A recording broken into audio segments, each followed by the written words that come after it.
We are the #1 Knights Academy in the magic resistance test. The Archmage puts his hand over the boy's head, tells him to get ready, and then activates the blazing inferno. The boy tries to resist, but after 57 seconds he drops to his knees. Then comes the girl that people said was a genius. She knew that this fire magic was an illusion, and she only had to resist the burning. Her clothes were beautifully set on fire. Everyone was shocked when the old man told her that she had proven herself after standing for 5 minutes. Other students went until it was time for a boy named Ray. The old man told him to get ready, but on the grandstand everyone was anxious, because red hair in this world is the sign of a curse. The moment Ray found himself in the mana space of the old man, he tried to get ready for the so-called Blaze Inferno, when all of a sudden a gigantic dragon appeared and bit straight into his body. Then suddenly the old Archmage was thrown far away. All the veteran knights were completely confused. They had never seen something like that happening. Trembling with fear, the mage said that this boy had the curse of him, the strongest creature this world has ever seen, and then he lost consciousness. Every professor mage in the grandstand could not believe what they had seen. How could a mere kid put an Archmage to sleep in 1 second? Sometime later at the dining room, every red-haired guy now is getting bullied by this duo, saying that these disgusting freaks should not be allowed to leave their homes. He leans on the red boy and tells him to avoid eating in the same place as them, so as not to curse their food. When suddenly a chicken thigh comes flying and hits the dude straight on his chin. When he goes to ask who did that, his face is instantly slammed to the table with Ray, telling the guy to repeat what he just said. One of the knights sees the commotion and everyone begs Ray not to kill the guy. But bro ain't letting this hair racism slide, and when the knight tells him to stop, he just pretends not to listen and keeps breaking the dude's arm. The knight repeated himself, but my boy does not care at all about him. Only after some pops he releases the dude and tells his friend that this is how you teach a lesson. But the knight asks why he disobeyed the order to stop. Ray just replies, sorry, my hearing is not that good, and walks away. Now bro is hated by the knights and archmages of this academy that he just arrived at. But considering that his goal is to kill everyone there, this is not really a problem. But why does he want to do that? See that red dragon defeated on the floor? That is Ray in his past life, the strongest being that survived alone for thousands of years to get revenge on mankind for killing his relatives. But funny enough, the second he closed his eyes as a dragon, he found himself as a baby. Bro went stone-faced like, why the fuck is there a human holding me? But without wings or claws, all he could do was wave his tiny arms. The little killer kept whining,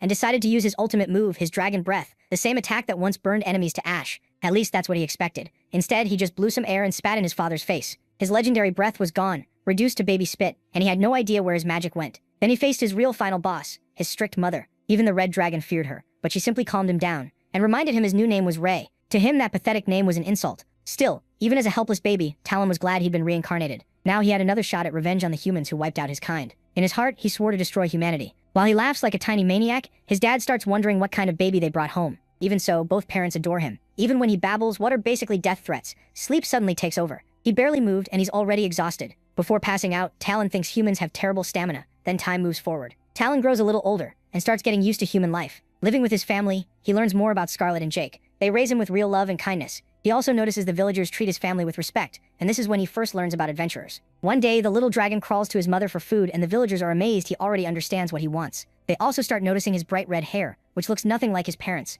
Jake explains it only turned red a few days ago. To Talon, that sounds like proof his powers may be returning. Later, he hears villagers whisper that the family might be cursed because of his hair, and that only makes him feel proud. His parents, though, still treat him like a normal little kid. He eats like a wild beast and makes a huge mess, trying his best to annoy them. And with Jake, even pee on him, but they still care for him. These humans love him more than anyone ever has, and to a dragon like him, that almost feels like torture. We also learn adventurers are rare, and Scarlet being a mage makes her even more unusual. Talon figures that if he ever gets his dragon powers back, revenge will be much easier. 2 years pass, and when children reach that age, they can take the mage evaluation. This is the day Talon finds out whether he has mana. Jake sends them off, and Talon rides with Scarlet in a cart. He's sure that as a reincarnated red dragon and the son of a mage, there's no way he'll fail. And if his magic returns, no one will stop him. When they reach town, the red-haired boy wakes from a nap and thinks his only problem is this weak human body. As Scarlet carries him through the market, he notices adventurers selling valuable beast crystals. Then a beggar asks one of them for food, only to get kicked away and warned not to interfere. People just pity the beggar and move on. Talon notices that even among humans, the strong still mock the weak. It reminds him of his past life when he tried to protect the weak but failed in the end.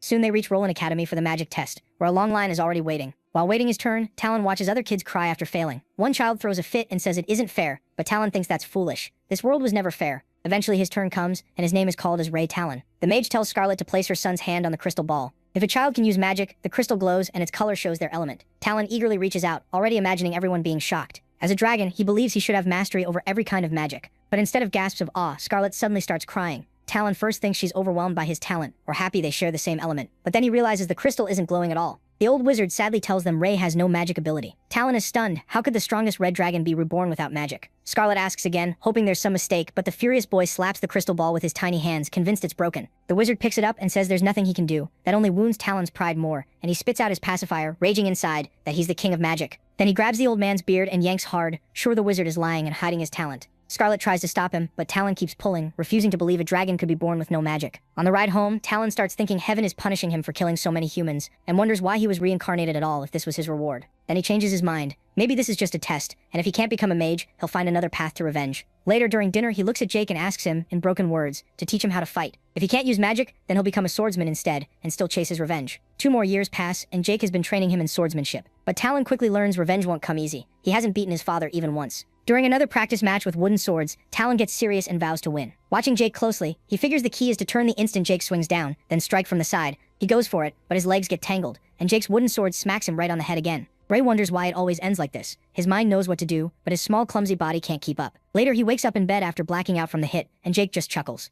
Scarlet snaps at him for laughing and tells him to ease up. Ray is only 4. Jake mutters that the night trials are coming soon, and at this rate he won't pass. Still upset, Scarlet says he's pushing their son too hard, and reminds him Ray doesn't have to become an adventurer. There are plenty of other paths, but Talon says that's not it. Ray is just young and still can't fully control his body. They still have a whole year, and he believes their son can make it into the Avarian Knight Academy. Hearing that, Ray thinks he still has 1 year before the night trials, but isn't sure that's enough. Then he reminds himself he's the reincarnation of a red dragon, so he shouldn't be this weak. Fired up again, Ray tells them he can do it, and vows to become the strongest person anyone has ever seen. To step up the training, Jake gives him a gift, a real sword they can use from now on. Ray is shocked to hold an actual blade, especially one that feels too big for him. Jake says it will help him improve his control faster, and leans in to say he has one more gift. Ray starts wondering what he's hiding. They head to the storage room, where Ray finds a magic puppet. Jake warns him not to take it lightly. It's powered by magic, and even students at Avarian Academy use these to train. Even so, Ray eyes the puppet like he isn't fully buying it. Jake then tells him to attack it, and Ray takes the challenge without hesitation. After loosening up his wrist, Ray swings with all his strength, and the puppet activates at level 1. But the moment his sword hits its shield, it fires back instantly, and knocks his sword out of his hand. When level 1 shuts down, Ray is left frustrated by another loss.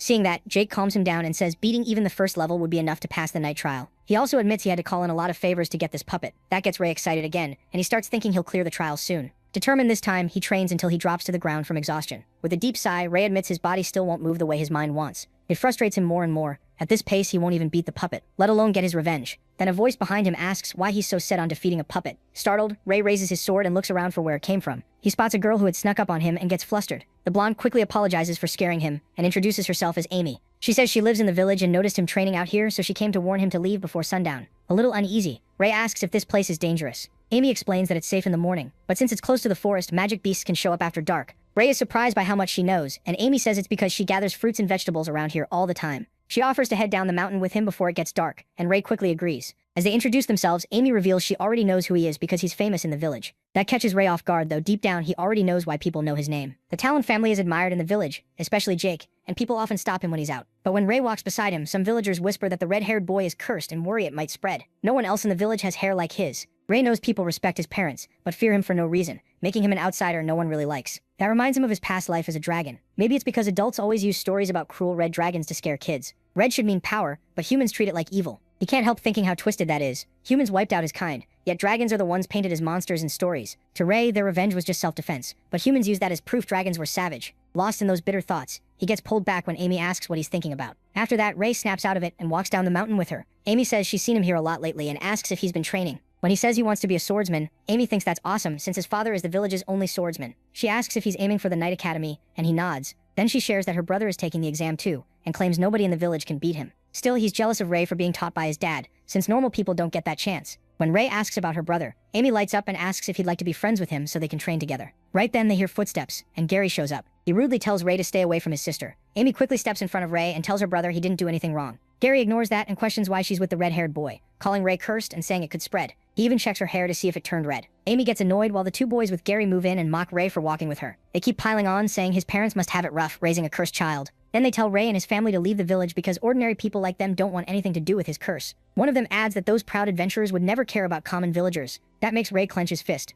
He suddenly punches one bully straight in the face. Done holding back, he goes for Gary next, but one of the others jumps in and takes the hit. Still, the blow is so strong it sends Gary flying too. Ray makes it clear he only wants to beat the one who insulted his parents. Gary calls him Ray Talon and says he knows both his parents are adventurers and that Jake is a swordsman. Since Ray was trained, Gary challenges him to a fight and says they won't use weapons because he doesn't want to kill him. So the 2 toss their swords aside. Ray tells them they can all come at once. He doesn't care. The fight goes on as both boys trade punches, but Ray's weak human body gives out. Gary lands a heavy final blow and slams him to the ground. Bleeding on the dirt, Ray lies there while Gary asks if he's ready to admit defeat. But Ray still won't quit and somehow forces himself back up. Gary just keeps talking trash, saying he's disappointed. A great swordsman like Jake trained him, yet he's still useless. Gary brags that his own father is only a merchant, but he's still better. Then he tells Ray to give up on becoming a swordsman and find something he can actually do. Those words hit hard, and Ray drops to the ground in despair. When they get home, Amy scolds Gary for going too far. Gary insists Ray had it coming and warns her to stay away from him, since so many people fear the cursed red-haired boy. He says Ray's parents are adventurers, but theirs are just ordinary people. That only makes Amy angrier. She yells at him to get his own food and says she hates him before storming off.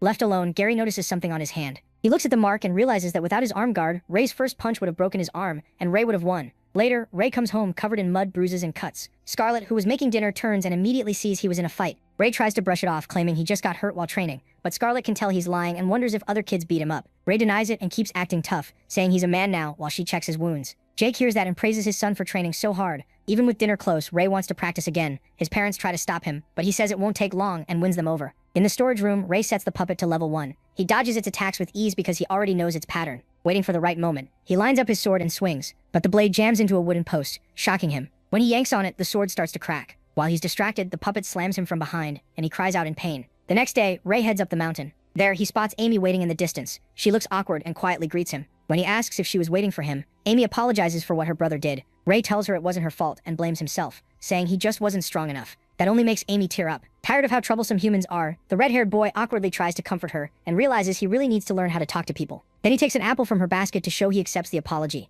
Amy tells him not to worry, Gary won't bother him again. From that day on, the blonde girl starts coming to the same spot every day. Before long, Ray gets used to having Amy beside him. Later, soldiers and horses gather outside the Talon home. Jake and Scarlet speak with their leader, who reports that nearby villages were attacked by some unknown creature. Jake is furious at the news. There are no clear witnesses, and the victims who were infected are too out of it to explain what happened. So the leader came to ask the adventurers for help. Scarlet is worried and confused, since those things normally don't come near human areas. She says she'll go too, but Jake refuses. It's only a recon job, and someone has to stay with Ray before his test. She still doesn't like it, but Jake reassures her he'll be back soon. In the end, she tells him to be careful. He keeps training until he's out of breath, but he's still unhappy with his moves. He can't fully control his human body yet. Then he glances back and sees Amy reading a book, which makes his heart start racing. The moment he notices, he smacks himself to get a grip. Then he walks over and tells her they should stop for today, since it's almost time to head back. Amy is so lost in her book that she didn't notice how late it was. As they go down the mountain, Ray asks if people in the village bully her because of him, since everyone calls him cursed for his red hair. Amy tells him what her friends say, then shrugs it off. It's their problem. To her, red hair looks cool,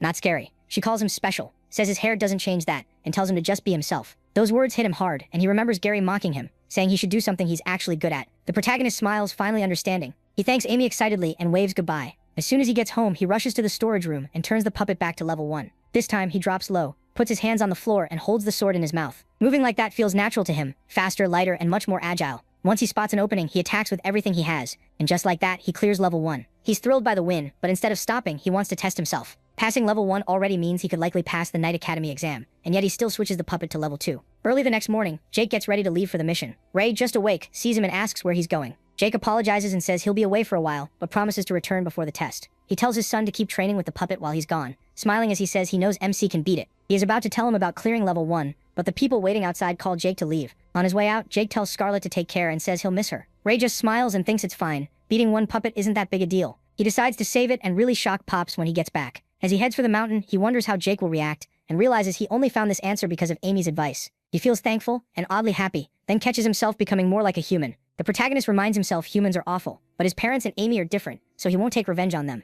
As he keeps climbing the mountain, he starts wondering why Amy hasn't come today. Then he realizes he's getting way too impatient waiting for her. He acts like he doesn't care and tells himself no one can interrupt training now. He's a mighty red dragon. He can't let human feelings eat away at him. Later, Ray has apparently fallen asleep and is snoring when he suddenly jolts awake. He realizes it's late and knows he'll get scolded if he doesn't hurry home. As he runs down the mountain, he remembers he still hasn't thanked Amy and decides he'll do it tomorrow. By the time he reaches the village, it's already dark, and he sees a crowd gathered, talking about searching to the west. It turns out Amy and Gary's father is questioning the blacksmith, who says the 4 kids came by that morning to buy weapons. He overheard the blonde boy say they were heading to the forest to hunt magic beasts. Amy and Gary's parents are terrified, scared they might lose their children. Then Bob and Kale's mother grabs the blacksmith and blames him for letting them go alone. Panicking, he says he didn't know they really meant to enter the forest. After that, the blonde kid's father orders him to call the guards so they can search together, since the forest at night is too dangerous. As the old man hurries off, Ray keeps walking, and thinks about Gary's missing group. At first he figures it's karma. Maybe magic beasts already killed them, which would save him trouble. Then he remembers Amy. He tries not to think about her, reminding himself he doesn't want revenge on her since she treated him well, even if her brother is a fool. Around him, people gather torches and supplies for the search, while he starts to walk away, thinking how short human lives are anyway. But Amy's face flashes through his mind. He stops. confused by the feeling making him hesitate. Then he turns back, deciding Amy did nothing wrong, and he still hasn't even thanked her for helping him beat the puppet. The scene shifts to the forest, where two magic beasts are badly beaten. Nearby, Kay and Bob lie unconscious on the ground. Gary stands in front of Amy, trying to shield her while she cries in fear. He tells her not to move and raises his sword to face the beast. Ray rushes into the forest, catches the scent of blood, and soon finds a dead young demonic wolf. He checks the fresh sword wound in its stomach, and realizes the kids must be close. But the tracks and marks are so mixed up that he can't tell which way to go. As he's trying to decide, he hears a scream. Amy. Back at the fight, an adult demonic wolf slams Gary into a tree and sends him crashing down. The wolf then moves in on Amy. She covers her head, shuts her eyes, and prays someone will save her. Then she hears metal strike and opens her eyes to see Ray battling the wolf, driving his sword into its mouth. He quickly checks if Amy is okay, but Gary and the others are in bad shape. Then Amy warns MC to watch out. Too late. The wolf claws his arm and she screams his name in terror. But he tells her he's fine and won't die that easily. Ray tries to draw the wolf away from Amy and leaps onto a tree branch, but the beast bites the branch and he drops right off. Worried, he realizes this body is too weak to keep up with an adult wolf. He struggles badly and sees his speed means nothing here. Back then, a demonic wolf was easy for him. Now he can't even hurt it properly. He snarls that these humans are his, and the wolf can't touch them. Knowing he can't last much longer, Ray prepares one final move and targets its weak spot. He grips the sword in his mouth and throws all his strength into a strike, injuring the wolf's eye. Even then, he's frustrated by how little damage he did. He remembers how, in the past, one blow would have ripped it apart, but now he needs a human sword just to survive. The wolf charges again, and this time he stays calm, waiting for an opening. Then he swings and cuts off one of its legs, sending it crashing down. The moment Ray looks toward Amy, the wolf attacks out of nowhere, but he barely avoids it. With the sword in his mouth again, he puts everything into one last strike and finally kills the wolf. After that, he drops to the ground. Right before he blacks out, a screen appears, saying he unlocked a new ability and got an intermediate-grade beast crystal. Covered in wounds, he wonders what this useless message even means and looks at the unconscious siblings nearby. He knows he has to move them before their blood draws more beasts, so he staggers over in pain. He lifts Gary onto his shoulder and carries Amy in his arms. Gary briefly sees the red-haired boy saving him, then passes out again. Ray figures saving two people is all he can manage, so he leaves Bob and Kale behind, thinking he's done all he can, then stumbles out of the forest. The villagers are already searching with torches and weapons when they see him emerge. They call the parents over, and someone recognizes him as the protagonist from Talon's family. Bleeding badly, he asks them to help Gary and Amy and says they may need healing before collapsing. Even then, the villagers start whispering, wondering why the kids entered a forest full of magic beasts at night. Then a mother rushes over and panics when she learns Bob and Kale are missing. She looks around wildly, then at Gary and Amy, and their father tells her only those two made it out. She tries to run into the forest, but the villagers stop her, saying she can't go in alone. Calling them cowards, she pushes forward anyway. But the moment she sees the glowing eyes of magic beasts in the dark, she turns and runs back. When the villagers point that out, the shaken woman insists she isn't scared. Furious, she grabs Ray by the collar and demands to know where Bob and Kale are. She blames him, claiming he tricked them into the forest even though they're good kids. Certain he lured them in, she slaps him and calls his red hair a bad omen, a sign of disaster. Hearing that, the others start whispering too, deciding MC must be guilty, since he's the one who came back out. They all turn on him, demanding answers about where he took their children. The woman keeps hitting him, screaming about why he saved Gary and Amy, but not her kids. With barely any strength left, Ray says her children are still in the forest. Calling him heartless, she throws him down and cries that they're just children, so how could he leave them there to die? Then she begs the others to go with her, but they refuse with weak excuses about their own kids at home. Lying there in pain, he wonders if they forgot he's a child too, or if they never saw him as human because of his red hair. The woman snatches a torch from one of the villagers, walks toward Ray and says this red-haired monster should die.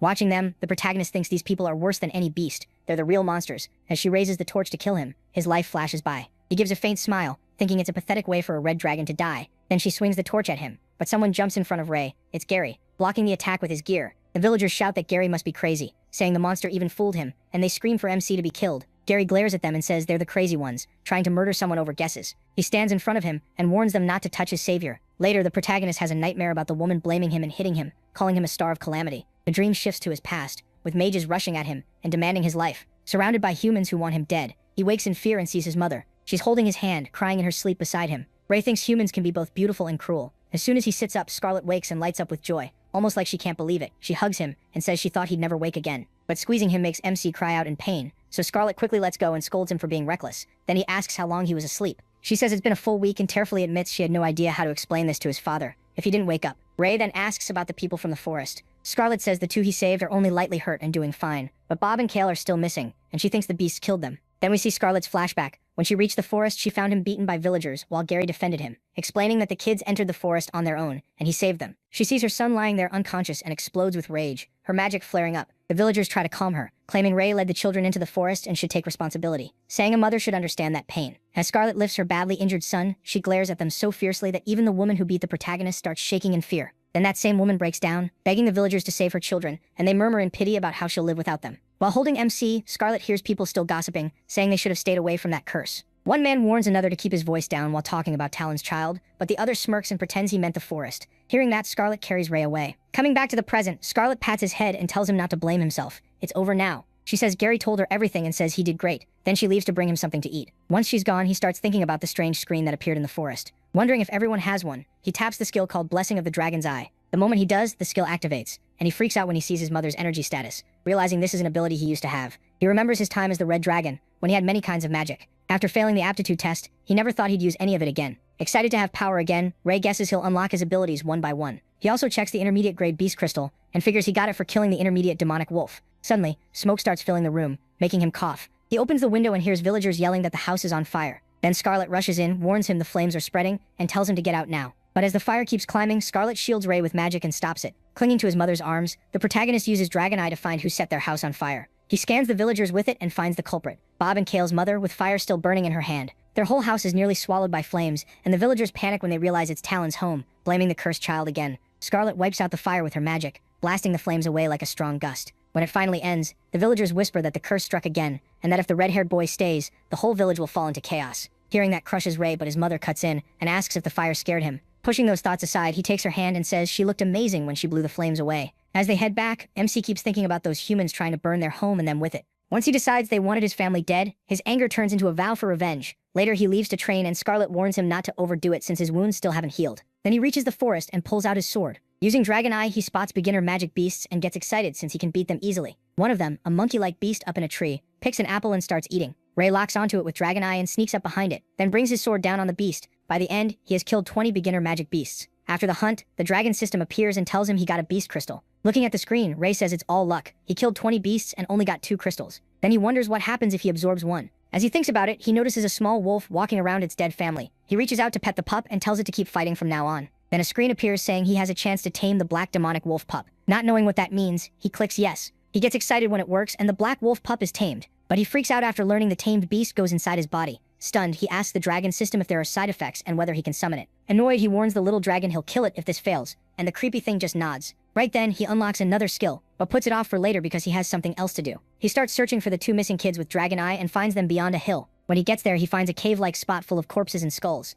Then he sees 2 bodies that look like Bob and Kale. The beasts tore out their organs and ate everything, leaving only bones and clothes. Ray takes the clothes as proof of who they were and puts them in a basket. That night, Scarlet keeps telling the protagonist not to train so hard while he's still hurt. He tells her to stop nagging, so she scolds him for talking back and dirtying his clothes. The protagonist still says he'll train again tomorrow. Finally, Scarlet says his dad will be home in a few days, so he can train with him instead. MC lights up, eager to show his father how much he's improved. Then his mother snaps and orders him to get under his blanket and sleep. It scares him enough to realize human instinctive fear is very real. Later, at midnight, Ray opens his eyes, still awake. He heads into the storage room and takes the bucket of clothes from the forest, along with another bucket filled with blood. At the same time, someone knocks on Bob and Kale's house, and their mother comes downstairs, wondering who could be there this late. She opens the door, hoping her sons are back, and calls their names. Instead, she spots something on the ground in front of the house, and she quickly realizes it's Kale's clothes. She picks them up and notices footprints leading away. Thinking they'll lead to her children, she follows them, shouting that she's coming. But the trail takes her deep into the forest. It gets too dark, so she raises her lantern and decides not to go farther. Then she sees Bob's clothes hanging from a tree and runs over, calling both boys' names.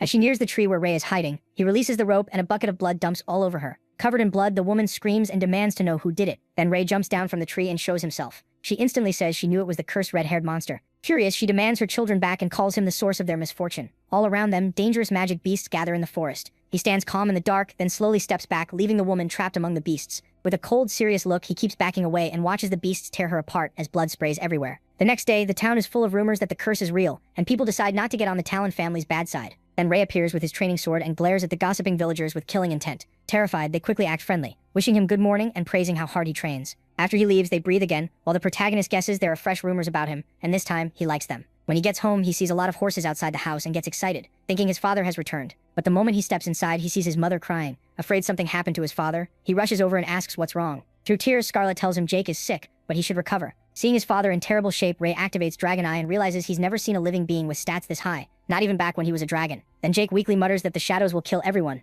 The mages explain that Jake was hit by a plague of shadows while fighting a shadow beast to protect a villager on a mission. Hearing that, Ray feels like he's heard of something like this before. He wonders when these beasts appeared and what happened to the world after his death, as the Red Dragon. As Scarlet thanks the mages for bringing Jake home, one of them apologizes for failing to protect him. MC checks the dragon system and thinks maybe a spell could help his father. He remembers a high-tier spell he once used that could remove curses and dark magic, but he has no idea how to unlock it again. If killing magic beasts gives skills as rewards, then this spell would probably need a high-rank beast. He knows he's still too weak to face something like that. Then Ray turns to his mother and asks if joining the Avrian Knight Academy will help him grow stronger. Still crying, Scarlet tells him that's where his father studied, so he can become a strong warrior just like him. That fires him up. He decides to pass the exam, enter Avrian Academy, and find a way to save Jake. With a heavy heart, Scarlet hugs him and says she believes he can do it. In the next scene, we move to a church-like place filled with hooded priests. There, the Master Elder tells them a prophecy has been revealed and a huge change is coming to the world. The others ask what kind of change it will be. The prophecy is about Ray, and the Master Elder wonders whether the boy will bring salvation or disaster. No one knows yet. Right after that, the Elder orders the knights to find the boy at once. So if he brings redemption, they can guide him. But if he brings calamity, they must kill him.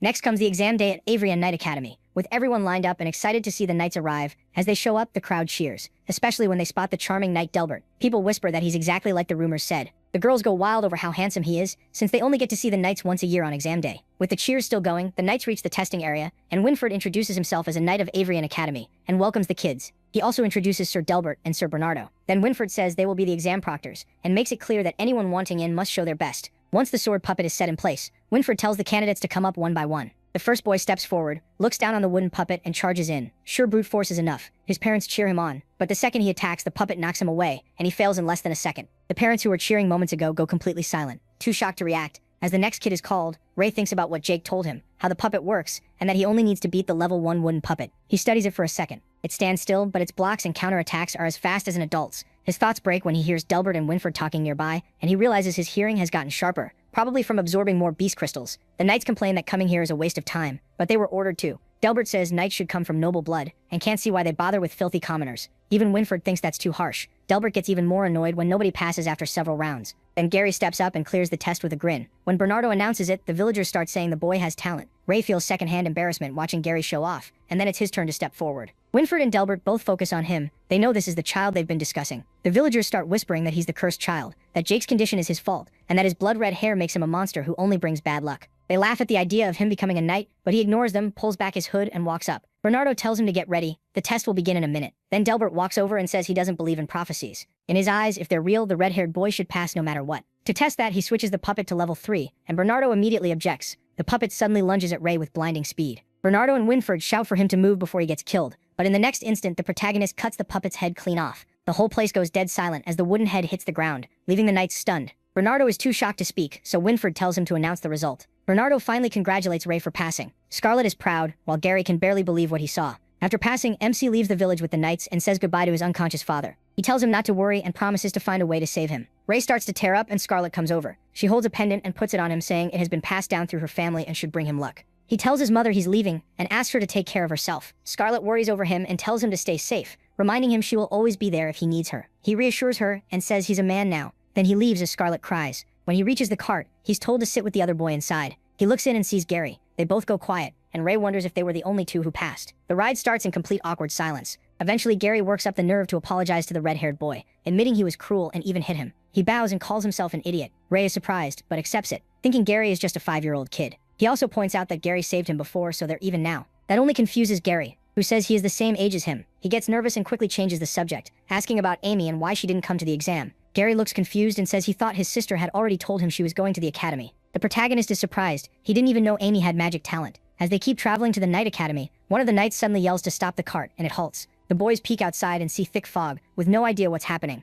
Winfred calls out that they are knights from Avrian Academy, and orders whoever is there to identify themselves at once. A badly hurt girl stumbles out of the fog, begging for help. She says her name is Anne Woodwork, an adventurer from the Traceless Guild. When Bernardo asks what happened, she collapses into his arms and says her team was attacked by shadow beasts. Bernardo is shocked. They hadn't even seen a single magic beast on the way here. Delbert, still arrogant, says maybe the monsters came because they know how strong the knights are. Winfred tells Anne they're heading to Rennie, so if it's on her route, they can take her. She gratefully agrees. Gary asks why they're going to Rennie instead of the academy. Delbert hears him and snaps that sending kids straight to the front line would be stupid. Both boys are confused by what he means. Delbert explains that Avrian Knight Academy sits on the border, so it could be attacked anytime. Winfred adds that they first have to train in Rennie for 10 years and learn the basics before going there. Hearing 10 years leaves Ray speechless. For a dragon, that's nothing, but not for a human. He wonders if his dad can hold on that long. Gary is also shaken. Anne was the only survivor, and Ray's father was attacked by shadow beasts too. Even the knights were rattled, so what happens if they run into them again? Then a cracking sound makes Ray tense up. Winfred warns everyone to get ready. Something huge is coming. It's the Drop Bear King, now turned into a shadow beast too. All 3 knights prepare to fight as the giant monster charges in. It goes straight for Bernardo, and he can't dodge in time, but Ray jumps in and kills the beast, saving him. Bernardo immediately tells the kids to protect themselves. while Winfred notices the Drop Bear King isn't moving and gets uneasy thinking it's waiting for something. At the same time, Gary struggles against the shadow beasts and gets scratched by one of them. Ray saves him by slashing the creature across the back and warns him to be careful, these drop bears are much stronger than demonic beasts. Then the Drop Bear King roars, the force blasts one knight away, and everyone else struggles to stay on their feet. Seeing that, Gary wonders what that thing even is, but Ray already knows it's far too strong for them to fight head-on. One knight points out that the Drop Bear King is staying in one spot instead of attacking. Then the giant beast points at Winfred and speaks, saying they'll never defeat the shadows, and the shadows will take over the whole continent. While the other knights fight the smaller beasts, they're stunned to hear a monster talking. The shadow beast adds that he is doomed to fail, and everyone around him is destined to die. Ray is stunned, and so are the knights, who take it as a threat. Then the giant shadow beast growls and leaps away. Once it's gone, Winfred says they should be thankful it chose not to fight, because none of them would have made it out whole. As Ray gets a crystal through his dragon system, he keeps thinking about the beast, feeling like it was talking to him. Winfred then praises Ray and Gary for how they handled the attack, and says they'll make fine knights. Ray asks if beasts normally talk like that. Winfred says shadow beasts have never shown up on the border before, and this is the first talking monster he's ever seen. Looking at the red-haired boy's calm face, Winfred thinks no normal child his age would react like this. Meanwhile, Delbert keeps staring at Ray with clear disgust. Later, they reach Rennie Town on horseback and are met by a troop of guards. There are far more guards than usual, so Winfred asks why security is so tight. As Anne thanks the knights for escorting her, a guard tells him the Allure Kingdom has issued an Amber Alert, and every town and city is under heavy watch. Winfred realizes things must be serious if the kingdom declared an Amber Alert. The continent is close to crisis. Then he looks at Ray and wonders if he is the child of prophecy, meant to save them all. Meanwhile, Ray is with Gary, thinking about his father and promising himself he'll become a knight. He tells himself this is only the start, and Pops just has to wait until he makes it. 10 years later, the story returns to Rennie Town. At the academy, a teacher asks what power knights use since most of them can't use magic. Gary raises his hand. He answers that knights use chi. With training, it boosts their bodies and senses, and some can even push past normal human limits for a short time. The teacher praises him, then asks why chi can only be trained after age 15,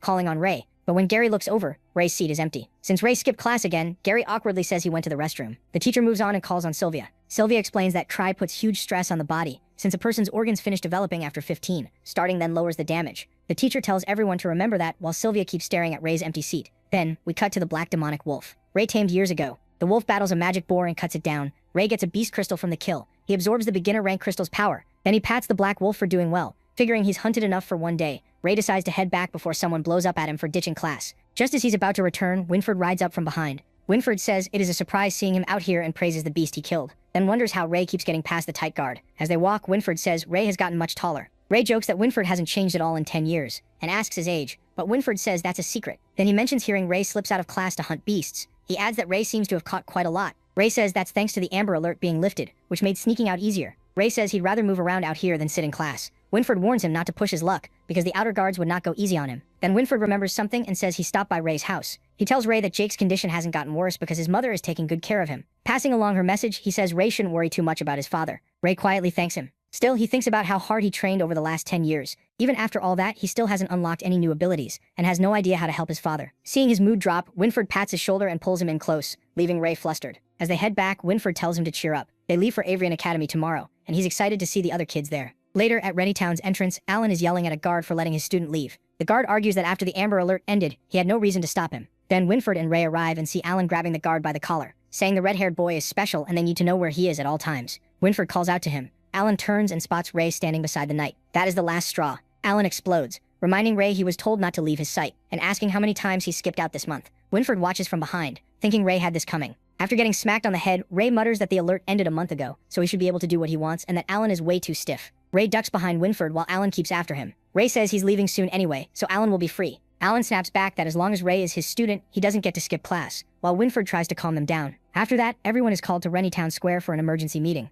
When Ray shows up with a bump on his head, Gary asks if he got caught again. Ray says he just got unlucky. Sylvia sneaks a look at him and starts blushing. Once all the students gather, a squire named Lancey tells them he'll escort them to the Avrian Knight Academy, and the trip will take about 7 days. With a serious look, Lancey warns them that if they want to stay out of trouble, they must follow his orders. Later, a guard asks Winfred if the route has been chosen. Winfred says they'll go through the swamp. The guard immediately panics, saying it's too harsh for children. Winfred looks at the students and says future knights are supposed to face hardship, and they aren't the only ones being tested. The next morning, the students leave Rennie Town in carriages and start their trip to the Avrian Knight Academy. While Ray snores away, Kyle wonders why they didn't just use teleporters, since that would get them there right away. Another boy agrees it would have saved them the trouble. Dan calls Kyle an idiot and says the academy doesn't have a teleporter. Kyle asks if Avrian is like Roland Academy and just can't afford one. Then a voice cuts in saying someone clearly wasn't paying attention in class. It's Sylvia. She explains that Avrian Academy sits right on the border, so it has to defend against both invaders and shadow beasts. If a teleporter were there and the defenses fell, enemies could use it to go wherever they wanted. The others are surprised by that, Sylvia starts turning red as she looks at Ray, but when Gary notices, she quickly looks away while Ray keeps sleeping on his shoulder. Later, they reach some castle ruins by the swamp, and are told to set up camp since it's already getting late. As they work, Gary tells Ray the silver-haired girl has been staring at him. Ray doesn't get why, so Gary tells him to look behind if he doesn't believe it. The two of them turn and sneak a glance. Sylvia is already peeking at her crush, but she gets caught and panics, fumbling with her camp. Since Gary was right, Ray guesses it's because of his red hair. Gary points out there are plenty of redheads here, like Kyle, Ian, and the twins Sloth and Badger. Then Gary grins and asks if Ray is really going to ignore a girl that pretty. Ray doesn't seem interested at all. Meanwhile, Dan sneaks behind the castle ruins to meet his friend Monk. The two are hit by a horrible smell and quickly figure out where it's coming from. Staring at the swamp, Dan says he can't even see the end of it. As they look around, Lancey suddenly appears behind them and dryly tells them it's a swamp. The boys jump, and Lancey warns that if they don't want sharp worms in that swamp biting their legs off, they better set up their tents and go to sleep. Night falls. Ray slips out of the ruins without the guards noticing. Since he already scoped the area out during dinner, he figures he can leave without trouble. But just as he starts to go, someone grabs his hand. It's Sylvia, asking where he's going this late. Ray plainly says he's off to hunt magical beasts. Sylvia's shocked and warns him this isn't near Rennie anymore. He could run into an intermediate rank beast and the knights might not reach him in time. Ray pulls his hand free and says he'll be fine. An intermediate rank beast isn't a problem for him. Sylvia looks hurt as he walks off to hunt. The next morning, the knights yank the curtains open and wake everyone up, warning that the last person up will be punished. Gary jolts awake and nearly jumps out of his skin when he sees Ray lying there with his red eyes wide open. He asks if Ray stayed up all night. Ray, who had only just laid down after hunting all night, calmly says he slept fine, he's not stupid. Gary quickly figures out the truth and rushes outside so he won't get punished. Ray stays behind, smiling at his dragon system. He figures that if he keeps hunting like this, he'll max out beginner beast crystals before they reach every Knight Academy. After that, he can start absorbing intermediate ones. Later, the group continues toward the academy, with the knights leading the carriages. As they move through a creepy forest, Winford suddenly stops after sensing something ahead. He gives Lancey a look and the knights pull back. The students are about to face this test on their own. Then things burst from the ground, rocking the carriages. Gary notes how quiet it had been outside, while Ray is still half asleep. Then a horse screams as something attacks it. Sharp worms erupt from the earth and slam into the carriage, terrifying several students. Gary and Ray react at once, drawing their swords and cutting into the worms. One worm crawls forward to strike a girl, but Gary jumps in front of her and slices it apart. The sight of worm blood pouring everywhere leaves some students shaking. Gary warns that sharp worms travel in swarms, so more are coming. He tells everyone to stay alert and get off the carts as others move in to help. He orders them to fight in the open and form groups of 3, standing back to back so there are no gaps. Kyle, meanwhile, looks fired up to kill every worm he can. Ray thinks they're getting a little too into it and activates his dragon eye. After checking the field, he sees the sharp worms are only beginner rank beasts, so he has nothing to worry about. Then he spots the 6 knights on top of a cliff, watching from above. As Ray starts drifting back toward the carriage to nap, Dan catches him and tells him not to break formation. With a huge yawn, Ray says these are just beginner rank monsters, so they don't need him. And with him out, the numbers work out better anyway. From the cliff, the knights assume Ray is scared and say he'll probably end up with a red belt. Another points out that Gary is doing very well. They note that he attacks without hesitation, kills in one swing, and controls his body well without wasting movement. They expect Gary to earn a white belt. Winford then points to Sylvia, saying she doesn't attack first but notices everything. Another knight praises her perfect stance. Sylvia neatly dodges a sharp worm and cuts it down with her sword. Winford says she's steady, and once she sees an opening, the fight is over. Lancey is impressed that she even kept her clothes spotless. Then the ground suddenly explodes and a giant sharp bug rises out. The students panic, thinking the worms merged into one huge monster. Shaking with fear, one kid stumbles to the ground as the giant worm leans in. Just before it can strike, Ian jumps in front of him and tears off the worm's tentacles with brute strength. Fueled by anger, Ian keeps ripping into it, shouting that no one gets to hurt his comrades. The twins, Sloth and Badger, rush in too and carve through the giant worm like pros. Kyle, still counting his kills, drives his sword through it and proudly says that makes 45. Watching from above, the knights are surprised they don't need to step in. The red-haired kids, aside from Ray, have nearly finished the monster on their own. Once it's over, Ian checks if his teammate is okay, and everyone is relieved the worms are finally dead. Winford notes that Ian isn't just strong, he also looks after his team, making him a real gem. Then there's Ray, asleep on the carriage like none of this matters. Afterward, everyone climbs back into the carriage. Gary asks Ray why he didn't help, and warns that this place is dangerous. Stretching, Ray says he was too sleepy, and the knights were watching anyway. Gary can only call him a lone wolf. Winford, still watching, wonders which one is the child of prophecy. As the trip continues, Kyle brags about killing the monsters, and Dan praises him. They start talking like they'll be real knights before long, and Dan says if they're lucky, they might even earn a white belt.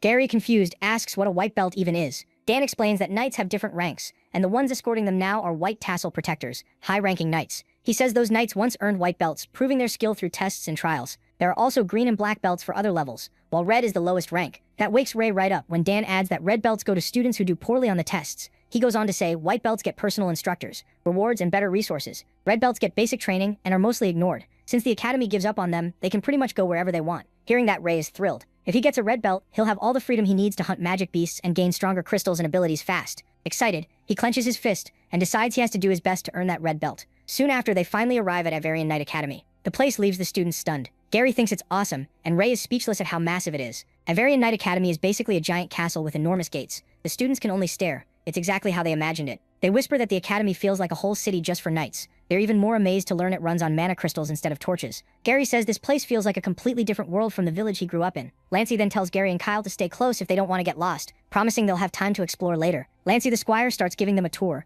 leading them through the armory. At the library, he tells them to keep quiet. Some of the girls are more focused on how handsome Sir Lancey is. Dan asks if the librarians are knights too, and Lancey explains that every graduate must serve the city for 2 years before choosing to stay or leave. Before the dorms, Lancey brings them to one last stop that looks almost like a cemetery. He reveals it holds the remains of knights who fought or died for the Allure Kingdom. He says he brought them here to remind them that war never truly ended, and a knight's first duty is to protect home. The students answer together that they will fight to protect their home. But Ray starts trembling with anger, thinking about how humans use dragon bodies to make armor and weapons. Then Sivlia raises her hand and asks about the statues and who they were based on. Lancey says they honor the founders of Avarian Knight Academy, the legendary Dragon Knights. The students immediately start buzzing with questions. Lancey cuts it short, saying they'll learn all about them in Academy history. As they head for the dorms, Ray is still upset enough for Gary to notice. Using his dragon eye, Ray senses a tomb beneath the graveyard and something down there is alive. On the way to the dorms, Gary wonders who their roommates will be and hopes they're easygoing. Ray barely hears him, too busy thinking about that strange presence in the tomb. It didn't feel like a magical beast at all. Gary finally asks if he heard a word he said. Ray replies that he was talking about roommates, and just then they reach their dorm. They find out they're assigned to the same room and start wondering who else will join them. Then Sivol walks up, and to their surprise, she's apparently sharing the dorm with them. Gary is thrown off and Sivol turns pink the moment she sees Ray. She looks clearly uncomfortable. Gary tells her it's probably normal, since the academy treats everyone the same, no matter their gender. He adds that she should look on the bright side. They're nice guys. But Sivlia is so nervous, she slaps Gary. He drops to the floor, then stomps off, making it clear she refuses to share a room with boys. As Gary lays there in pain, 2 others watch the whole thing. Ray brushes it off as a spoiled girl throwing a tantrum. Those 2 are their other roommates, Monk and Ian, and Gary quickly introduces himself and Ray. Noticing Ian's red hair, Ray figures he must be from the same place as him. Gary checks the dorm list and sees 2 more roommates are still coming, Dan and Marcia Woodwork. Meanwhile, Sivlia slowly heads back upstairs toward the boys' room. She glares at them and warns them not to come in because she's changing. Forced out into the hall, Gary says he knew the school wouldn't let her switch rooms. Right then Dan shows up and asks why they're all standing outside. Gary says they were waiting for him because there's a huge cockroach inside, and they need someone to handle it. Hearing that, Dan puffs up and says future knights shouldn't fear a bug. Then he throws the door open, while the others struggle not to laugh. They just played a dirty trick on their new roommate. The scene then shifts to dinner, where everyone is busy eating. Still annoyed from the prank, Dan asks if they had fun, since now Sivlia might kill him in his sleep. With a slap mark still on his face, Gary jokes that plenty of people would be jealous just to get her attention. The second Dan says more about her, Sivlia overhears and gets mad. Dan and Gary quickly deny talking about her at all. Meanwhile, Ray keeps eating like none of this matters. Sivlia mutters that she can't believe they're eating at a time like this when the test is so close. Since Ray is focused only on food, Gary guesses she means the belt test, and asks what that has to do with eating. Ray just says it's free food, and Sivlia looks completely done with them. Nearby, some older students sneer at MC and Gary, mocking them as country kids stuffing their faces like they've never had a decent meal. With their mouths still full, the 2 turn and stare at the seniors while the mocking continues. Then the seniors move to Ian and start picking on him too, mocking his size and saying his chair might break. They call him a country brute, and Ian looks close to tears. Then they go further, saying they hate seeing redheads from Rennie. Hearing that, Kyle stops eating, while Sloth calmly drinks his tea and grips his twin brother's hand before he can pull a knife. The seniors keep ranting about red hair, like it's some curse, and tell them to stay away. Monk finally stands up and tells them they've gone too far. Ian tries to stop him, but the seniors tell Monk to mind his own business. They mock him too, saying he'll be lucky to get a red belt, and threaten to beat him if he keeps talking. Then they turn back to Ian, praise him for knowing his place, and tell him to take the long way around whenever he sees them. The moment he says that, someone throws food at him. The senior snaps and demands that whoever did it show himself. Ray steps up. He slams the guy's face onto the table, twists his arm, and pins him there. Then he asks who he was threatening, and the idiot still spits out that it was the disgusting red-haired freak. The fight at the table draws the knight's attention, and students start shouting that someone's gone crazy. He keeps pounding the loudmouth until Ian stops him and says they weren't hurt. Gary urges him to calm down before the knights step in, and Sylvia warns him the coming test could ruin his first impression. But he doesn't let go and twists the senior's arm even harder. Other students call for a knight and accuse the red-haired boy of attacking another student. Then Sir Lancey arrives and orders Ray to let him go. The senior cries for help, but the protagonist only squeezes harder. Lancey repeats the order, telling MC to stop. Instead, he tells Ian this is how he was raised. When someone tries to use you or treat you like dirt, you make sure they pay for it. A crack follows. Ray has broken the guy's arm and the room goes silent. Only then does he let go, pointing at the senior and telling Ian that people learn only after they're taught a lesson. Lancey glares and demands to know why he ignored a direct order. With a smug smile, he apologizes and says he figured his teacher of all people would understand what it's like to hear only what he wants. Without even blinking, the protagonist grabs Gary's hand and tells him to keep eating. They shouldn't let trash ruin their appetite. Lancey is furious, but whispers spread through the hall. People point out the seniors started it and say they had it coming after bullying others for so long. After that, the 3 commanders arrive and the students assume the test is about to begin. Winford orders everyone to be silent and welcomes the heads of the academy, the 6 elders. The 6 elders enter in cloaks and masks. Seeing them, the students get nervous, since it's rare for all 6 to watch a test. As Ray watches the elders approach, he wonders if they're as strong as the humans who once slaughtered him and the other dragons. He snaps out of it as Winford explains that the 6 elders will witness the test for the new knight recruits, and the results will decide what color belt each student gets. He adds that a poor result means a red belt. Basically a failure. Still, Winford smiles and tells them not to lose heart. Even a red belt doesn't decide their whole future, and every one of them showed talent when they were chosen at age 5. He encourages them to keep going, because training will sharpen the gifts they already have. Ray looks at Winford and thinks he's as kind and hopeful as ever. That only makes him more uneasy, wondering how Winford will react if he gets a red belt. When Winford finishes speaking, he hands things over to Lancey. Lancey says he'll handle the rest, then shoots Ray a deadly glare. Lancey announces that the trial has 5 stages, each testing a different part of a knight's skill: Stone of Power, Blazing Inferno, Undetected Passage, Ion Precision, and Will of Truth. The first stage is the Stone of Power. Lancey explains that they simply have to push a huge stone to the goal line to clear the stage. Each student gets 2 tries. If they fail once, they can use magic gloves on the second attempt to boost their strength, but that will lower their evaluation. Gary whispers that this looks easy, and Ray agrees it should be no problem for him. But Ray mutters that someone clearly doesn't want him to pass, leaving Gary confused. Right before the test starts, Lancey announces that as proctor, he is rejecting Ray Talon's participation. Ray stays calm and folds his arms. Gary and Sylvia protest right away, asking how this could be fair. Lancey says it's a lesson for all future knights. They must obey their superiors. If anyone disagrees, they can report him, and if his superiors overrule him, he'll accept it. Then he calls the first student forward. Gary whispers that Ray really got on Lancey's bad side, and Sylvia tells him to report this, because Lancey has no right to treat him that way. But Ray shrugs it off and says this actually makes things easier. He tells them to take the test first, and he'll join them in the next stage. To him, that means he's basically guaranteed a red belt. Soon, both Gary and Sylvia pass. Then Ian grabs the rock and lifts it instead of pushing it, leaving everyone stunned. Gary comes back drenched in sweat, but happy he made it. MC congratulates him and warns that the second stage may be rough, so he should get ready. The blonde boy looks confused, but Ray points out the second stage proctor, who seems to be from Roland Academy. Seeing that, Gary panics and asks how they're supposed to handle this when they've never learned magic. He says the battlefield won't care what they haven't learned, so they'll probably just have to endure it somehow. He adds that people with strong bodies often have weaker magic resistance,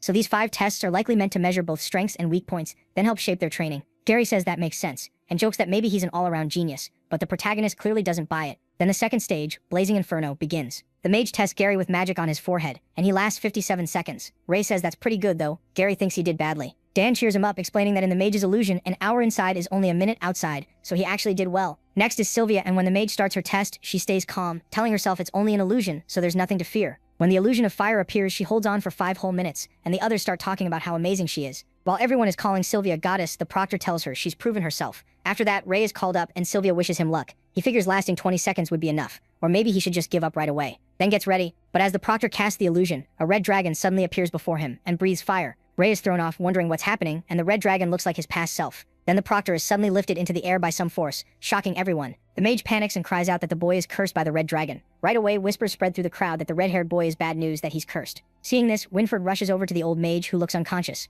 MC stands nearby and asks if he's okay, but Winford says he's just exhausted and tells him to rest. Winford finds it strange that the old mage's mana is completely drained. It doesn't add up. In the next scene, the elders look into the incident. Winford says it was just mana disorder from overusing mana, and the mage should recover with rest. The elders aren't convinced. They question how a mage from the famous Roland Magic Academy could be drained by a test like this, while others wonder if he simply used too much mana on the students. Winford tells them the mage is resting, and says he'll keep investigating. He also suggests replacing him for the remaining tests, and the elder agrees, but as Winford leaves, one masked elder calls over an armored guard knight and whispers something to him, and the guard says he'll handle it at once. Then the elder stares at Ray Talon from a distance, as he heads back to his friends. After the incident, he asks about mana disorder. Sylvia explains that it happens when a mage has no mana left, but forces out another spell anyway, causing it to backfire on their body. He understands, while Gary jokes that his friend is just unlucky, and says geniuses always have it rough. As the two laugh, Sylvia stays doubtful. She thinks it's weird that a mage from Roland Magic Academy would make such a simple mistake, and she keeps thinking about the curse he mentioned. Then they hear a noise and the ground starts shaking. Everyone thinks it's an earthquake, but trees suddenly start appearing everywhere, making it clear this is magic. Soon the whole testing area is filled with trees. Gary has no idea what's happening, and Sylvia says someone is casting a spell. Then a proctor appears and announces that the third stage is starting now. While everyone is still caught off guard, he tells the students to follow him and copy his movements as closely as they can.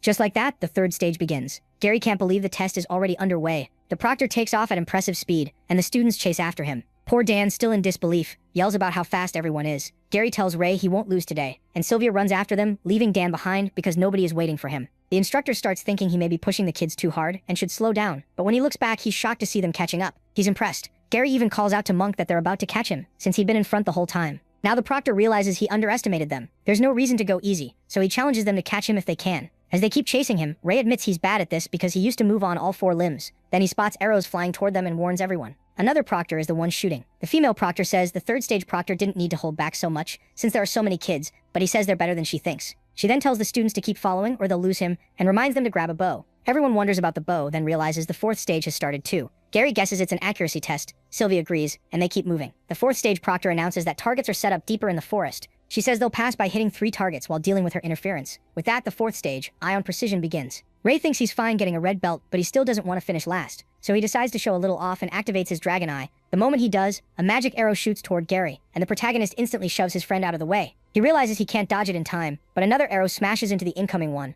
Ray feels the danger right away, and thinks that shot was far too strong for a normal test. It nearly hit them. Then their classmate Marsh saves them and asks if they're okay. Gary thanks her and says she's amazing. Marsh says she's just glad she was nearby, because otherwise she doesn't know if she could have stopped it. Right after that, MC senses more arrows and warns everyone to be careful. They all dodge. Ray quickly understands something is wrong. Those arrows were wrapped in cheat and completely different from the Proctor's shots. Someone is trying to kill them, or maybe just him. Another arrow suddenly flies at the students, but he tracks it and fires his own to stop it. At the same time, the 4th stage Proctor also senses the danger. Just as the protagonist is about to release his arrow, his bow shatters, stunning the others. Realizing something is seriously off, the Proctor goes after the imposter and fires a full attack, but she's shocked by the speed. The imposter dodges everything without leaving a trace. She wonders who would target the students and knocks the arrow out of the tree. Then she tells the students her arrow simply went off course and orders them to continue the test. Ray knows she didn't fire that shot, she's just trying to calm them down. As the others keep testing, he wonders if someone dangerous slipped into the venue. When they finish, they find Monk waiting with the 3rd stage Proctor. Gary and MC tell Sylvia what happened, and she's shocked to hear it. She says they should report it to the Knights, but Ray thinks they shouldn't. Gary agrees.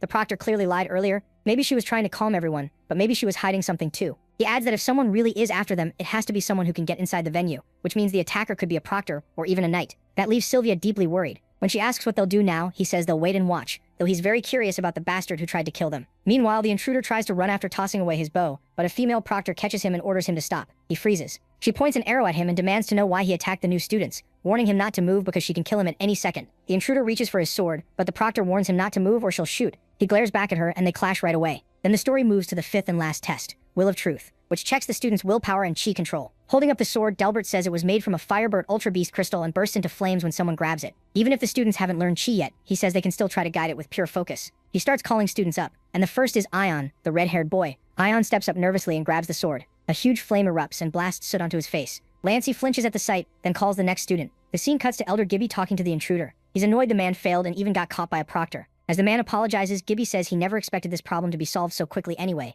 Then he puts on a mask that can change the user's appearance and mutters that at least they've sent a message. The Pureblood Guild is still around. Back at the test, Gary steps up and controls the flames perfectly as he holds the sword. Then our boy goes up next, and Sylvia asks Gary if Ray is really strong. Gary thinks for a moment, then says Ray is insanely strong. The others doubt it since his first 4 scores were awful. That's when the blonde boy brings up the last time he fought with Ray. He says he won easily, but 10 years ago when an intermediate demonic wolf attacked him, Ray saved him and killed it. The others laugh it off. They were only 5, so they think it was probably just a big wolf, not an intermediate beast. Sylvia starts wondering if Ray really is strong and why he hides it. Then the test begins. Our boy grabs the sword and suddenly the dragon system appears, asking if he wants to absorb the ultra-grade beast crystal. No flames come out at all. The students start whispering that weird stuff always happens with this guy, and they're shocked the sword isn't even glowing anymore. He swings it around, wondering if it broke. Delbert stares in disbelief, and yanks the sword from his hands. When no flames appear, Delbert panics, shouting that the weapon was made from an Ultra Beast crystal and is one of the Allure Kingdom's treasures. He grabs the red-haired boy by the collar and accuses him of doing something to it. Ray, totally confused, asks how he could damage a sword made from Ultra Beast crystal. He adds that Delbert was watching him the whole time, so he couldn't have tried anything anyway. Delbert is furious, but before he can go on, an armored knight cuts in and says there's an urgent report. He whispers in Delbert's ear, and Delbert is stunned by what he hears. Right after that, he announces the tests are over and orders everyone back to their dorms.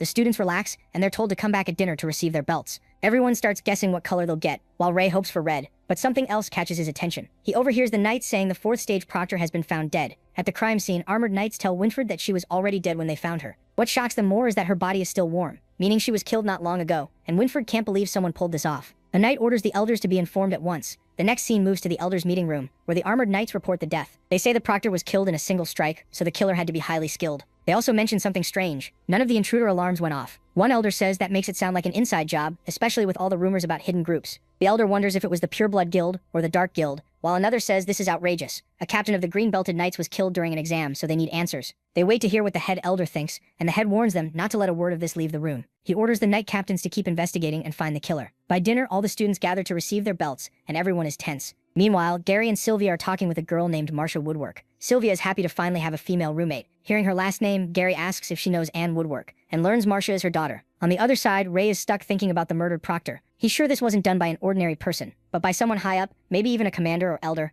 Gary snaps him out of it and asks if he remembers the adventurer they met on the way to Rennie years ago. He says that woman turned out to be Martha's mother, and talks about what a crazy coincidence it is. But the protagonist barely listens, which annoys Gary. He points out that the protagonist has been spacing out a lot lately. Sylvia figures he's still worried about the one who fired the arrow. Gary pinches his cheeks hard, and MC finally says he was thinking about why the sword in the 5th test didn't react to him. He keeps quiet about the proctor's death, knowing that would only make things worse. As Gary keeps pinching him, Sylvia says Ray really has the worst luck. She's about to bring up what happened in the 2nd test when the Knight Commanders arrive. Winfred says it's time to hand out the Knight Belts and tells the students to come up when called. The first name is Gary Blueblood, and as he walks forward, the students whisper that he was the top performer and should get a white belt. Some argue their goddess Sylvia did just as well, and others say both of them will get white. The guesses keep going, but after the final decision, Winfred announces that Gary will receive a black belt. Gary looks disappointed as the whispers spread through the hall. After that, Ian and Sylvia receive white belts, and some students lose it when they see the red-haired guy get a white belt. When Ray Talon is called, everyone is sure he's about to get a red belt. Instead, our boy is given a black belt, leaving everyone stunned, especially him.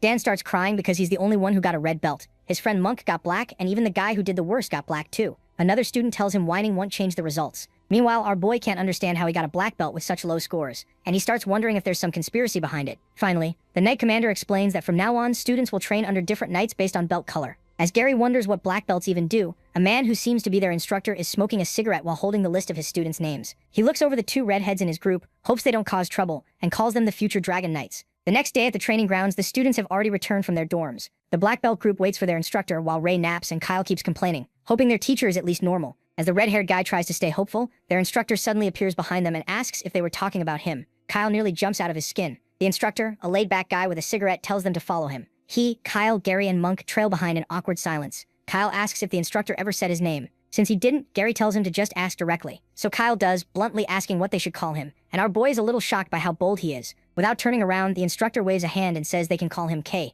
Ray thinks the name is weird, and Kyle figures it can't be his real one. As they keep walking, they run into Delbert, who greets him as Sir K, still bitter toward the red-haired boy. Delbert says he feels sorry for the black belt instructor for ending up with 2 redheads. He also mocks the protagonist Talon, saying he must be thrilled to have gotten a black belt. Then he adds that if it were up to him, someone like MC would never have been allowed into the academy. But our boy fires back that it's a shame Delbert doesn't get to make the decisions. That pushes Delbert over the edge. He warns Ray to know his place and says he'll be watching him. As Delbert moves to hit him, Case blocks him with his sword and reminds him that he is now part of the black belted knights. So letting discrimination come between them would only make things worse. Case's sword stops Delbert, but the knight just smirks and says everyone will soon learn the prophecy about the protagonist is wrong. Still annoyed, Delbert tells him good luck and walks off. The students are left confused, whispering about the prophecy and wondering what he meant. Kat glares after him, then tells the student knights to follow. He leads them to a room inside the castle and says this will be their special training area from now on. When they enter, the chamber is completely dark. A strange wind hits them, making the students flinch and shield their eyes. The place is run down and gloomy. The silence freaks Monk and Kyle out, and they suddenly realize Sir K has vanished without them noticing. While the others start panicking, Ray uses his dragon eye and figures K is gone. He still can't find him, even with that. Gary asks if MC can see their teacher, but he says no, he's nowhere in sight. Then K suddenly appears behind them and grabs both boys, scaring them half to death. With a candle in hand, K explains they'll train in total darkness to sharpen their senses. They'll stay here until they can move with the dark and use it like a weapon. That makes Gary uneasy. He says he heard black belts get sent on assassination missions and asks if that's true. Ray can tell that's what's bothering him. Kay takes a drag and says their skills make them better suited for those jobs than the others. Like it or not, Gary has to accept that. Gary, clearly upset, asks why they can't just fight head-on like everyone else. Kay steps closer and tells him they were picked because they have abilities the others don't. He pats Gary on the shoulder and says if he wants a straight fight, he can still have one, so he doesn't need to worry. Then Kay tosses them their black belts and tells them that from today on they can fight however they want. The next day, Ray checks his watch and sees his rank is 300. He figures the watch shows the current rankings. Lying on his bed, he recalls Kay saying the list updates every day after practice. Students in the same grade can challenge each other anytime. If a lower-ranked student wins, they take that spot, and the higher your rank, the more resources you get. Ray then asks Gary how many students are in their grade, and Gary says there are over 300. He realizes that puts him near the bottom of the rankings. Then Dan checks Gary's watch and freaks out when he sees Gary is ranked first, saying everyone had been wondering who'd take the top spot. Dan is thrilled to share a room with the first and third rankers, laughing that he can brag all he wants. Gary gets annoyed at him for flashing everyone's ranks. Nearby, Sylvia, the third-ranked knight, glances over at Dan, acting wild, and says, "Boys are foolish." Then Ian asks Monk why he looks so happy. Monk checks his watch,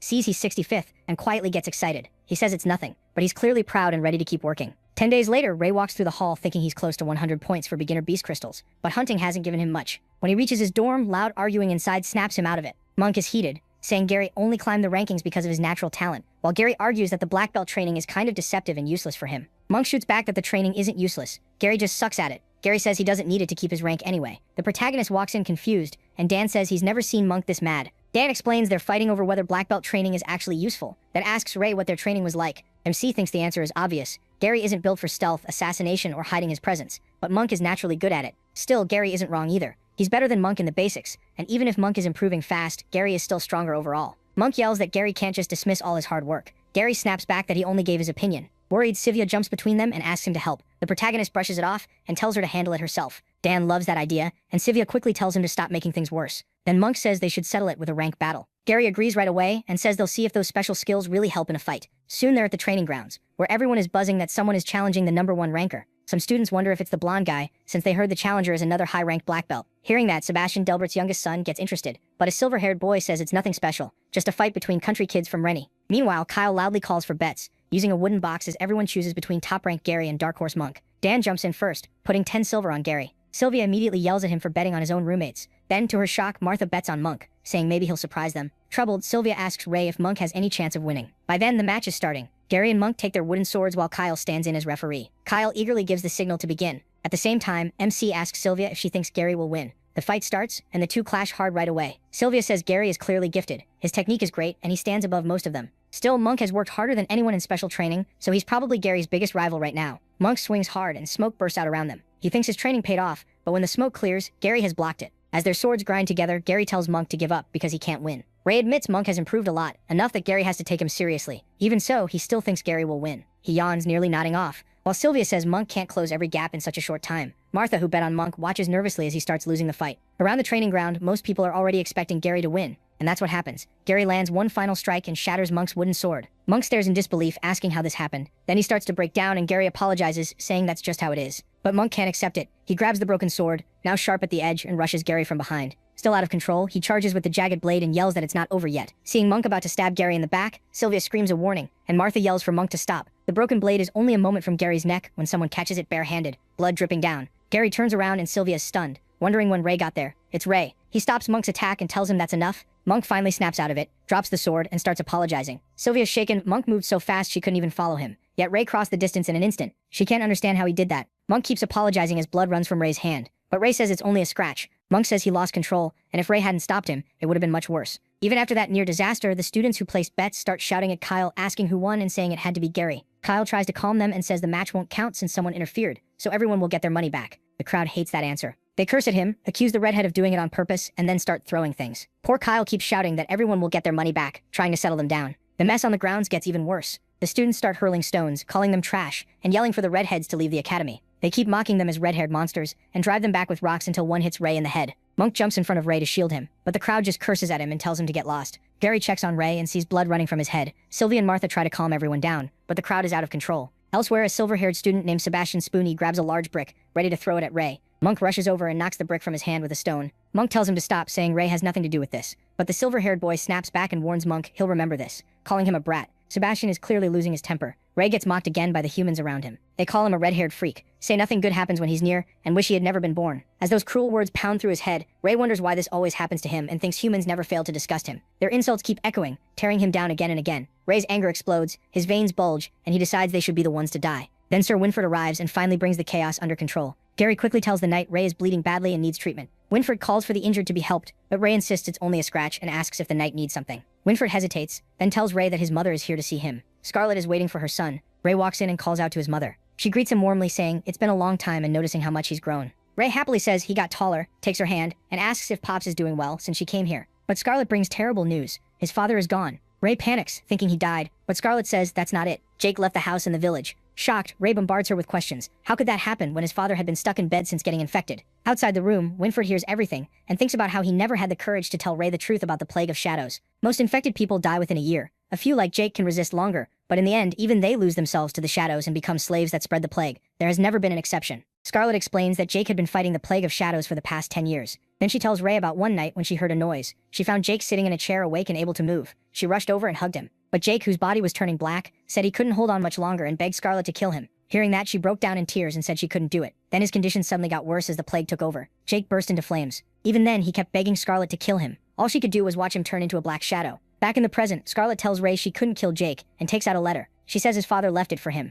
Ray opens the letter. Jake apologizes for not being there while he grew up and says he's proud that Ray made it into the academy. He thanks Ray for being his son and ends the letter by saying he loves him. After reading it, Ray starts crying. It feels like his father's final words, and he vows to find a way to save him. Later, Ray lies on his bed, crushed, replaying what his mother told him. She said she would find his father no matter what. When he tried to go with her, Scarlet refused and told him to follow his own path, saying Jake would want that too. She hugged him, happy to see him again, and told him not to worry about them. He should focus on what he needs to do. Now alone on his bed, Ray thinks about the last 10 years and how he's found nothing. He feels useless. He couldn't avenge his dragonkin, and he couldn't protect the people he cares about. To him, everything feels awful. Gary comes in and asks if he met his mother and what she said about his father's condition. But even though he's falling apart inside, he says his father is fine and walks out. Gary can tell something is wrong. As the protagonist leaves, he drops a paper behind, and Gary notices it. He picks it up, wondering what it is, when Dan suddenly sneaks up behind him. Dan snatches the paper, joking that it must be a love letter from a fangirl, since Gary was staring so hard. Gary panics and tries to grab it back. With a weird grin, Dan tells him not to be shy and asks to see the heartfelt confession. While they mess around, the other roommates walk in, confused.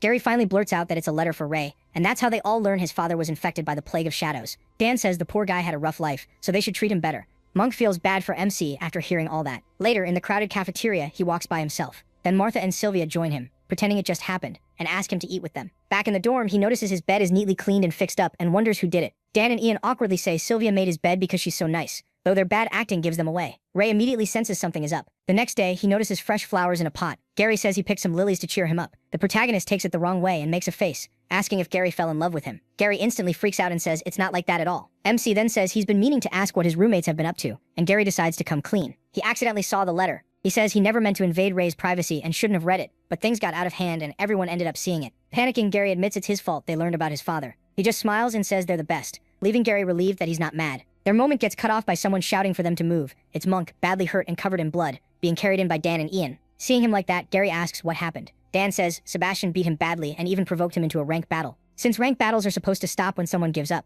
the protagonist asks how Monk got hurt this badly. Dan explains Monk passed out during the fight, so he never got the chance to surrender. Sebastian kept beating him anyway on purpose. Monk weakly calls out to Ray and apologizes, saying he won't be able to help make his bed for the next few days. Sylvia says his limbs might be broken and they need a doctor right away, so Ian runs to get one. As Gary asks where MC is going, he says, barely holding himself together, that he's going to make Sebastian pay for what he did to Monk. Gary grabs his arm and tells him to calm down and not do anything stupid, but he, set on revenge, asks if Gary is coming. Gary hesitates, admitting he also wants payback for Monk, but he says this isn't just anger, it's retaliation. Then Sylvia steps in and says Sebastian is from House Delbert, while Gary adds that he's Sir Delbert's youngest son, so crossing him is dangerous. The protagonist doesn't care. He says Sebastian started this, so he should answer for it. Gary snaps, saying the protagonist doesn't get the situation. This isn't the first time Sebastian has done something like this. Nobody wants trouble with him, and the protagonist could get expelled. Still, the red-haired boy says he'll be fine because he's not stupid. If he challenges Sebastian in an official rank battle, he can get his revenge without breaking the rules. Later, House Delbert is out on the training grounds. Ray walks up and cuts into their training, asking for Sebastian right away. The night students say he doesn't belong there, and joke that Sebastian never mentioned a red-haired friend. MC tells them to move, and a silver-haired guy asks what the noise is about. The others tell him this redhead is trying to push in and wants Sebastian. Stepping up, Eric says Sebastian doesn't know some red-haired freak, and gets mad that he interrupted training. He even asks if the protagonist's parents never taught him manners. MC shoots back that if Eric isn't Sebastian, then he has no business with him. Eric clenches his teeth, and then Sebastian steps out and asks if Ray is looking for him. Sebastian guesses he's here because of his friend, probably another black belt. He skips the talk and challenges him on the spot. He sends the rank battle request through his watch, and Sebastian notes how blunt he is. But Sebastian turns it down after seeing the protagonist is only ranked 280. He mocks him, saying a fight that uneven would be boring. Laughing, he says he thought the other black belt was the strong one, but MC looks way too weak. Then he claims he didn't mean to hurt Monk, that the gap between nobles and peasants, like the black belts, is just natural. Saying he doesn't want a repeat of that, Sebastian shuts Ray down. When he steps forward, Eric blocks him and says Sebastian won't lower himself to fight someone like him. Eric boasts that he's rank 9, so if the protagonist can face him, maybe others will start taking him seriously too. Sebastian agrees and lets Eric take the fight. Ray then asks Sebastian if he'll accept after Eric loses. Though Eric is clearly offended, Sebastian says they'll talk once the match is over. The Delbert students get excited for another real match, happy they're on a strong team. People challenge every day. MC tells Eric to make the first move. Eric grips his wooden sword, thinks MC is acting cocky, and warns him not to cry for revenge later, while the others notice MC still hasn't even drawn his sword. Eric sees it as the perfect time to show what Sebastian taught him. Sebastian smugly says Eric is picking on little kids again, and the fight starts. He stays still and unarmed while Eric lunges first, swinging his sword. Eric thrusts hard, trying to wound him, but the protagonist slips past it with ease. Eric is stunned that Ray dodged such a fast, strong strike. Still, he says it's not over and attacks again. The match keeps going and MC keeps slipping past every blow, moving so lightly it barely looks real. Eric starts to panic. He's swinging as fast as he can, yet nothing lands. Then Ray suddenly throws a heavy punch at Eric, sending him crashing to the ground. He follows up with a brutal hit that leaves Eric shaking in pain. Once Eric passes out and gets carried to the infirmary, he turns to Sebastian and asks if he qualifies now. Sebastian asks what he'd gain by agreeing. The protagonist answers by tossing out 2 intermediate beast crystals, offering both if Sebastian wins. Shocked, Sebastian asks where he got them and makes sure they aren't stolen. Ray says his adventurer parents left them to him. MC adds that Sebastian can still win them before he uses them for gear. Tempted, Sebastian accepts, but with one condition. He wants the rank battle held in public, so no one says he forced the crystals out of him. He agrees right away, saying that's what he wanted too. Soon they're at the training ground, where students are already cheering for Sebastian to crush the redhead. As they walk, Kyle asks if Ray is really about to fight Sebastian since he's ranked 2nd, and that's a terrible idea. Kyle warns that even if the protagonist wants easy betting money, Sebastian won't hold back. The protagonist tells him not to worry and to go place the bets. Since he can't stop him, Kyle just asks MC to make that bastard bleed. MC agrees with a fist bump. While Kyle starts taking bets on black belt Mim versus white belt Sebastian, Dan asks how long he can last, and Ian hopes he doesn't get hurt. Sylvia says this won't be a simple fight. Dan teases that love is making her blind, but Sylvia snaps back that she doesn't like the protagonist like that, and insists she's right. Annoyed, she tells Dan he's the blind one, if he can't see how strong MC is. Gary, though, isn't worried about who wins. He's worried what Sir Delbert will do after this. On the stage, Sebastian starts grandstanding, saying knights' children become knights, farmers' children stay farmers, and class lines can't be crossed. Sword in hand, he says Ray may have gotten bold after beating Eric, but this fight will show the real gap between them. When a knight student tells them to take position, he says Sebastian should save the negging for his lackeys. Right before the match starts, the protagonist wraps a black cloth over his face, leaving only his eyes exposed. The fight begins, and Sebastian strikes first with a hard swing. Ray dodges cleanly. Sebastian says he's lucky, since not many people avoid his opening attack. MC immediately proves his luck is bad by cutting Sebastian's face. Sebastian wipes the blood away, thinking the cut is shallow, and tells himself he can't beat him like this. In the middle of the fight, the protagonist asks why he talks so much, like all his wins came from running his mouth. Flustered, Sebastian bursts forward at top speed and says MC's luck ends now. He slips past the attack and uses a camouflage strike, cutting Sebastian across the face and shoulder.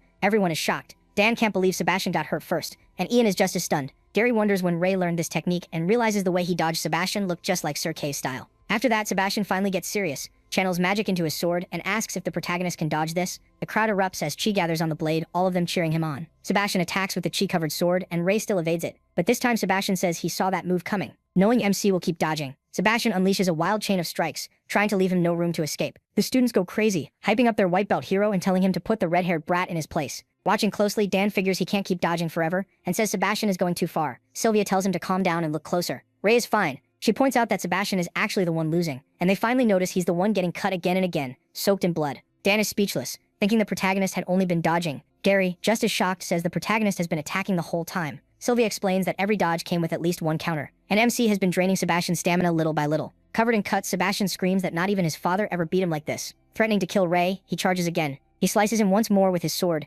Dan can hardly believe it's really the protagonist. Sylvia says he could have ended this much earlier and wonders why he keeps dragging it out. Gary realizes MC is doing it on purpose, breaking Sebastian down slowly like a predator playing with prey. By now, Sebastian's face is a mess of cuts and bruises, and he cries out, calling him a dirty peasant. But Ray, finally paying Sebastian back for what he did to Monk, goes for one last move. The protagonist lands one more hit on Sebastian's nose. Shaking, Sebastian threatens that his father will make the protagonist pay and that he's dead. MC lifts his sword again, thinking, talking to a guy like this is a total waste. Sebastian, finally breaking, says he'll forfeit. But before he can finish, he smacks him again with the sword. He keeps hitting him the same way Sebastian hurt Monk. Blinded by revenge, Ray won't let him surrender that easily. Sylvia and Gary realize this is getting bad. If it keeps going, Sebastian could die. Then someone suddenly yells for the protagonist to stop. It's Monk. He tries to calm him down, and MC wonders why he's here. Meanwhile, the battered Sebastian gives up, and the match ends with him as the winner. Right after that, the students rush over and carry Sebastian to the infirmary. Gary runs to Ray. Even beaten up, the white belt brat throws a fit and tells everyone to move. He keeps shouting that in the end, he'll be the one laughing. The story then moves to the top floor of Ivarian Knight Academy's central building. There, Delbert is making a huge scene over what happened to his son. Kay tries to calm him and says that by Knight rules, Ray Talon did nothing wrong. The black belt instructor tells him not to ignore the rules, but Delbert slams the table in anger. He says if rules didn't matter, he would have killed the red-haired brat himself, then demands Kay look at his son's ruined face. He accuses the protagonist of doing it on purpose, and says he was born a monster. One elder cuts in and says Delbert may not be wrong if the prophecy is real. That red-haired boy could destroy the kingdom. But Elder Van reminds them the prophecy also says the boy might become the world's chosen savior. Another elder interrupts, saying the child already shows signs of becoming a disaster. Someone else suggests expelling him now before things get worse. The head elder shuts that down, saying arguing is pointless. Since everyone disagrees, they should vote on whether Ray Talon should be expelled. In the end, Delbert, Elder Gibby, and Master Knight Rose vote to expel MC. On the other side, Elder Van, the head elder, Elder Humphrey, Winfred Bernardo, and Instructor K vote against it. So 3 support expulsion while 6 oppose it. Ray stays in the academy. Later, he is lying on his dorm roof with his eyes closed when he hears footsteps coming closer and wonders who it is. It's Sylvia. She couldn't find him in the dorm, so she checked the roof. The protagonist says he wants to be alone, and she asks if he's thinking about Monk. That catches him off guard, like she read his mind. She admits he's different from most people, and not very good at talking or understanding feelings. Ray cuts her off, saying he doesn't care. Flustered, Sylvia quickly says that's not what she meant. She explains she knows he isn't a bad person. Whenever she sees him angry or confused, she wishes she could help, and hopes he'll trust them more since they're friends. When she says that, MC suddenly pushes her against the wall, leaving her stunned. Then he activates his dragon eye. Looking up at her, he asks if she's afraid of him. She answers honestly, sometimes she is, but she still doesn't think he's a bad person. Then Sylvia smiles and says his dragon eye actually suits him, telling him not to see himself as a monster. As soon as he hears that, Ray's eye returns to normal. He turns away, thinking that whenever he believes he's finally seen what humans are really like, something changes again. It makes him realize he still has a long way to go before he truly understands people. Elsewhere, Delbert storms out of the building and swears he'll kill the red-haired monster someday, prophecy or not. Then Elder Gibby walks up to him. He says he knows Delbert believes knights should come only from noble blood, and admits that idea caught his interest. Meanwhile, Sylvia heads downstairs when a blonde white belt student stops her and asks where he is. She tells him he is on the roof. He thanks her and heads up, while Sylvia wonders if she's ever seen him before. The protagonist is still on the roof when he hears someone coming again and assumes Sylvia came back. But it's someone else, the blonde guy. He says MC must have mistaken him for another person. Then he introduces himself as Harry Delbert, a second-year student. Ray immediately looks annoyed when he hears he's from the Delbert family. Harry says he beat his little brother, so MC assumes he's here for revenge. Harry denies it and says the protagonist got the wrong idea. He's not here over something that petty. He actually wants to thank him. The protagonist is shocked, but Harry says he knows how arrogant Sebastian is and that his brother never trained seriously. It was only a matter of time before someone beat sense into him. After hearing that, MC turns to leave, but Harry stops him. They can't have an official rank match since they're in different years, so he asks him to spar with him instead. He offers a wooden sword and Ray takes it. The protagonist says after all that talk, Harry really did come for revenge. Harry says no, he just wants to see how strong the guy who beat his brother really is. Then he tells the red-haired boy to show him what he can do. MC gets ready and feels right away that Harry is different from the others. Because of that, he changes his style and attacks, but Harry blocks it perfectly. The force makes Ray lean back and Harry praises him for choosing the right move. He is stunned. He senses something strange. Normally that strike should have shattered the other sword already. He realizes that if Harry keeps attacking like this, his own sword will break first. Harry then figures out the protagonist doesn't know how to use chi yet. Once he sees brute strength won't work, MC switches to the black belt techniques he learned. They keep trading blows, but Harry dodges with ease and asks if that's all Ray has. He starts getting worked up and breaks into a sweat. Then Harry brings down one final heavy strike with his wooden sword, sending the protagonist stumbling to the ground. Blood starts to run, and at that moment, Harry ends the fight. As he's about to leave, Ray in rough shape somehow gets back up. He asks Harry if he's the top-ranked second-year knight apprentice. Harry replies that he's only ranked 50th. MC can barely believe someone this strong is only number 50. Harry waves goodbye and says they should fight again, once Ray learns chi properly. That leaves him wondering if learning chi could really make him that much stronger. The next scene shifts to the Elder's office, where Winford worries about the border, since more knights have gone missing. He says the threat isn't just outside. The Dark Guild may have already slipped into the academy. The head elder confirms it's no longer just a rumor, and when Winford says the students should at least be warned, the head elder agrees, then adds something else matters too. He tells Winford to bring the 5 red-haired kids so they can be told about their calling. After that, the protagonist sits on the roof trying to gather his aura. He's been trying to pull it into his body, but it never works. With the rain pouring down, he decides to stop for the day, but then he spots some suspicious figures sneaking through the academy. He quickly realizes they're setting up an ambush after spotting their target. The masked group moves in quietly toward that target, who turns out to be one of the elders. Ray activates his dragon eye and sees they're a plague of shadows. Troubled, he removes his black belt and wonders if they have anything to do with his father. Meanwhile, the masked attackers block the elder's path and tell him this is where his road ends. The elder mutters that the rumors about the Dark Guild inside the academy were true. One of them says he realized it too late, and soon the Dark Guild will control the whole academy with no one able to stop them. As the old man starts fighting all 4 at once, someone suddenly jumps in. It's Ray. Hiding his face, he steps beside the elder with sword in hand and says the fight is now 2 against 4. The elder recognizes him as one of the students and apologizes for dragging him into this. The guild member is shocked to see where the kid came from, but another says it doesn't matter. They're both going to die anyway. The elder gets ready, uses magic, and tells Ray to keep 2 of them busy. As Ray clashes with the pair, he realizes the old man's chi is different. He also sees these shadow beasts still have their own minds. Ray slips past their attack and tries to strike from behind, but the other one cuts in. Then one of them casts magic. Ray bends back to avoid it, and they instantly figure out he can't use chi. He's just an amateur. Realizing they exposed him, he grips his sword with his mouth and throws them off. Confused, they rush in to kill him, but he keeps dodging until one shadow starts thinking this brat moves strangely. When they lose sight of Ray and still can't catch him, they look around for the red-haired boy and suddenly see 2 allies already killed by the elder. The old man tells the last 2 to keep going. He wants to see what the kid can do. Feeling cornered, they consider using their secret power, but first decide to get rid of Ray. Watching from above, Ray realizes the old man never really needed help. Still, now that he has a chance to fight, he jumps at the shadows from behind. Ray keeps annoying them since they still can't catch him, but eventually they box him in. Just when MC seems stuck, the elder shouts for him to grab the man's hand and pull. Then he tells Ray to turn and use that force to throw him over. Ray follows exactly and hurls the man toward the elder. The elder answers with a heavy chi punch and blasts the shadow fighter away in an explosion. Seeing that, Ray can only wonder how strong the old man really is. Right then, the knights arrive, the last guild member tries to flee and Ray starts after him. But the elder stops him, saying not to chase someone who's already desperate. As the knights reach them, Ray gains a new ability after all these years. The knights check on the elder and he says he's fine. He mentions one enemy escaped, so they can go after him if they want. The knights take off in pursuit. The elder thanks Ray for helping and calls him talented, so Ray asks why the guild attacked him, but the elder avoids the question. Instead, he taps Ray's shoulder and asks if he'll join the martial arts club when he becomes a second year. After that, the elder leaves in a burst of chi, vanishing like the wind. Ray just stares, thinking the old man is seriously weird. Next, Ray is called to the head elder's office, where Winford is already waiting, and says the head elder wants to see him. That makes Ray wonder if he got caught already. It turns out Winford gathered all the red-haired kids, Ian, Kyle, Sloth, Badger, and Ray. The boys get restless, guessing the elder has some special mission for them, but the head elder gets right to it and says they were called because of a prophecy. He explains that 10 years ago, heaven foretold their land would be saved from ruin by a red-haired boy. Kyle quickly assumes it could be one of them, but the elder says they found 10 red-haired children who match that sign. That leaves Ray even more shocked. When they ask about the other 5, the elder says those children have talent for magic and study at Roland Academy. Hearing that, Ray remembers Amy and thinks she probably already knows about them. While Kyle and the others get excited about saving the world, the elder keeps explaining the prophecy. Long ago, 5 dragon knights saved the land, defeated the shadows, and founded Avrian Knight Academy. Now the head elder puts that legacy on their shoulders and says they'll get training beyond the normal and special courses. These 5 red-haired kids are expected to become Avrian Academy's next dragon knights. After they leave, Kyle and one twin are thrilled to be called saviors, while Ray asks Ian if his hair was always red. Ian says yes, and that it caused him plenty of trouble growing up. Ray realizes everyone else's hair was always red, but has changed from black to red. That makes him wonder if he should even count as a dragon knight, and he starts thinking the head elder is hiding something. Back in the head elder's office, Winfred questions why he didn't tell the children the whole prophecy. The head elder says they already carry enough, so the rest can wait until they're ready. Winfred reluctantly agrees. Then the story shifts to Ray researching the dragon knights. He notes that some people still see dragons as evil, while others think they never existed. A small number still believe dragons once protected this land, back before shadows spread everywhere. As he keeps reading, one book stands out, because it mentions guidance from God. Books about God are forbidden to humans, so Ray finds nothing useful, and goes to a priest for answers. At the same time, besides special training with Sir Kay, they also train under Winfred to prepare as dragon knights. During all this, Ray thinks that without knight training, he would have gone straight to ask God why he was turned into a human. He says a full year passes with training,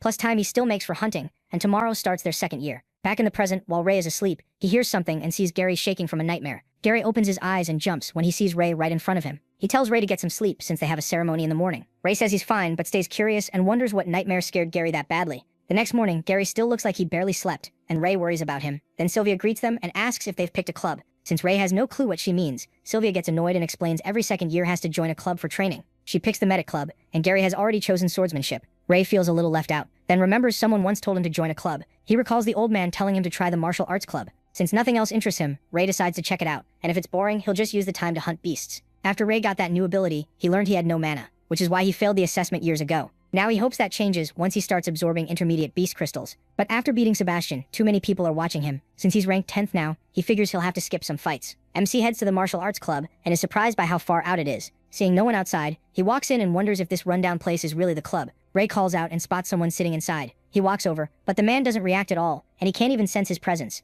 Thinking the guy might be dead, he taps the old man's shoulder, only for the elder to grab his hand and slam him hard to the floor. The old man snaps, asking how dare he come in here. The protagonist quickly explains he came to join the martial arts club because the elder told him to. That calms the old man down, and he recognizes him as the red-haired student who helped that day. It is the same elder, and he starts patting Ray. Our guy complains that attacking strangers first nearly got him killed. The elder apologizes and says too many suspicious people have been coming around lately. He's pleased MC took his advice and joined, then happily announces he'll be MC's teacher. Hearing that, he is stunned and feels like he got tricked into this club. Stuck one-on-one with the old man, he starts wondering how he'll ever escape. The elder tells the protagonist to begin with the basics, since he couldn't use chi when they first met. As he explains chi attacks, Ray figures this club must be unpopular for a reason. But the elder insists people just don't understand martial arts. Once he's done teaching him, MC will learn that his own hands are his best weapons. Then he asks about the people who attacked him before, and the elder says they were from the Dark Guild. He adds that he will hear more about them in 2nd year. The old man explains the Dark Guild wants to destroy the Allure Kingdom. Their leader used to be a high-ranking member of Avrian Knight Academy, before being expelled and forming the group. Remembering how their aura felt like the plague of shadows, the protagonist asks if they're dangerous.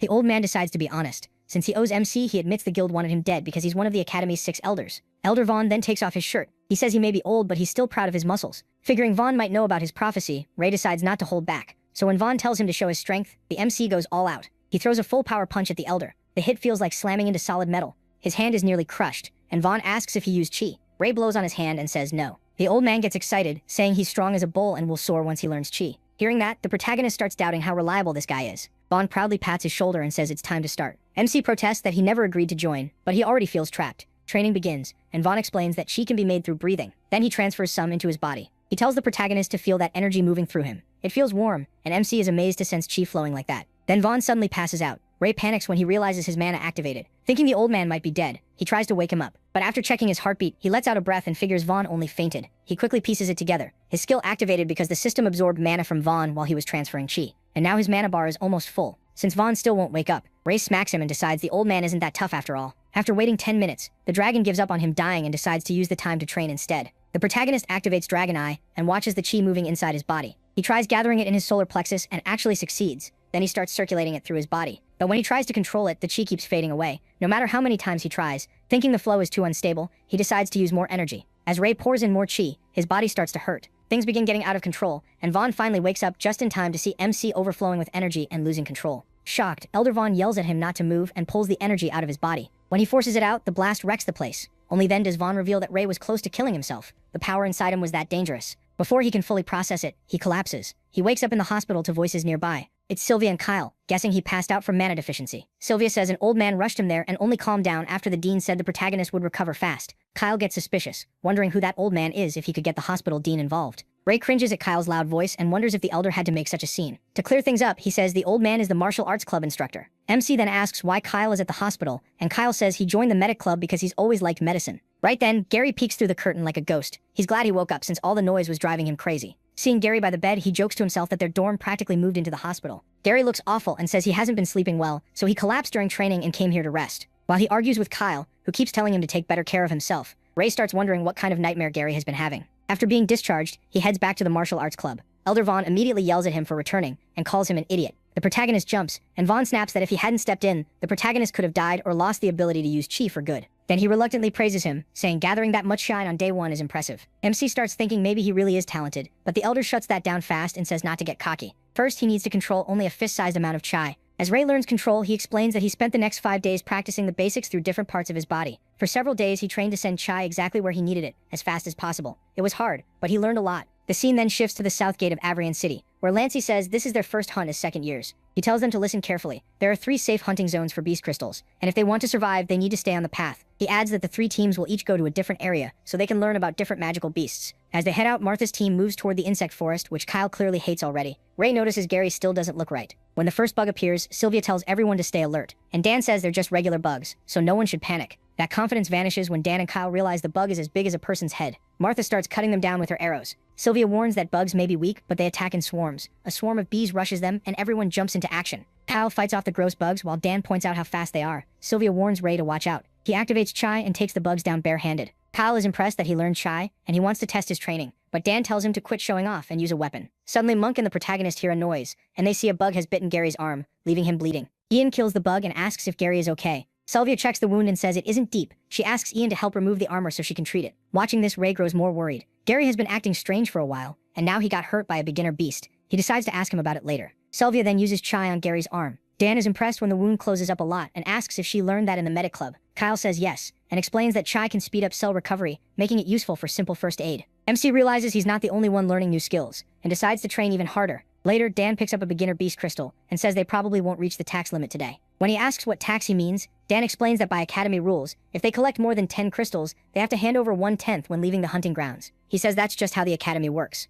Ray immediately thinks he needs a way around Lancey, and it seems he already collected more than 10 crystals. Then he checks his dragon system. At the hunting ground entrance, Lancey starts collecting beast crystals. The protagonist only hands over 5, and Lancey blows up, sure he's being tricked. He orders the protagonist to remove his equipment. MC calmly takes everything off. When Lancey still can't find any crystals, he gets furious and says it's impossible. Then he accuses Ray of hiding them somewhere on the mountain, but he pushes his luck and smugly says Lancey won't find anything. As they leave, Monk asks how he pulled that off, when he clearly got more than 5 crystals. The protagonist just says it's a secret. Monk has figured out that when he stores beast crystals in the system, the real ones turn into useless rocks. The system gives him the crystals directly after he defeats magical beasts, while everyone else has to dig them out of the corpses. To avoid suspicion, he tells the system not to auto-extract them anymore. Besides, once he stores them, he can't take them back out. That leaves him with only 5 crystals to show, so he doesn't have to pay anything. After finding a way around the tax, Ray reminds himself to be careful. If Lancey learns the truth, he won't let it go. On the way back, he calls out to Gary, thinking he forgot something. The moment he taps Gary's shoulder, Gary starts muttering about opening the red door. Then he begins shaking in fear and screaming while covering his ears. Ray tries to calm him down, and Monk notices they're no longer behind him. He tells Sylvia and Dan he's going back to look for them. Monk finds the 2 of them and asks what's going on, saying everyone else is already far ahead. The protagonist says Gary isn't doing well, and keeps talking about a red door. Gary is terrified, mumbling that he has to open it because a voice keeps calling him. Monk makes a guess, maybe Gary is talking about Avrian prison. Ray speaks to the voice and it says it has been waiting for him. Then it starts revealing hidden history and the world's secrets. The voice seems to be coming from the red door. Then it suddenly vanishes when the door is shut. Ray yells for it to wait, then jolts awake shaken because the dream felt way too real. Seeing Gary mumble about the red door in his sleep, MC realizes it may be the same one from his own dream. We then flash back to the hunting grounds, where he asks Gary what kind of nightmares he's been having.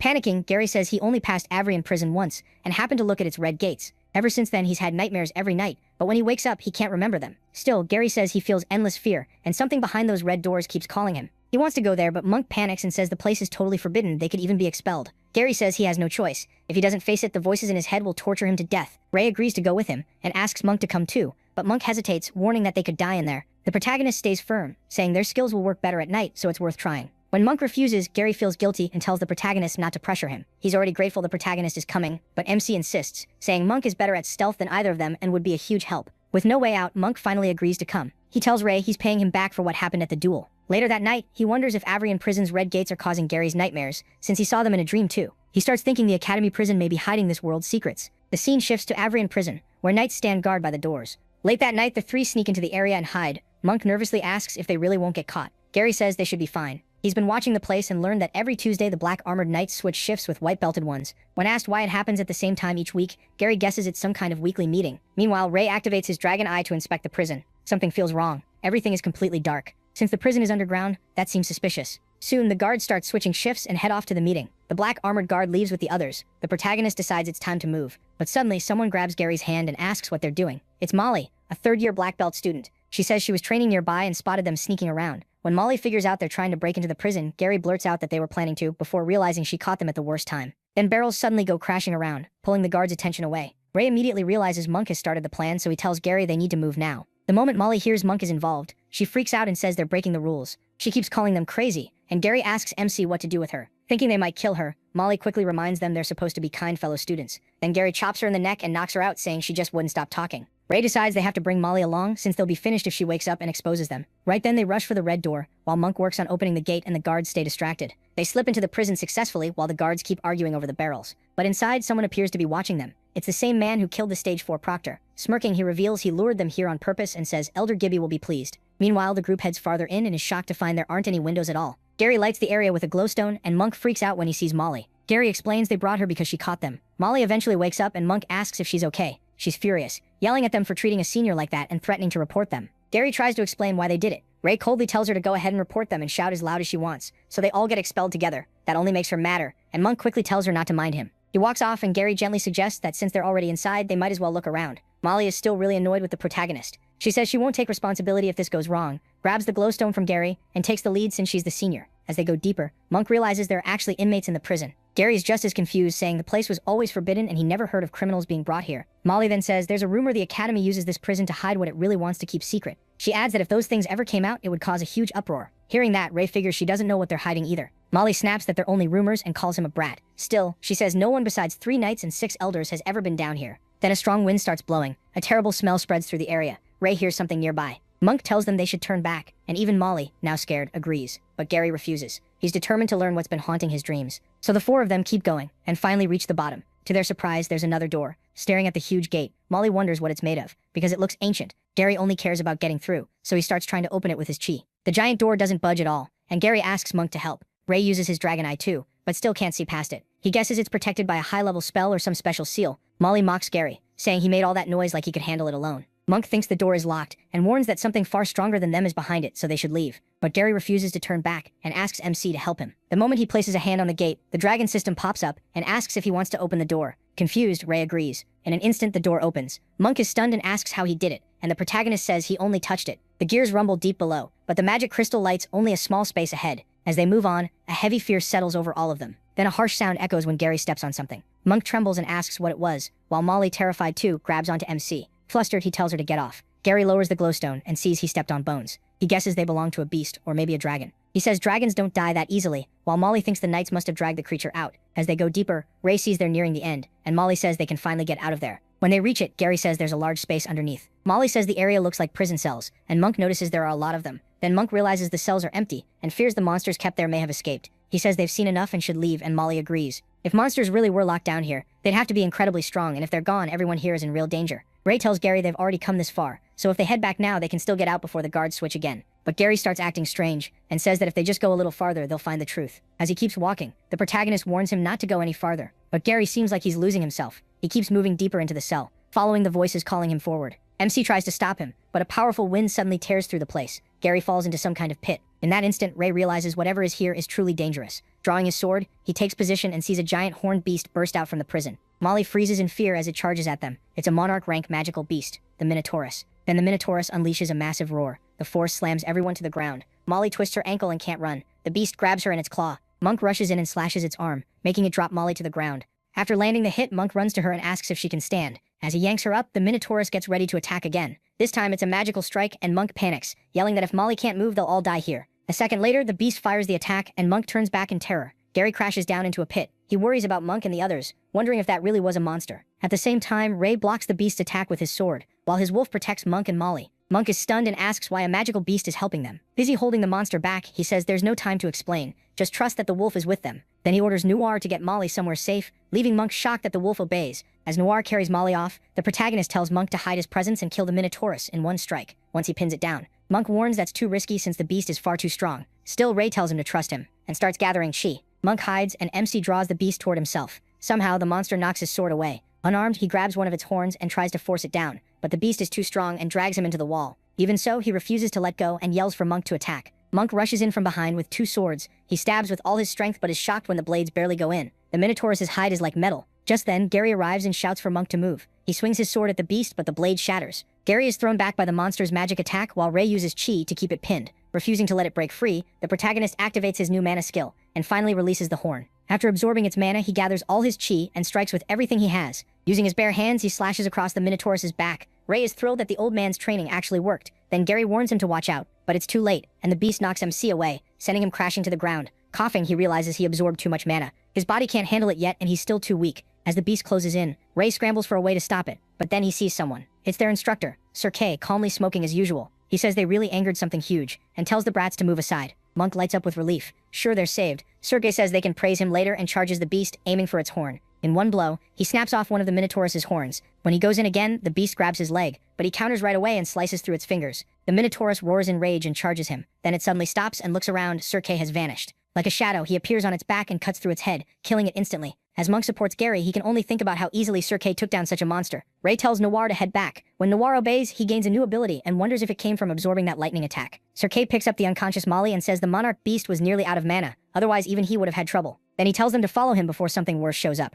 As they leave, Sir Kay demands an explanation, while Molly pretends to be unconscious to dodge blame. Monk nervously asks if they'll be expelled. Cater says they should be grateful expulsion is even still an option after sneaking in here. Thinking it's a miracle they're alive, Monk and Gary apologize. But then Sir Kay turns and winks at them. He says it'd be a waste to expel students who fought a monarch beast and survived. He'll let it slide, as long as they keep quiet and say he never saw them. Hearing that, the 3 of them are filled with relief. At the door, Sir Kay asks how they got it open. Ray lies and says it was already open, and Gary backs him up. Sir Kay finds that suspicious. Then the protagonist hears a voice say it will wait for him there, and that he should come back when he's stronger. He panics, recognizing it as the same voice from his dreams, and then the door shuts. Later that night, at the Academy Hospital, Sir Kay is getting treated. The dean is shocked he was hurt this badly and assumes training 4 students at once is too much, while the dean scolds him. The others are there too, and Ray thinks Sir Kay is even scarier when he acts playful. MC sits up and asks Gary why he kept going deeper when they told him to stop. Gary says he felt a strong urge to go on and couldn't control his body or thoughts. Hearing that, Monk says that after reading the book, he learned the Minotaurus doesn't just control lightning, it also has a power called the Labyrinth of the Heart. According to legend, the monster was born from a queen and a white bull meant for sacrifice. When the king found out, he was furious and ordered a giant maze built at the edge of the world, placing it under heavy guard. The monster was locked inside, but it had godlike strength. As it grew, its desire to escape became the power to twist people's hearts. Anyone affected by it loses control and gets ruled by intense emotions. Ray thinks the story sounds ridiculous. A human and a bull having a child. Gary asks how it ends, but the book doesn't say. Monk guesses the beast escaped, or they wouldn't have found it in that prison. Gary, finally linking it to his nightmares, thinks it makes sense. The beast must have left offspring behind. He instead keeps thinking about the voice from the prison, and wonders if the monster really caused Gary's nightmares. Then Sir Kay walks in and tells them to stay put and rest for a few days. Thinking he's about to get scolded again, Ray calls out to him, and Sir Kay assumes they're worried about his injuries, so he says it's nothing. Just a couple broken ribs. But the protagonist only wanted to ask if he got a monarch beast crystal, and whether they'd get a share. That makes Sir Kay snap. He says they get nothing, those are his payment, and he didn't get hurt just to split the reward. MC looks completely done with the rant. Before leaving, Sir Kay says they'll do a full checkup in the morning. Still curious, he asks one more thing. He wants to know how Sir Kay knew they were in the prison. Gary points out that only they should have known, since Molly wanted to report them but never got the chance. Calling them brats, Sir Kay says they asked too many questions, and reveals that the lurkers told him. Hearing that, Ray realizes they were being watched the whole time. Monk brings up the rumor that certain people in the academy secretly protect students, while Gary adds that they also leak information. Sir Kay says he won't reveal who it was and tells them to focus on the things they really should be worrying about. After he leaves, the protagonist thinks the more he learns, the more the academy feels far less simple than it first seemed. When he goes back to bed, he thinks about his new ability. It can absorb a target's magic and boost spells of the same element. To him, it doesn't seem very useful. He looks over at Gary, remembers making them keep Noir a secret, and figures Sir Kay didn't notice either. He also realizes Gary doesn't seem to be having nightmares anymore, and wonders if the beast really was the cause. The next scene moves to a martial arts club at the market. Ray is training with Elder Vaughn. Vaughn praises his fighting style, especially how he can battle with a sword in his mouth. MC says his sword feels more defensive now, and his barehanded attacks still aren't strong enough. Vaughn agrees. Then the old man excitedly says he has something for him. He digs through a closet, and Ray wonders what could even be hidden in a place like this. At last, Vaughn pulls it out, and it turns out to be dragon turtle gauntlets. The name catches his attention. He puts on the heavy arm guards, and Vaughn reveals they can even resize to fit the user. As the gauntlets shrink to match the protagonist's arms, he asks if they're made from beast crystals. Vaughn says yes, just from an intermediate dragon turtle crystal. If it were advanced, they'd be much stronger. Vaughn adds that he'd like to give Ray even better gear, but that wouldn't be fair to the other contestants. Confused by that, he asks MC if he hasn't been going to class. Vaughn explains that every student from second year up joins the Academy's yearly tournament, and one-on-one matches decide the 5 strongest. He says those 5 will represent the Academy in the World Combat Tournament, against top fighters from across the world. Vaughn gives him the gauntlets and tells him to at least place 10th. If he ranks well using them, he can keep them. Fired up, he accepts and thanks him. Now that he has a weapon, Vaughn tells him to get defensive gear too, something like armor or a shield, since it helps a lot on missions. The protagonist heads to the weapon shop for armor, and is stunned by the prices. The vendor says the price is firm. Making defensive gear from an intermediate beast crystal costs 10 beginner crystals, or $1,000. Then he asks for 10 more beast crystals as hush money, saying he doesn't care where MC got them. He gets annoyed, but figures that if he hands them over, the Academy won't have proof he hid any crystals. If they're watching him now, hunting alone may be over. So he gives in and tosses over the pouch of crystals. Smiling, the vendor promises quality work and takes the pouch. Ray glares at him, thinking people are sneaky no matter their job. Just then, Sylvia walks up, happy to see him. He asks if she's here for equipment too, and she says yes, there are no classes today. The protagonist leans in and quietly tells her the vendor scammed him for extra crystals. Hearing that, Sylvia storms over and says she wants to place a commission. The vendor clearly knows her and warmly greets the young lady from the Hart family. Sylvia then asks the price of the defensive gear for her friend. Hearing that title, Ray starts wondering if Sylvia comes from an important family. A little later, she gives back the extra crystals the vendor took. MC thanks her, but he can't ignore how differently people get treated. He remembers Sebastian Delbert saying knights' kids become knights, and farmers' kids stay farmers. He starts to think that ugly idea may really be how the world works. Shaking that off, he decides to repay her. He pulls out a Wallabear intermediate crystal, but Sylvia refuses, saying it's worth way more than 10 beginner crystals.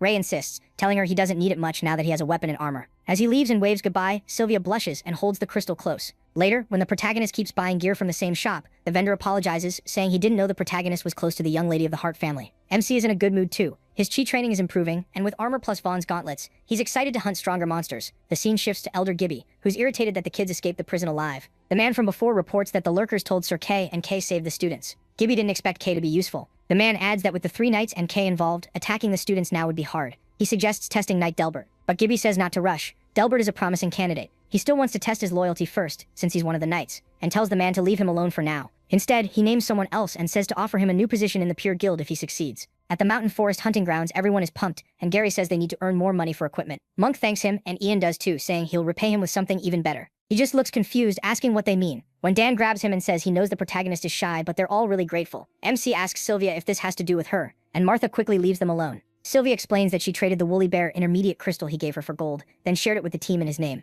Since she already had a good shield, she says it wasn't useful to her anyway, then apologizes for not asking first. Thinking he's upset, Ray just pats her shoulder and says she'd make a great leader. The sudden praise makes her blush hard, and she shoves him away. Nearby, Monk, Dan, and Martha secretly watch the whole thing. Later, Gary asks the protagonist if something happened between him and Sylvia, but the clueless MC has no idea what he means. Gary sighs and tells MC not to treat Amy like that. Later, at the hunting grounds, a swarm of bugs glides toward them, and the group gets ready to fight. Ray activates his dragon eye and sees they're all beginner rank monsters, so they should be okay. Dan cuts through the bugs easily and starts wishing for a tougher fight. Gary says he's just gotten a lot better. Monk also slices through the bugs with ease. Then Ray suddenly warns him to watch out and reveals a Hercules beetle is coming. Monk jumps aside and is shocked when the intermediate rank monster attacks him. Thinking it's still just a bug, Dan confidently attacks the huge beetle, but quickly learns its defense is insanely tough. He warns them more beetles are coming, and soon they're surrounded. Gary slashes at one with his sword, but he's shocked too by how hard its shell is. Everyone starts struggling. Martha's arrows can't pierce them, and even Sylvia's shield barely stops one before she's knocked back. Monk, Ian, and Dan get boxed in by the beetles and can't break free. Then a giant beetle crashes down nearby. Ray jumps in, using his new gauntlets and chi to fight them off. He punches straight through the Hercules beetles with ease, leaving the others stunned by how strong he's gotten. Dan notices the new weapon and freaks out over how powerful the gauntlets are. Monk explains that his martial arts club advisor loaned them to the protagonist, and Dan immediately regrets joining the wrong club.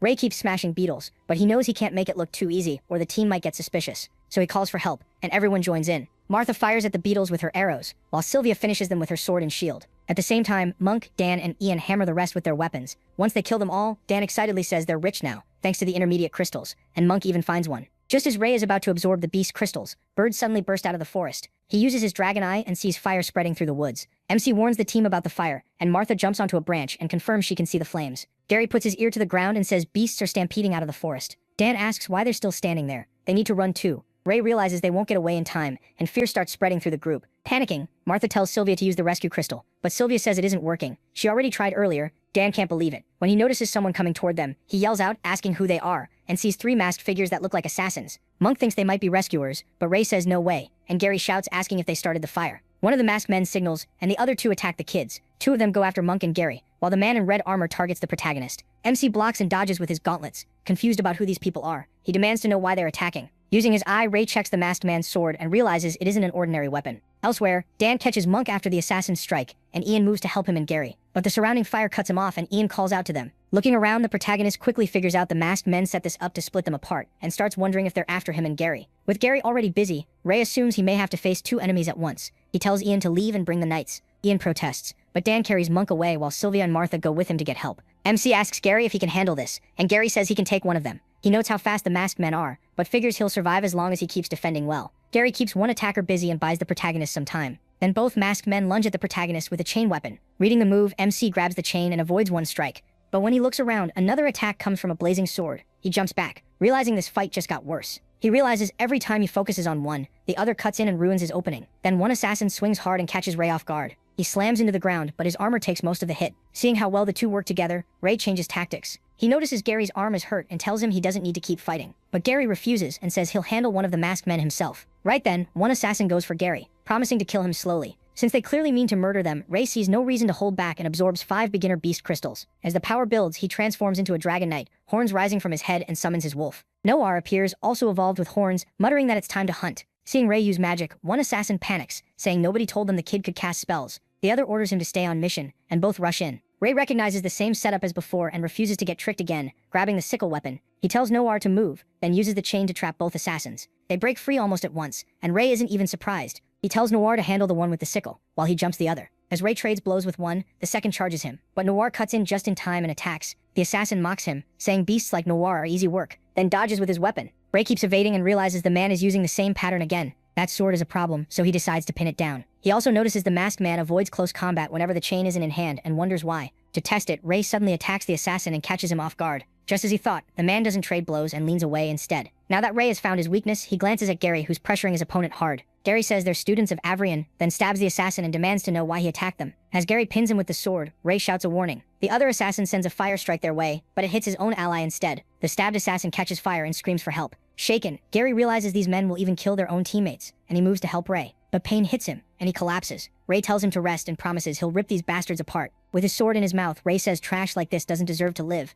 especially after throwing away their own comrades' lives. He lands a heavy blow on the masked man, but the guy survives. Ray sees he avoided the worst of it and realizes they came fully prepared, with special gear and weapons. His gauntlets are already cracking, so if this keeps up, his equipment won't last much longer. To buy time, Ray calls Noir again and sends him at the assassin. The man says the wolf is only intermediate rank and will die before its master. Noir circles fast trying to throw him off, but the assassin grabs the chain and snarls that he won't be looked down on. Then he catches the wolf with it. Seeing Noir trapped, Gary tries to help. The assassin aims to finish the wolf, but Gary jumps in and blocks the strike. Calling him stupid for risking his life for a beast, the assassin hits Gary again, even though he's barely standing. Gary crashes to the ground and his sword slips away. Still, he grabs the assassin's leg and tells Noir to take the sword and fight like Ray. The wolf picks it up in its mouth. As the masked man tries to kill Gary, who still won't let go, Noir slices through his head and cleanly takes it off. Now only one masked man is left. And as he looks at his fallen ally, Ray grabs the sword and strikes with everything he has. It still doesn't do much damage. But the assassin's mask shatters, and to their shock, it's Knight Lancey. Lancey pulls the rest of the mask off, and Gary, stunned, curses him for doing this as a teacher. Lancey doesn't care. He says Gary will die anyway and rushes him with his sword. Noir jumps in front and takes the hit. Ray tells Noir to stop, then unsummons him. Gary drops hard and lies there helpless. Lancey storms toward Ray, saying he'll kill them one by one.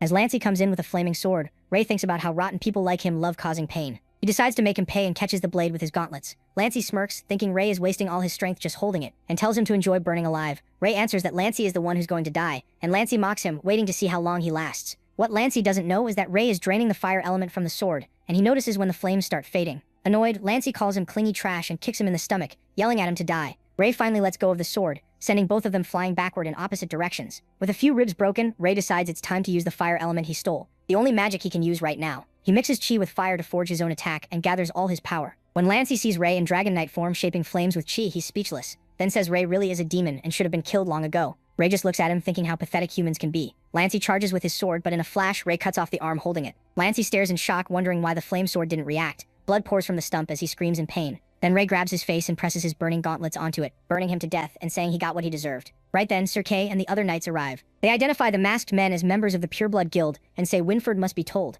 Kay tells Ray to hold on, but his body is badly torn up, and after saying everyone is safe, he passes out. The story then moves to the hospital. Ray wakes up covered in bandages and realizes he's in the infirmary. Sylvia is relieved to see him, and he asks how long he was out. She says he was unconscious for 3 days. Helping him sit up, she explains he got treatment in time and is healing well. Ray remembers his mouth burning, but now it feels fine. Sylvia then calls the others in. They've all been waiting for him. The team enters with Serket, and the instructor casts a spell so nobody can overhear them. Confused, Ray asks what he's doing, and then notices all his classmates are there. Serket says 2 students, Ray and Gary, were attacked and nearly killed. After speaking with Winford, he's decided to tell them the truth. But first, he asks Ray what he knows about the attackers. Ray says they were masked assailants. He couldn't identify 2 of them, but one was Master Knight Lancey. The whole room is stunned. Kyle says he always knew Lancey was shady, and Sylvia asks if this was the Dark Guild. Serket says no, and that it would be simpler if it were. He reveals the attackers belong to the Pure Guild. Unlike the Dark Guild, they have support inside the academy, and rumors say one of the elders backs them. Hearing an elder may be involved, the students panic. They can't believe an elder would allow something this close to straight-up murder. But Kay calms them and says the situation isn't that simple. Ray asks what the guild wants. Since Ray probably already suspects it, Serket says he gathered the red-haired students and the victims for a reason. Ray sums it up. They want to eliminate them. The twins stay oddly calm, but Ian freaks out. Kyle panics too, saying it makes no sense, since one of them is supposed to become the world's savior. Kay then explains there's another part to the prophecy. He says that 11 years ago, the prophecy claimed the red-haired child could become the world's savior, or the one who destroys it. Because of that, many knights put bloodline and birth above everything else.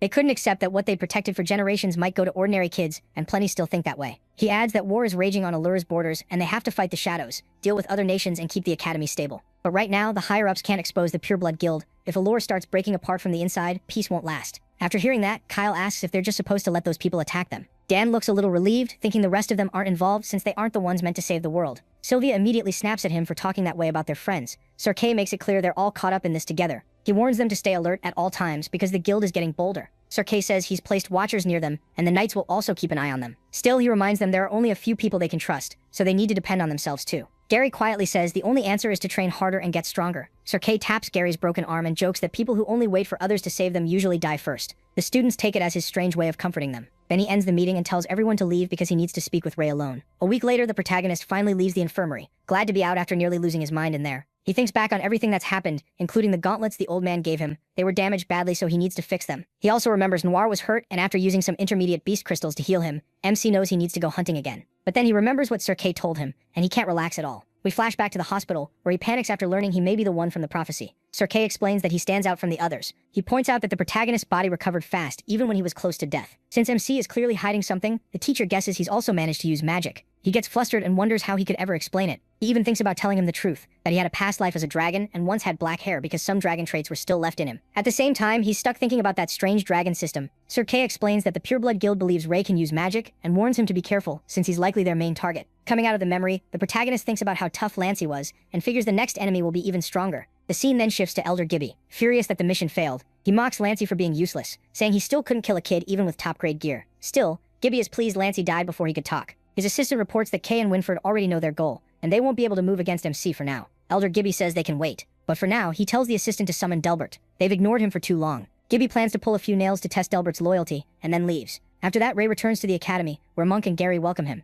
When they ask why he's hurt again, he says he fought the old man from the martial arts club. Dan can only wonder what kind of insane club that is. Just then, Martha and Sylvia come into the dorm and say there's a letter for Gary. Sylvia is happy to see the protagonist back, and Martha says he should fix his hair. Dan suggests shaving half of it off like his, which only annoys Ray since he has no interest in looking like Dan. Kyle cuts in and says MC should just go bald like him. Seeing him there, the MC asks why he's in their dorm, and Monk explains Kyle always wanted to move in. Since there was space, Sir Kyle allowed it so they could look out for each other. He complains that Kyle is way too loud, then looks at Gary and realizes something is wrong. A moment later, Gary rushes out of the room, and Sylvia guesses it's because of the letter. Dan jokes that maybe he got dumped, but the protagonist quickly runs after him. He activates his dragon eye and sees Gary heading for the roof. Ray hurries up there and finds Gary sitting alone. When he asks what's wrong, Gary says the letter was about his sister, Amy. MC asks what happened and Gary tells him she died. Ray remembers Amy and realizes he never got the chance to thank her. Now she's gone and he breaks down, tears running down his face. Gary then says he could never shake a terrible nightmare. In it, Amy was torn apart by monsters at Roland Magic Academy. She was left there helpless with countless nobles just watching. Gary starts crying too and says it wasn't just a nightmare, it was intuition. His anger rises even more when he says their parents also wrote that the nobles paid the family a large sum as compensation. Furious, Gary breaks the barrier and says that to them, his sister was nothing more than some country child. Ray stays silent and listens. Gary then shouts that he won't forgive them and will find the one who killed his sister.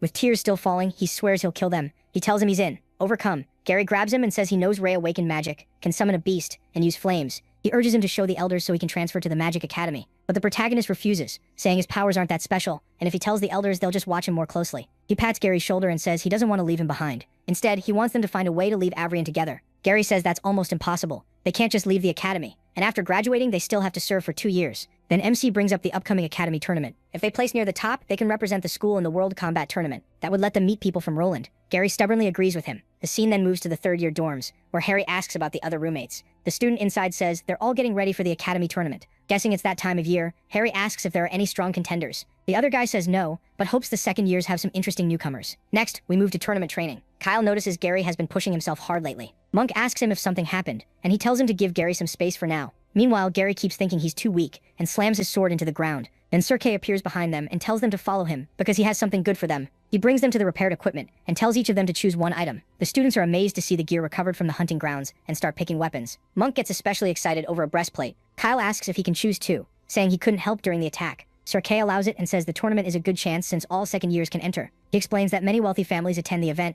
and if the students perform well, they may get noticed. After graduation, they could even become guards for those families, which is a pretty good deal. Hearing that, Gary realizes doing well could let him serve a noble house. He smirks. Ray picks up Lancey's sword, but Cedric K says it wasn't badly damaged. It just lost the power to channel flame magic, so now it's only a beginner weapon. He suggests picking something else. The protagonist then remembers he absorbed all the fire element from it and realizes that absorbing elements is even more useful than he thought. Later, he heads into a hunting forest and finds an area covered in ice. He enters the frozen zone, where monsters guard the place. Using Chai and flame magic, he kills the monsters. When he sees a bunch of ice elemental golems inside, Ray is pleased and tells Noir to handle the ones on the left. 3 weeks later, the Avarian Night Academy tournament begins, and the place is packed with visitors from many academies. In the waiting hall, students chatter among themselves, when Martha runs over and says the tournament rules changed this year. Dan is confused because he thought it would be one-on-one duels. But before she can explain, the knights enter and the students get excited for the tournament. One knight calls up the top 5 second and third year students. Monk, Ian, Dan, Sylvia, and Gary step forward, making the others whisper since they're all from the same dorm. Dan thinks he only made it because Ray gave up his spot. The head knight then calls for the third year students, and a third-rank girl named Cherry says Jura is away on a mission.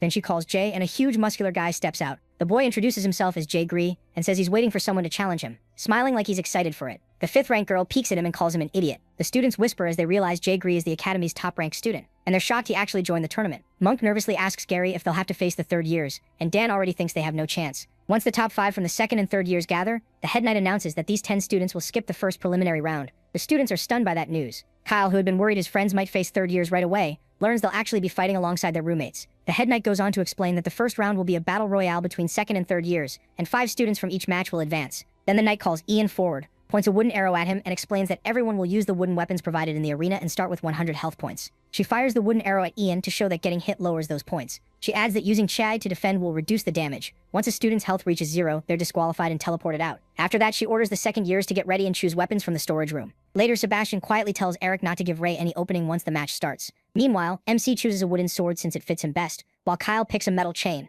Then the first event of the Avrian Academy tournament begins, and the participants are called out. The stadium is packed with people, and Kyle and Martha are completely overwhelmed as the knights and elders take their seats. Elder Vaughn looks at Ray with pride, feeling that it's finally his time to prove himself. And with that, the first match starts. The moment it begins, he is shocked when all the second years rush him at once. Then Sebastian strikes from behind with a wooden sword, and the protagonist instantly realizes they're teaming up to take him out. Eric shouts at the others to make sure Ray gets disqualified. Still bitter over getting beaten before, Sebastian keeps ranting about making Ray pay. Tired of hearing it, Ray tells him to shut up, then smacks his hand so hard that the sword flies out. He grabs Sebastian by the collar, and right then, 3 third years rush him with their weapons. Ray reacts fast and yanks Sebastian in front of him, so all 3 attacks land on their own guy. Eric panics and yells because they just hit their boss. Still in Ray's grip, Sebastian blurts out that he's a monster. Ray lets him go and throws him aside, saying he should be grateful he's only getting disqualified. Then he drives a hard kick into Sebastian's stomach and sends him flying. He crashes and rolls across the ground, while his teammates stare in shock. Sebastian looks at his health and sees it has dropped all the way to 0. He can only hang his head as the judges announce the first disqualified student. Furious, Delbert slams his hand on the table after seeing his son Sebastian go out first. At the same time, Ray's raw strength starts scaring the other contestants. He tells them to come at him all at once, since he's ready now.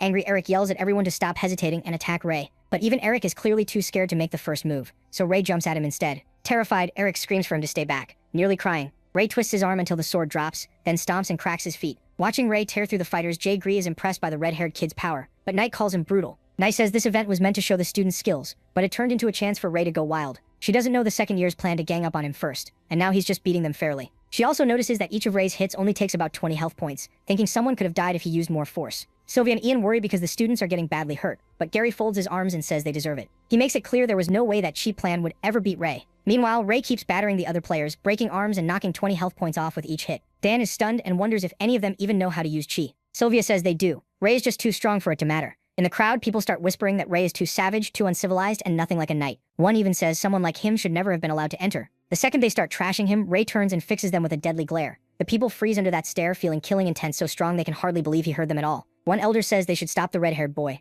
but Elder Vaughn cuts in. No one stopped the others when they all jumped him first. The elder still worries Ray might kill someone. Vaughn stays calm and says Ray is being smart by making sure they can't gang up on him again. He also reveals Ray is his student and says he'll take responsibility if anything happens. That leaves the other elders speechless. Even so, Vaughn is secretly worried Ray might lose control. In the third-year section, the third-ranked knight Cherry says the top 5 are probably already decided. She mocks Harry Delbury, saying it's a shame his brother was the first one out. Harry laughs it off and says it's fine. His father spoils the younger one too much anyway. Meanwhile, the second-year roommate group, Martha, Kyle, the twins, and Ray, starts taking over the match. They keep knocking weapons out of the other students' hands. As players cry out in pain, Eric curses Ray as a dirty mongrel and swears he'll kill him and his parents if he gets the chance. The moment he brings up Ray's parents, he realizes he just made a huge mistake. Ray instantly snaps and walks toward him in fury. Broken and helpless, Eric begs him to stop, unable to run with his limbs already wrecked. Ray grabs him by the head, and one of the elders becomes sure he's about to kill the silver-haired boy. Staring him down, Ray says he shouldn't even dream of becoming a knight, then activates his mana and starts draining Eric's. Eric freaks out as all his mana gets sucked dry, and Ray finishes him with a heavy punch that drops his health to 0. Eric falls limp onto the ground after the beating. The elders realize Vaughn was right. Ray doesn't keep attacking once someone's out. Vaughn quietly relaxes, glad the boy at least stopped breaking more limbs. A sudden arrow flies at Ray, but he dodges it without even flinching, and a girl knight tells him to let the boy go. Ray smacks the boy down and throws him aside, while the girl keeps firing arrows at him. Ray avoids everyone with ease. That starts to rattle her, because she can't believe he's dodging everything. Soon she runs out of arrows and Ray moves in, grabbing her by the neck. Then he starts draining her mana too. Someone in the crowd suddenly screams for him to stop, calling him a monster. The man yells for him to get his hands off his daughter, while others try to calm him down by saying she'll just be disqualified if he steps in. Realizing the man is her father, Ray starts thinking about his own dad. His father gave everything to the country and saved countless people, but met a terrible end. Painful memories flood back. His father's final wish was for Ray's mother to kill him after the Plague of Shadows took over. Ray grits his teeth and tightens his grip even more when someone suddenly stops him with a chain. It turns out Kyle wrapped his metal chain around Ray's arm to hold him back. With a dark look, Ray asks Kyle and Martha why they're stopping him. As their own health ticks down, Kyle tells him the girl is innocent, so he doesn't need to go that far, and Martha adds that she hasn't hurt anyone. Meanwhile, the twins Sloth and Badger step in to save the girl and tell Ray he's gone too far. The people who jumped him were already punished. The other twin tells him to act like a gentleman, and Ray finally steps back. He remembers all the times his roommates stood by him at his lowest. Grabbing his head, he wonders why it always ends up like this. All that pain buried inside him boils over and he screams, asking what they even know about him. His roar kicks up a violent whirl and Ray starts losing control. Rage takes over and he dares them to stop him by force. Going mad, Ray yanks Kyle's metal chain and pulls him right in. Without hesitation, he drives a punch straight into Kyle's stomach, then slams him to the ground and drops his health points. Barely thinking straight, he tells Kyle to train his Chiang better if he wants a chance. Then Martha fires 3 Chiang-covered arrows at him, but he dodges them like it's nothing and snatches the arrows out of the air, leaving Martha stunned. Then Ray throws the blazing arrows back at Martha at incredible speed. She barely dodges, but he still lands a hit and warns her not to hesitate if she wants to beat him. Looks like the MC still has time to lecture his roommates while crushing them. Martha also hits the ground and he tells her to read his moves instead of watching where he's standing. Soon Sloth and Badger have had enough of him beating his friends and rush him from behind. Then fire bursts out from within him, shattering the ground, and the twins are blasted back by the force. They seem mostly fine, and Ray tells them to think before they move. When they charge again, he tells them not to waste time trying to ambush him. He smacks both of them, and they end up on the ground in pain. Seeing all this, Sarah turns pale and realizes Ray is terrifyingly strong. The crowd is just as shocked, calling the red-haired kid a monster no one can match. Nearby, the third-year knight Nye thinks that if Ray still wasn't top 5, then the real top 5 must be on another level. Meanwhile, Ian and Dan Loki already feel beaten. After that, only Sarah is left, and Ray walks straight toward her. She trembles and gives up right away, knowing she can't beat him. His hand is wrapped in chi, and Sarah's father screams at the judges to stop him, sure that Ray is about to kill his daughter. But to everyone's surprise, he finally comes back to his senses, lightly taps Sarah on the head, lowers her health points, and even apologizes. Sarah leaves, confused, and her father and the crowd can't believe it ended like that the boy didn't really hurt her. Then the results are announced. The 5 students who qualify are Martha, Ray, Sloth, Badger, and Kyle. A little later, he leaves the arena, and the judges tell everyone to rest before the third-year battle royale starts that afternoon. The elders are impressed by MC's performance. One says that if he ever went on a rampage, few could stop him, but Elder Vaughn defends him and says MC could save many lives. At the same time, Knight Gilbert quietly tells the Master Elder they checked the students. It was mana deficiency. For now, they can't use Try, and there's no guarantee they'll recover. Hearing that, the Master Elder decides not to discuss it any further. He already has enough to worry about. Inside the training room, swords clash while students talk about how hard the second years trained that afternoon. Gary is going all out against the puppet, and after many strikes, he gets past level 12 and beats it. Catching his breath, Gary still isn't happy. He wants to reach a level where he can stand beside Ray. Then he remembers Sir Kay saying rich families come to watch the tournament, and strong knight students can get picked as personal guards after graduation. A very good deal. Thinking of that, Gary decides this still isn't enough. He has to aim higher. Watching the blonde boy fight so fiercely, Cherry recognizes Gary as the top second year, and asks Harry what he thinks. Harry says he likes the other one better, the puppet. Cherry keeps fussing over Gary, saying the boy has a nice face, and kind of reminds her of Harry. She agrees he could be doing better, and Harry walks up to the puppet. With a bright smile, he starts level 12. He barely moves, fighting the puppet from one spot, then flicks his sword once. That single motion makes his strike far stronger, and Harry clears level 12 with ease. Gary realizes Harry copied all of his moves. Afterward, Harry says it didn't seem that hard, and Gary immediately knows he's picking a fight. Cherry gets excited for the show, while the students are shocked to see a cross-grade clash about to happen. Just then, Sylvia rushes in to find Gary and grabs his hand, telling him to get a good spot because the competition is starting. As she drags him off, Gary tells her to stop, and Harry just laughs. Once outside, Gary asks why she stopped him, and Sylvia calls him stupid and knocks some sense into him, saying he could have lost his right to compete if he fought outside the ring. Gary realizes she's right. Sylvia says she knows he can win, but he needs to stay calm for now. As the afternoon round is about to start, Sylvia asks if he's seen Ray. Gary says no, he vanished right after the first round. Then they hear someone talking and go check it out. To their surprise, it's Ray speaking with Sir Winford. Gary wonders what those two are doing together. Then Ray admits he doesn't want to compete anymore, leaving his friends stunned. Winford asks if he's serious about quitting, and Ray says yes. When asked why, he can't explain it. With a sigh, Winford says they'll talk later, since he has to oversee the tournament, and tells Ray he'll respect his choice no matter what, which catches him off guard. As Ray walks down the stairs, he runs into Sylvia and Gary, and they quickly say they didn't mean to listen in. He asks if they heard everything. Sylvia says only a little, but Gary blurts out that they heard all of it. They admit it, and Ray says it's nothing important. As he starts to leave, Gary stops him, asking if he's going to break their promise and let his sister's death get buried like it meant nothing. That makes Sylvia realize why Gary has been so stressed lately. Ray says he could never forget her. She was human, and she was his first friend. He adds that he truly does want revenge for her. Sylvia says she knows he's scared and hurting. His heart is full of rage toward the people who attacked him, and he probably feels awful for hurting his friends and innocent people too. Trying to comfort him, she says none of this is his fault. She wants him to know no one is mad at him. Then she remembers how Kyle, Martha, and the others all look up to him, and were already talking about beating him next time. Gary agrees and tells him that even if he was treated badly before, now he isn't alone. He has them, and they'll always be his family. Gary promises he won't leave his friend to deal with this alone. After that, they head to the grounds, where Martha says the competitors are almost here and they took long enough. Seeing Ray and Sylvia arrive together, Dan jokes that they'd rather be with each other than watch the competition. Then he notices Gary trailing behind like a third wheel, and Gary doesn't look happy either. Sylvia asks Martha if there's anyone important to watch, and Martha says all the third years are strong in different ways. First is Harry, an elegant fighter and the only one who hasn't been hurt at all. Then there's Gio, a big powerhouse with explosive strength who can even challenge the first place guy. Samir and Mizuhiro are fan experts with great teamwork for offense and defense, even better coordination than Sloth and Badger. While they were looking for the last player, Ray spotted Molly training and seemed impressed that she made the top 5. Then the judges congratulate the 5 winners of the third-year bracket. Now the main event begins. Winford announces that after 2 rounds, the field has been narrowed down to the final 20, while praising the second years for doing far better than expected. He glances at Ray, wondering if he'll join in. Ray nods, making Winford smile, and then he explains the new rules for the tournament. The screen shows the new matchups. The second years are paired against third years, which makes them think it's unfair since the older students have had an extra year of training. Gary is matched against Harry, and he's happy with that draw. Sylvia, though, has to face Jay Gree, the Academy's strongest, so she starts doubting herself. Jay says it's a shame he didn't get Ray, and Harry admits he's wanted that fight too, now that Ray has gotten stronger. Jay says he'll get his chance against the red-haired boy eventually. Sylvia's brothers watch from above and regret missing their youngest sister's match today. One says they rarely come to Avrion, so they should let her show them around, but Marsh wants to go later because he has to meet an elder first. Then Winford announces the finals will be the next day, and everyone should be ready since weapon and gear limits are being removed. The second years realize they'll have to match the third years in equipment too. Dan grumbles that the older students have the advantage, while Ian says they should treat it like special training. Monk is especially stressed. He has to face Molly, a black belt senior, just to improve. Ray is set to fight Jura, who still hasn't shown up. He doesn't mind, figuring it'll be easier to relax against someone who isn't a second year. As sunset nears, the protagonist asks Gary and the others if they aren't heading back. Gary says they're staying to train more, and MC watches him go at it hard. He knows this is one fight Gary can't afford to lose. Harry is that strong, so he quietly hopes his friend wins. Then we cut to a flashback.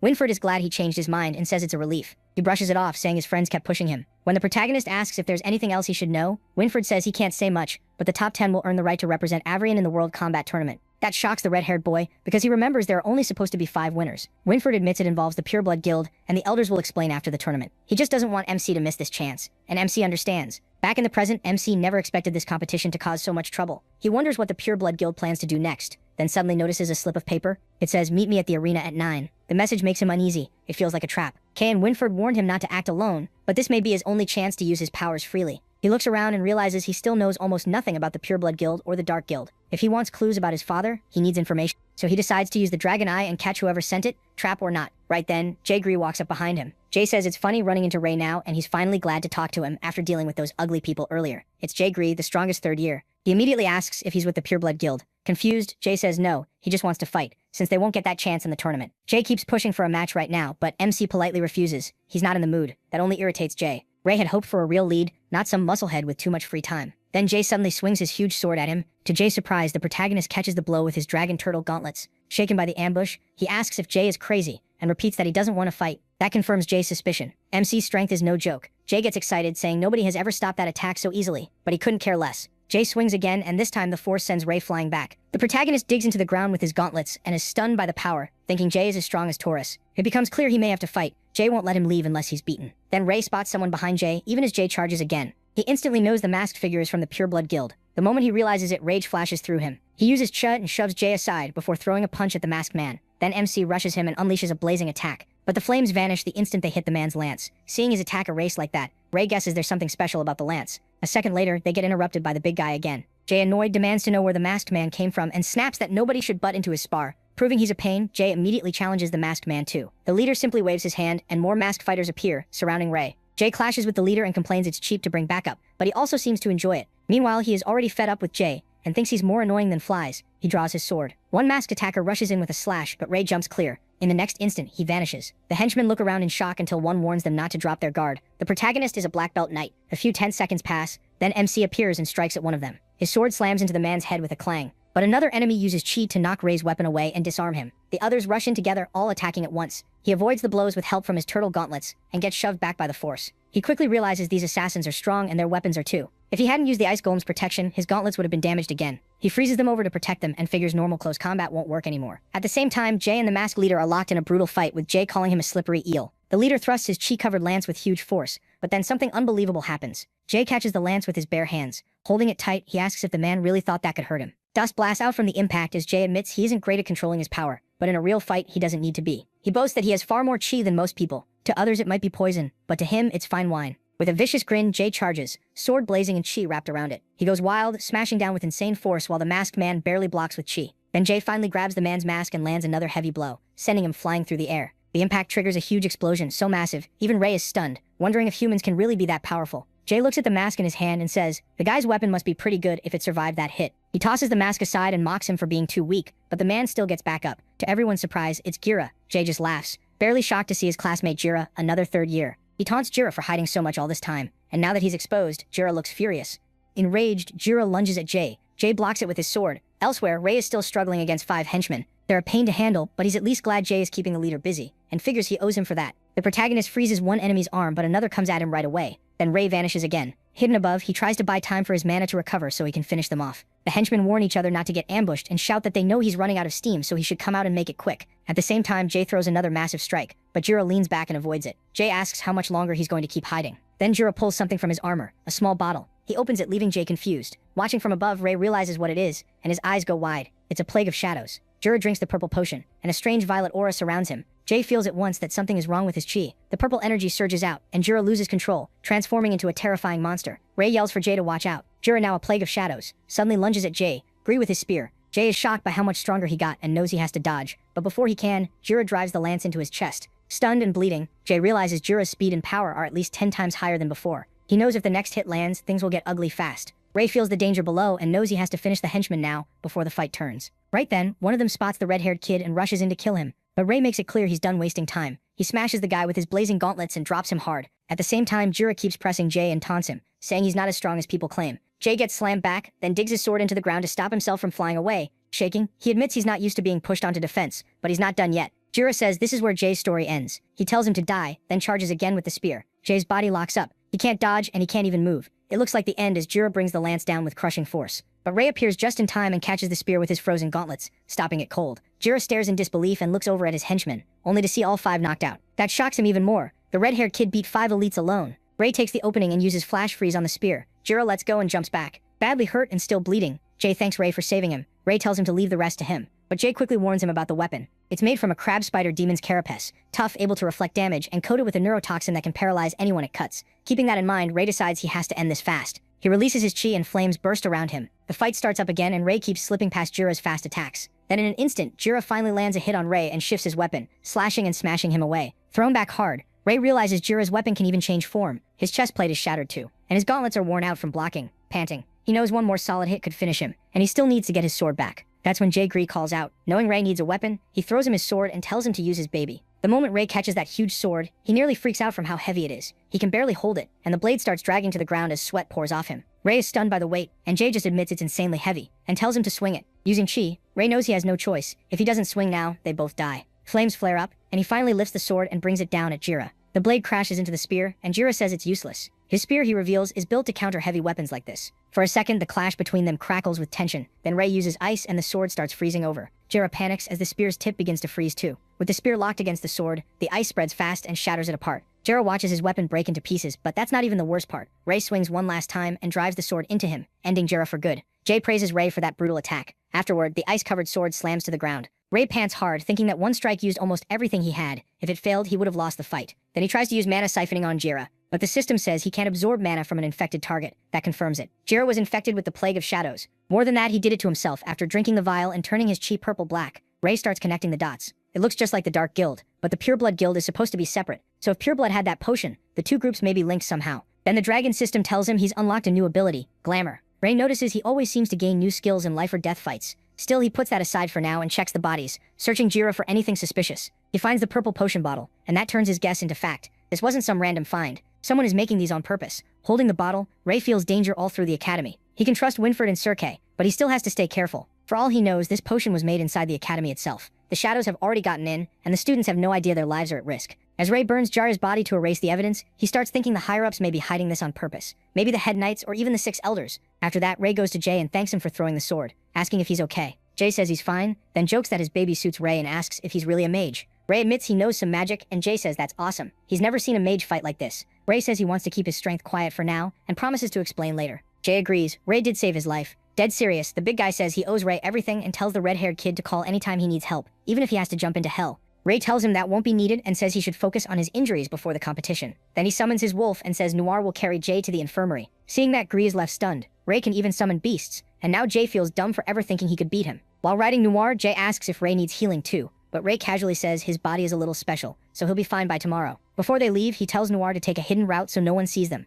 leaving Jay speechless that the beast follows every order. The next day, Rei goes to the weapon shop to get his armor repaired, and they tell him it'll be done by sundown. As he walks through town, people start whispering when they recognize him, the same red-haired kid from the competition. Still, they keep their distance, remembering how ruthless he was. Rei ignores them and thinks these humans are clueless. After that, he enters a room and stands before a mirror. There, Rei decides to test his new glamour skill. To his surprise, he turns into someone else entirely, with black hair and gray eyes. Nearby, some girls head toward the tournament grounds, talking about whether they should watch the matches, since they still haven't finished their hunting mission. They know the second years are strong this time, so the finals should be crazy, and they want to see what kind of knights nobles like most so they can aim for that too. While they talk, a black-haired guy walks past, and they instantly admire him, totally charmed by how handsome he is. It's Rei, and he figures glamour costs 5 mana every hour. With his current mana, he can keep it up for 8 hours as long as he doesn't fight. People keep passing by, staring at him while he thinks working alone should be easy now. Then he remembers how someone offered him a cheaper healing potion just because he looked like an adventurer, and someone else tried to sell him an inn-room with a great tournament view for a fair price. Being this handsome, Rei realizes this won't be as simple as he thought. People treat him completely differently just because his face changed. To him, that says a lot about how pathetic this world's mindset is. Just then, he spots Sylvia and calls out to her through the crowd. She gives him a confused look, and that's when Rei remembers. He doesn't look like the red-haired boy anymore. So he quickly covers by saying he knows she's one of the competitors who passed the prelims, that she's from the Hart family, and that he's happy to meet her here. He adds that he's looking forward to her match tomorrow. Trying not to be rude, Sylvia asks his name since he seems to know her family. That makes Rei drift back to his old life as a red dragon, when people used to fear him and hide whenever he appeared. Back then he was called Sen. He only snaps out of it when Sylvia waves a hand in front of him, and he apologizes before introducing himself as Ness. He asks where she's going, and Sylvia says she needs a blacksmith to adjust her one-handed sword's weight. Since he was heading there too, Rei figures walking with her won't draw attention. He asks to come along, saying he wants a new breastplate. He asks if her sword was made with a high-grade beast crystal. Sylvia says it came from a Finn tiger crystal her family sent last night for the tournament. Rei realizes nobles can get gear like that easily, while normal kids would need years to earn it. Since he's an adventurer, Sylvia asks if he often takes dangerous jobs. Ness says he does missions near the border, which makes her wonder if her family would ever allow that. They'd think it's far too risky. Sylvia admits that once she leaves the academy, she'll have to return to her family, so she's jealous of how free adventurers seem.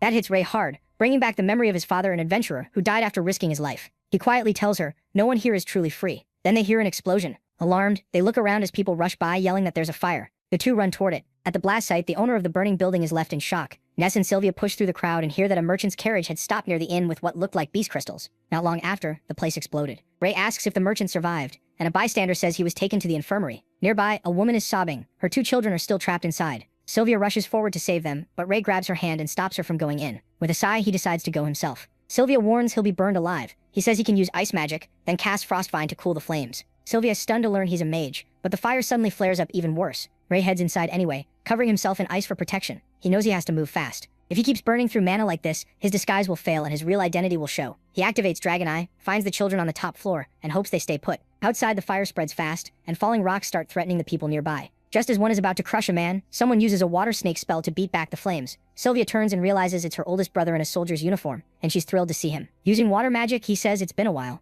With the fire under control, Ray reaches the children and brings them safely outside. Their mother runs straight to them. Sylvia asks if he's okay, calling him Nez. Ray had already made sure no one else was still inside. Then Sylvia's older brother calls out to the others, asking if they plan to just stand there. 3 more brothers show up. One tells him to stop complaining. They aren't as fast as he is. Then they greet their little sister. To Sylvia's surprise, all 3 also use water magic and cast different skills to put out the rest of the blaze. When a night arrives, he thanks Sylvia's brother for helping stop the fire before more people got hurt. The brother says the real credit goes to the mage who risked his life to save the children. But Ray has suddenly vanished. He asks Sylvia where he went, since he was just there a second ago. Ray had to flee right away because his mana was almost gone, and his disguise had already dropped back to his real face. Panting, he thinks that was close, but he escaped just in time. Still, he confirms something important when the system gives him 2 new skills. He gains abilities by risking his life. The first, Endless Void, lets him create storage space to keep and pull out items. He plans to use it in his real form to hide all the gear tied to Nez. The second skill is Mana Sharing. That reminds him of his days as a dragon, when he could save many dying allies with ease because his mana was endless. He admits the spell won't help much right now, but later it could be priceless. As he walks, Ray thinks that whatever the prophecy brings, he'll need an army to change this world.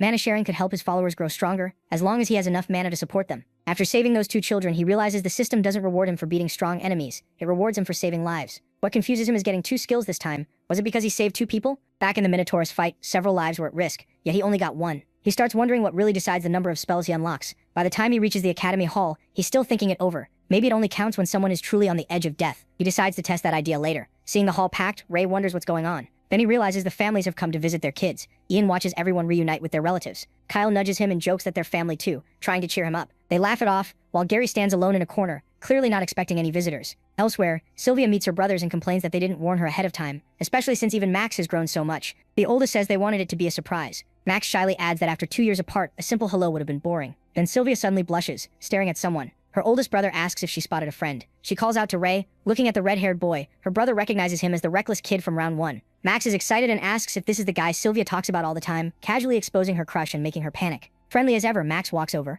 thanks MC for looking after his little sister, and says they should get to know each other. MC doesn't look too happy about it. Sylvia quickly apologizes for Max and awkwardly explains that he can be a bit rough. Then she introduces them as her brothers. The oldest brother doesn't love his attitude, but since Sylvia clearly cares about him, he stays polite. He introduces himself as Marsh, and tells him to look after her. Blushing hard, Sylvia cuts in and says she can take care of herself. When the protagonist shakes Marsh's hand, he can tell right away how powerful the man is. His mana feels nearly endless. MC says Sylvia is a natural leader, and usually the one taking care of all of them, which makes 2 of her brothers chuckle. She then introduces the other 2 as Johan and Jekyll, both serving in the military like Marsh. Next, she explains that Max studies at Roland Magic Academy. Max happily says they might meet again at the World Combat Tournaments if he wins, but he reacts sharply, shocked that he goes to Roland. Max asks what's wrong, and wonders if the protagonist knows someone there. The protagonist quickly asks if he knows a girl named Amy. Hearing the name, Max tries to remember, but says he's not sure. Roland is a huge city, just like Avrian. Desperate, Ray explains that her full name is Amy Blueblood, and that she recently died in an accident. He asks if Max knows anything. Max can't recall anyone by that name, but promises to ask around when he returns and tell Sylvia if he learns something. MC can't hide his disappointment, though he still thanks Max for trying. Then the mood shifts. Marsh tells his brothers time is short and the head knight still needs them. He tells him and Sylvia to rest, and Sylvia waves goodbye, saying she'll show them around the academy after the tournament. As Ray and Sylvia leave, Marsh keeps watching them, then asks Max if he just lied. Nervous, Max admits he did. He says he lied to the protagonist about Amy and doesn't know what to do about that girl. So he asks Marsh what he thinks. Marsh tells him he made the right call. MC is strong, dangerous, and not even a little intimidated by them. Worse, Marsh can't read what he's thinking at all. Max asks if they should stay out of his business, and Marsh agrees they should keep their distance and watch what happens. The story moves to the finals. The contestants wait in the ready room. Kyle and Monk are nervous, and Sylvia is especially shaken because her first match is against Jay. Sylvia is clearly nervous and asks Ray if it shows. He calms her down, telling her to fight like she always does, and not stress too much about the result. She admits she really wants to make it to the World Combat Tournament. In her family of mages, she's the only one without magic. She still can't forget how ashamed her parents looked because of that. Seeing how serious she is, Ray asks if she truly wants to win. She says yes right away. She has to prove herself. Sylvia wants to show she can be just as great as her brothers, even as a knight. The protagonist suddenly takes her hand and leads her away. At the same time, Kyle says the match is about to start, and Dan jokes that they're getting all romantic before the fight. In private, MC says he'll lend her his strength for a while. Fire rises from his hand, and Sylvia stares at it. He says he's helping her now and hopes she'll help him too when he needs it. Sylvia blushes. Then she says she wants to become his strength too. Ray uses his new spell, Mana Sharing, and transfers his power to her. He tells her to use his chi only when needed, and warns her not to go over the limit or her body will be damaged. As his chi flows into her, flames flare around Sylvia. Shocked, she realizes he can give his strength to others, something she's never seen or even heard of before. She can't help wondering how many secrets the protagonist is still hiding. Soon the final match is ready to start. The crowd gets excited when Jay Grease steps out, wondering if he'll go easy on a second-year girl. The fight between Sylvia and Jay begins. Any equipment is allowed, and 2 Master Knights will judge it. The commentator adds that if a fatal blow is about to land, they'll stop the match and announce the result. Both fighters enter the arena, with Sir Winford on Jay's side and Sir Kay on Sylvia's. Once the match starts, Monk doubts Sylvia can win. Martha believes in her, but Dan points out the obvious. Jay Grease is a huge powerhouse and strong as a bull. Ray quietly agrees and remembers Jay had been badly injured before, but now he looks fully recovered. Even with MC's power, Sylvia can only win if she's skilled enough. Then MC locks eyes with Jay. Jay suddenly starts yelling in the arena, waving his sword and asking his boss if he should lose to this girl. He is left wondering what that idiot is doing. The protagonist tries to ignore him, while Dan guesses Jay is talking about him. The crowd is confused, wondering why Jay is calling a second-year student his boss. Then Jay shouts MC's name for everyone to hear. Embarrassed, MC snaps at him to stop yelling and just fight, while Dan realizes he was right. Jay proudly says he'll do his best. Pointing at Sylvia, he explains he thought she was his boss's girlfriend, so he almost went easy on her. Blushing hard, Sylvia quickly says she's not his girlfriend, they're just friends, and tells him not to hold back. Jay immediately jumps in and swings his sword. Sylvia dodges and the heavy blade slams into the ground. She instantly realizes she can't block a hit like that with her shield. If she tries, her arm will break. Jay comes in with another attack. Sylvia jumps away and avoids it again. She admits he's insanely strong, but he also leaves a lot of openings, so she decides to test one. She slips behind him and thrusts her sword into his back. To her shock, the Fin Tiger sword can't pierce his skin. She doesn't even leave a scratch. His muscles are that tough. Jay swings again and she barely blocks with her shield. Realizing normal strength won't be enough, Sylvia decides to use Ray's power. The next blow shatters her shield, and she gets thrown back. Stumbling, she forces herself to stay upright. Then she activates the protagonist's power, deciding to end this fast within 10 minutes. Fire bursts from her body. Jay is surprised by the totally different aura and gets excited now that the fight is getting interesting. She throws away the broken shield. Sylvia's power surges at once, and she rushes Jay with crazy speed so fast that even he can't track her properly. Still, Jay assumes her speed alone won't be enough to hit him. But he loses focus for a split second when she moves even faster than he expected. She appears behind him and drives her sword into his stomach, drawing blood. Jay's eyes widen in shock. He mutters that lately he keeps getting surprised one after another. His classmate Cherry is stunned that Sylvia actually hurt him, and Harry Delbert admits he thought only Ray could do that among the second years. The crowd goes wild for Sylvia, with some even calling her a goddess. Her brothers watch proudly from the stands. Max yells for her to beat Jay up, but Johann and Jekyll tell him not to get carried away. The fight has only started, and Jay still hasn't gone all out. Marsh, though, is impressed. Sylvia is doing better than expected, and her clean, efficient style proves she's made to be a knight. Of course, none of them know she's using Ray's power, not just her own. Meanwhile, Dan says the hit looked amazing, but it only scratched Jay, and Kyle nervously says his body must be made of metal, using Ray's chi. Sylvia realizes she still can barely injure him, but she also notices Jay relies too much on his natural toughness and doesn't focus his chi well enough to guard his weak points, leaving plenty of openings, so she decides to keep attacking the same spot and force a chance to win. Moving fast again, Sylvia slashes Jay's wound and makes it hurt even more. At the same time, Jay smashes the ground with his sword and Sylvia hops away to avoid it.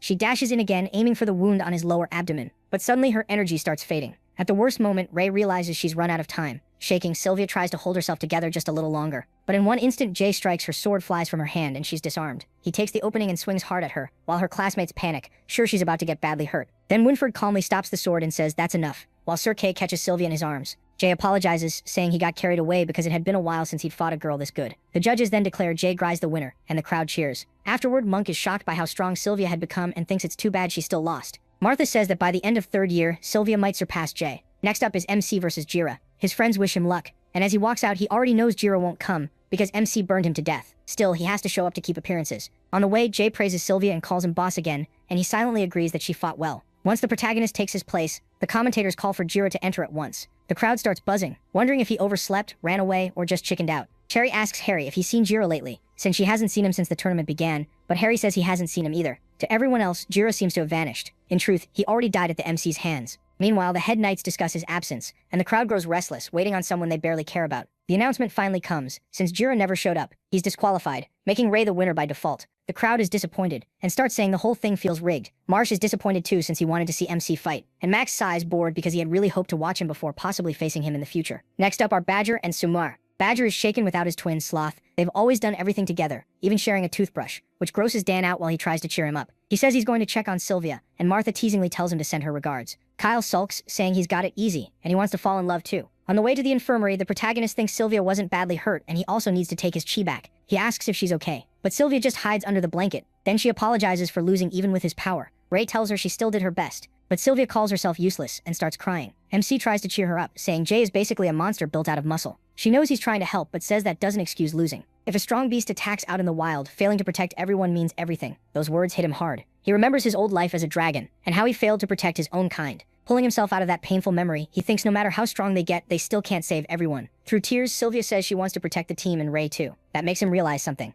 She doesn't even have half his strength, yet she still wants to protect everyone. He'd been keeping some distance thinking they didn't need him, but maybe it was the opposite. Then he takes his power back, drawing his chini out of Sylvia. One thought stays with him. He already failed once as a dragon, and he refuses to fail again. He tells Sylvia to rest and says Martha and the others are worried about her. As he turns to go, Ray firmly tells her she doesn't need to protect everyone. That's his job. Then he leaves and Sylvia blushes, flustered. Back at the arena, people are buzzing. After hearing a second year just beat an upperclassman, the first real upset so far. The protagonist wonders who it was. Then he sees Kyle won against Nye, the third-year knight. As Winford names Kyle the winner, he grins and reminds Nye about their date. Wrapped up in his metal chain, she shyly agrees and asks him to let her go. Ray is in shock that Kyle won, but he is stunned that the red-haired baldy actually scored a date. After that, the next match is Gary versus Harry. As Gary enters the arena, people expect an easy win for the first-ranked fighter. Then someone points out Harry is Knightmaster Delbert's son, shocking the crowd since they thought Delbert's only son was the snobby Sebastian. MC meets back up with the group and tells Martha that Sylvia is okay, just upset. When he asks about the matches, Monk says Sloth and Badger lost like everyone expected. They can barely function apart. Still, Kyle pulled off a win and even got a date out of it. Dan loses it,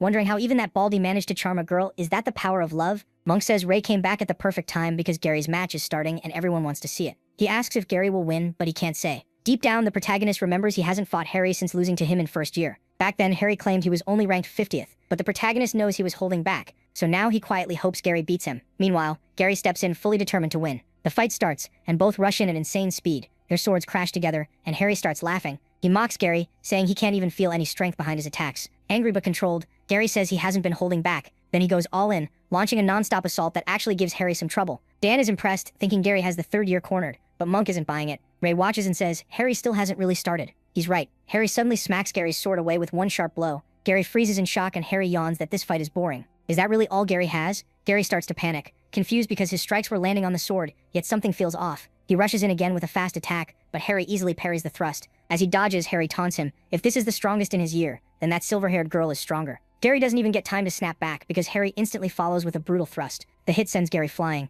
though he barely keeps hold of his sword. Harry tells him that if he can't even sense sword chi, he's wasting his time. Gary is left wondering what the hell sword chi even is. That triggers a memory of Sir Kay teaching them about sword chi. He said it's not really something you see, it's more like a feeling. To explain it, Kay tests how they read attacks. He swings at several candles and asks them which one he was aiming for. Ray figures out the point. It's about reading the enemy's attack before it happens. Kay agrees. If they keep training, sharpen their senses, and have some talent, they may start to feel it. Kyle asks if that means some people never will. Kay admits that's possible. Since no one can truly prove sword chi, many think it's made up. Everyone experiences the sword chi differently, so even the explanations never match. Kyle is pretty sure it's just superstition. Gary asks when people usually first sense sword chi. Kay says it varies, but often happens when they're close to death. Gary snaps back to the present, just in time to get smashed in the face, blood spilling from his mouth. Now it looks like he's testing Kay's theory. He keeps taking Harry's blows, pushing himself closer and closer to death without fighting back. Elder Humphrey grows worried, saying this looks less like a night match and more like barbarism. Another elder tells him not to worry. The elder knights will stop it before it becomes a hospital problem. Dan is freaking out, convinced Harry is trying to force Gary to surrender. Ray calmly says Gary will never forfeit. And right then Gary lifts his eyes with a sharp, dangerous look like he's been waiting for this. Harry admits Gary can take a beating. Then he asks if Gary still won't give up. Gary refuses. So Harry charges in to finish it. As he closes the gap, Gary stays perfectly still and shuts his eyes, focusing everything on sensing sword chi. The crowd panics, thinking he's about to get himself killed and lose by default. Everyone is locked in, waiting to see what happens, as Harry's blade comes within inches. At the last second, Gary moves and blocks the strike cleanly. Sir Kay lets out a breath. It was close, but now there's no need to stop the match. Gary can finally feel the flow of Harry's moves, and even shape his own attacks around it, realizing this is sword chi. From there, he starts dodging with ease, and a moment later, he points his sword right at Harry's neck. Harry, a little rattled now, says he's starting to like him. Gary answers that he still hates him. Then the judges announce Gary Blueblood as the winner. His friends cheer, and Ray looks seriously proud. After the match, Gary asks Harry if he fought that way on purpose so Gary could awaken sword chi. Harry plays dumb, but admits he likes fighting strong people. The more of them, the better. Gary can only think what a weird guy he is before blacking out and collapsing. Monk panics and runs to him, but Ray says not to worry. Gary probably burned too much chi at once by spreading it over a wide area to read Harry's attacks. He adds that if Gary's final strike had failed, he would have lost. Then MC says they've got something else to focus on and points to the next match. It's Martha versus Cherry. Trying not to show her nerves, Martha tells herself she can do this, while Cherry, surprised she's facing an archer, asks for a bow and arrows. She doesn't want people saying she bullied a junior. Monk warns Martha that the third year looks really strong, but she tells him not to worry. Seeing Monk act like that, Dan teases him, saying he can smell love in the air. Monk quickly denies it and starts panicking. In the arena, Cherry says she's heard about Martha Night Rose called her special. Martha is surprised to see a white belt using a bow, but she doesn't take it as praise. She says she's nothing special. Tired of talking, they finally start the match. Martha makes the first move and fires a quick test shot. Cherry isn't impressed. She sees through it at once and fires back with huge force. Her arrow tears through Martha's in midair. Martha expected that much. Cherry is one of the top 5 third years. The crowd is stunned that Cherry hit an arrow in flight. Some say fighters at her level can do that. but others doubt it since she isn't an archer or even a green belt, so they assume she got lucky. Martha answers by firing 2 arrows at once. Cherry catches both with her bare hands and says Martha really isn't special. Night Rose got her hopes up for nothing. Annoyed, Martha fires a heavier arrow to test her again. Cherry takes it as a challenge, lights her arrow with thrust ablaze, and destroys Martha's shot again. Martha freezes in shock. Her arrow was shot straight through. Still stunned, she doesn't notice Cherry's arrow racing at her until the knight yells for her to dodge. That snaps Martha out of it, and she jumps away just in time. The arrow slams into the wall and cracks it. Martha realizes she was inches from getting hit. Dan freaks out, saying that thing looked more like a cannon shot than an arrow. It was so fast he could barely follow it, and he knows a direct hit would kill them. Worried, Monk asks him if even a master knight could block something like that. He can't say for sure, and thinks Martha should give up before she gets badly hurt. Monk knows that's not going to happen. Martha won't quit until the very end. In the arena, Martha forces herself to calm down. She clears her head, focuses, and comes up with one last plan. Martha starts running in circles while firing non-stop, all while dodging Cherry's return shots. Cherry admits Martha is pretty quick. Then Martha finds a blind spot and shoots from behind, but Cherry had already read it. Smirking, she says this is what she was waiting for, lights her arrow, and decides to end it. Cherry fires one final arrow at terrifying speed. Ray knows Martha can't stop it, so he yells at Monk to save her, and Monk rushes into the arena. Sir Kay and Winford sprint in too. The arrow flies almost like a flash of light. Martha goes rigid with fear. It's too fast to dodge. For a moment, she thinks she's about to die. Then Monk appears in front of her and blocks the arrow with his sword. Dan is left speechless at how fast Monk got there. Sir Kay calls for emergency treatment right away. Crying, Martha grabs Monk and asks why he threw himself in front of her. The arrow seems to have pierced his chest, and blood runs from his mouth as he wonders if he's dying. Sir Kay tells Martha not to panic. Monk was lucky and avoided any vital spots. Winford declares Cherry the winner. She just finds it boring, while the crowd is horrified by how dangerous she is. Monk is taken to the infirmary with Martha by his side. Winford then announces that because of Monk's injuries, he can't fight next match, so Molly wins by default. Next up is Ian versus Gio. Dan tells Ian to be careful because his safety matters most, and Kyle wishes him luck. As Ian heads out, Kyle notices Gio also fights with double axes. He figures the matchups were made on purpose, swordsmen against swordsmen, archers against archers. Ray says that's exactly why, since the World Combat Tournament has team battles, they want balanced teams that can handle all kinds of situations. Before the fight starts, Dan asks if Ian can win. The protagonist tells him to watch closely. He has a feeling Ian will surprise them. The match starts and Ian charges in first with both axes. Gio realizes Ian just stepped into his range. He unleashes a double axe storm, creating a whirlwind, but Ian slips past it at the last second. Barely safe, Ian catches his breath and waits for Gio to slow down. The moment he does, Ian dives in and slams both axes into Gio's chestplate. The hit blasts Gio backward with shocking force. Gio is stunned by how quick Ian is, and thinks a few more hits like that will dent his armor, but then he sees it's already worse than that. His chestplate isn't just marked, it's cracked. The crowd is amazed that the red-haired kid nearly shattered it in one blow. Gio sneers and says playtime is over. He drinks the same potion Gira used, saying he can't fail. It's the master's order. Ray sees it and instantly realizes what it is. After drinking it, Gio's power surges like a monster's. As they watch him take the potion, Jay starts to suspect something, but Harry cuts in and says anything goes in a match. It may be dirty, but it's not against the rules. Even so, Jay can tell it's dangerous and feels a lot like what he ran into before. Looking at Ray and the others, he wonders what the boss will do.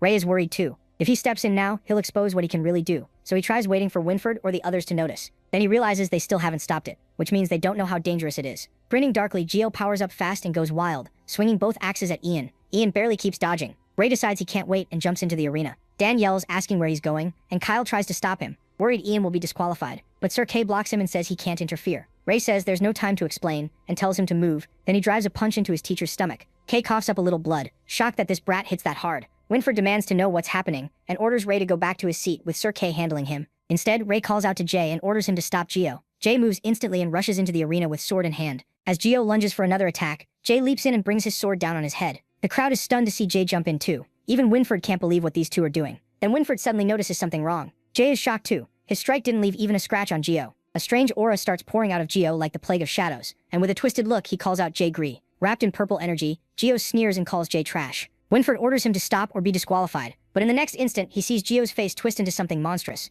Winford instantly realizes it's the plague of shadows. The plague suddenly spreads through the third-year participants, and the crowd erupts in panic. Sir Kay is stunned to see so many students infected at once. Ray, shocked, realizes this was planned from the start. Sir Kay tells Winford to get the elders to safety and protect them from the plague. He says he'll handle things here with his students. Dan and Kyle are ready to fight, and Kay realizes the infected third years are trying to stage a coup. Meanwhile, Ian gets smashed away again as his fight with Gio keeps going. After the punch he took earlier, Ray asks Sir Kay about his injury, but Kay says he's fine, saving people comes first. Just then the infected students charge at them and Ray is troubled because all three coming at them are third years, which means this won't be easy. Rough. The twins tell MC to help Ian take down Gio, and Dan says they'll handle the three infected third years since his match is already over anyway. Trusting them, he runs off. Then Asher, one of the infected third years, hurls her sword at him, but Dan jumps in with his spear and mocks her manners, saying her real opponent is standing right here. At the same time, the two infected twins face Sloth and Badger, calling them losers. This time, Sloth and Badger are ready. Before they were split up, but now they're together. Gio, now a shadow monster, swears he'll slaughter every redhead. Ian is already spent, barely dragging himself along the ground. Gio raises his axe and goes for the helpless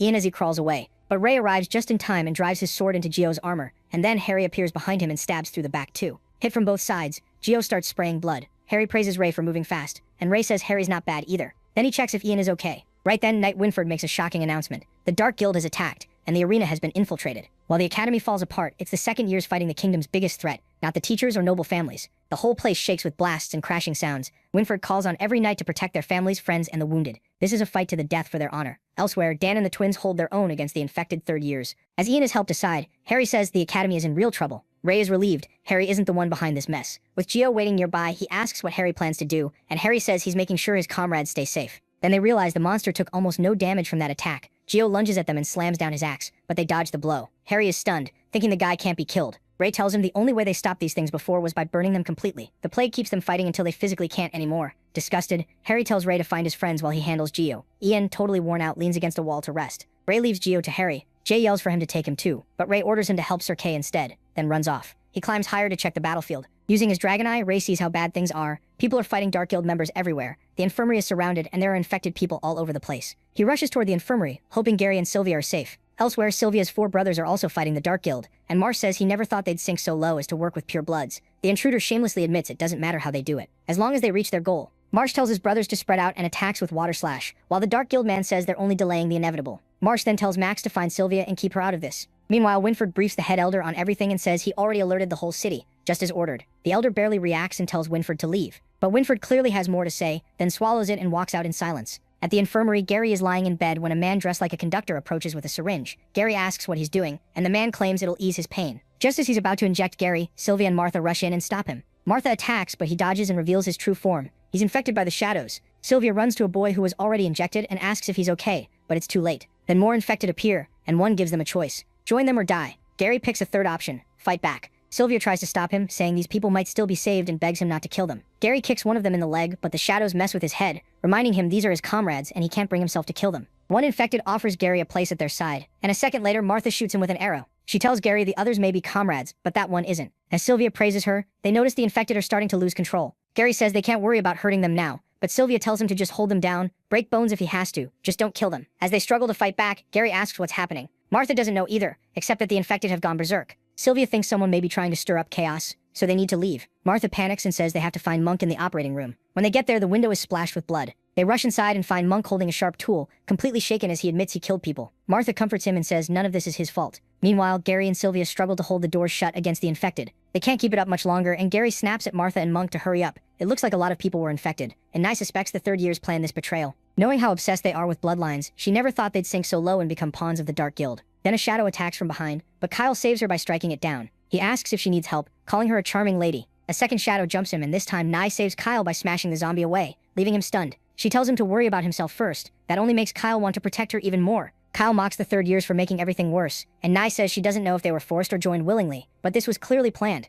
As they get surrounded, a blast of water washes the shadow fighters away. Kyle thanks Max, and Nye wonders why an outside mage is here. Max says he's looking for his sister and asks where the medical room is. Kyle tells him to follow, since he's heading to his friends too. Back at the infirmary, Sylvia and the others are still trying to escape while shadows close in from every side. Martha asks why it keeps getting more crowded, and Sylvia says it's because they're targeting the uninfected. Near the exit, they hear Kyle, and Sylvia also recognizes her brother Max's voice. They call out and tell them where they are. Kyle finds them and freezes at how many infected are inside, but Knight tells him to quit staring and move. Following a quick plan, Kyle and Knight throw a chain and dart rope to Gary and Monk, telling them to grab on. Once they do, they use the ropes to kick the zombies away, while Max clears a path with the Sylpha's wall of water. Since he can't hold it long, everyone rushes through. As they run, Sylvia asks Max about the others. He says they're at the arena, the Dark Guild attacked, their forces are there, and he has to go help. She insists on going with him. Martha asks Kyle about the rest, and he says everyone was fine when he left, except Ian, who was badly hurt. Gary asks about the protagonist, and Kyle says he was heading here too. He even thought the protagonist would arrive before him. That makes Gary worry something happened to him. At the castle, Winford begs the head elder to send help for the students at once, but the elder tells him to calm down.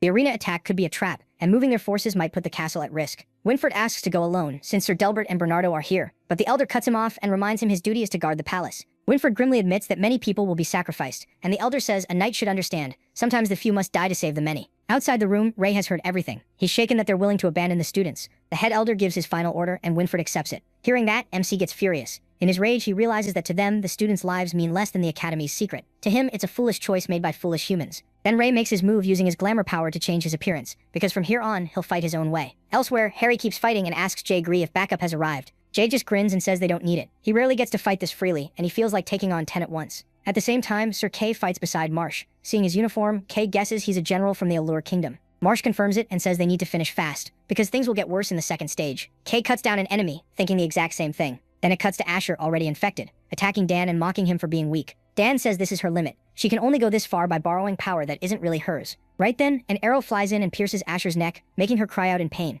The shot came from Cherry, who apologizes for killing a classmate. Dan tells her it was a great shot, and Cherry says she only landed it because he kept Asher busy. Next, the infected twin third years are beaten by Sloth and Badger, and they can't believe it after seeming so weak during the competition. The twins argue that they were split up back then, so they couldn't do much, but when they fight together, they never lose. Then Sylvia and the others rush outside and find her brother Marsh. Marsh is relieved to see his sister safe, while Dan is happy that Monk and Gary made it out too. But another wave hits right away as a crowd of infected students charges at them. Dan panics, they barely finished off the last group, and now even more are coming. Marsh orders the injured to fall back, and Kay tells his students to line up and stop the enemy from breaking through. Sylvia, terrified, begs them not to kill anyone. They're infected students, and they might still be saved. That makes Kay suspect this was the Dark Guild's plan all along. With this many infected, someone was bound to get hurt by mistake. Even so, Marsh steps forward and tells his twin brothers to use water pulsing and hand control over to him. Using their water pulse, Marsh gathers the power together. The attack then spreads and strikes every infected student. As it hits, the potion inside them starts to fade. Marsh is actually pulling the injected potion out of their bodies with his magic. Most of the infected stop moving at once. Marsh keeps going a little longer to cleanse the rest. Then he suddenly collapses,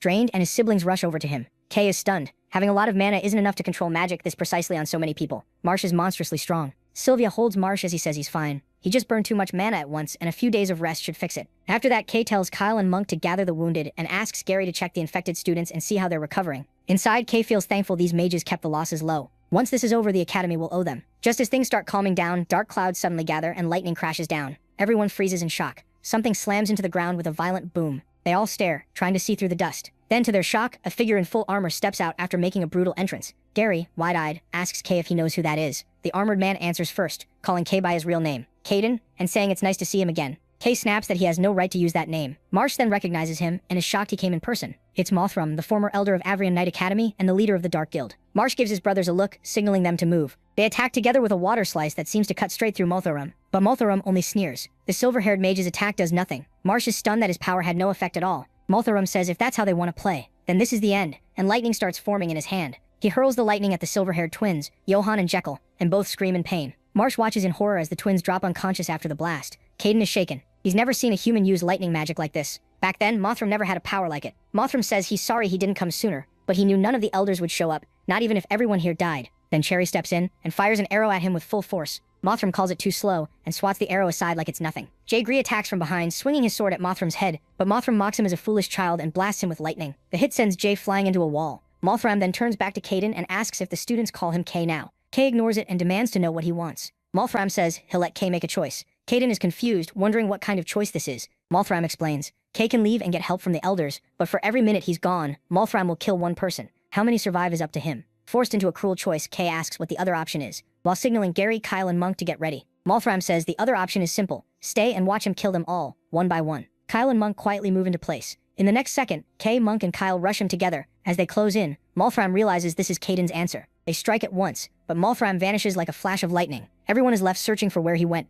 A moment later, as the dust clears, Kay finds him. Mothram is gripping Cherry by the throat, choking her as she struggles, and reminds Kay he plans to kill them one by one. Knight charges in and yells at him to let Cherry go. Mothram tosses Cherry aside, grabs Knight's rope dart and sends lightning through the rope into her. A sharp crackle fills the air, but Caden reaches her in time and cuts the rope before the shot can do more damage. Monk catches Nye and asks if she's alright. Thankfully she is. During that opening, Kyle wraps Mothram in his metal chain. He yanks hard to lock it in place, then slams the chain's tip into the ground and calls for Gary to follow up. Right then, Gary and Harry rush in and drive their swords through the chain, pinning it deep into the ground. Now trapped, Mothram finally looks annoyed. These brats are starting to get on his nerves. A heavy rumble builds as Mothram prepares another massive lightning attack. Sylvia reacts just in time and shoves Gary and Harry out of the way. That catches Mothram off guard. Sylvia predicted his move, and it clearly bothers him. Seeing her chance, Martha aims and hopes Cherry's technique works for her too. She fires and the arrow flies straight at Mothram, but he vanishes again and slips free like the chains meant nothing. Martha falls back in fear, realizing they can't hold him still when Sylvia suddenly shouts her name, warning her of another attack. Martha barely escapes in time. Mothram now knows Sylvia really can predict his attacks,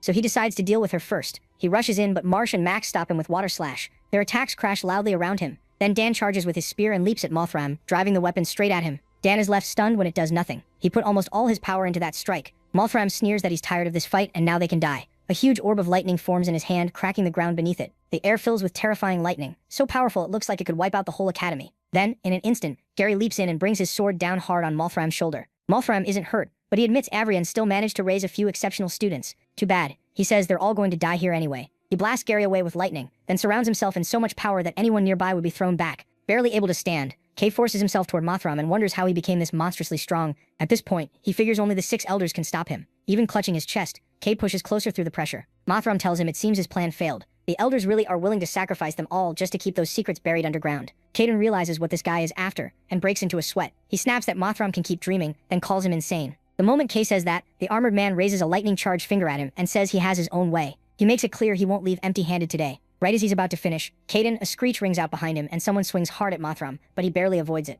It's Jay Gree, slamming down his huge sword. With a grin, Jay asks if he really thought he could kill him that easily, while Kay checks if he's okay. The armored man is stunned that Jay's still alive after that last hit, but the big guy confidently says a wound like that won't kill him. Seeing they still want to fight, Mothram grabs the spear and says it's pathetic that they think they can stop him. He rushes in at crazy speed, shaking the ground, and warns Jay not to get cocky. Then he drives the spear through Jay's body. Blood starts dripping as Mothram mocks him, saying he's the only one left who can still move, yet even he can't do anything now. With Jay pinned, Mothram turns toward the injured Caden and says he'll send them all to the afterlife one by one. Then he suddenly pauses and looks back, because Jay, shaking from the pain, says it's not over and he'll never beat them. He adds that his boss is going to beat him down. Mothram asks where that boss is, and in the next second, someone appears and lands a brutal kick that sends him crashing into a wall. Their guy is finally back. Sylvia recognizes him as Ness because of the glamour spell. Walking over to Jay, Ray tells him this is going to hurt when he pulls the spear out. Jay says he can handle it and tells him to do it, so he yanks the spear free at once, and blood splashes out. Jay thanks him, and Ray says not to mention it. Jay saved his life before, so now he owes him again. Jay's eyes go wide. He realizes his boss is Ray, and Ray quickly asks him to keep that secret. Suddenly, huge rocks fly at them, but Ray stops them before they can hit Jay.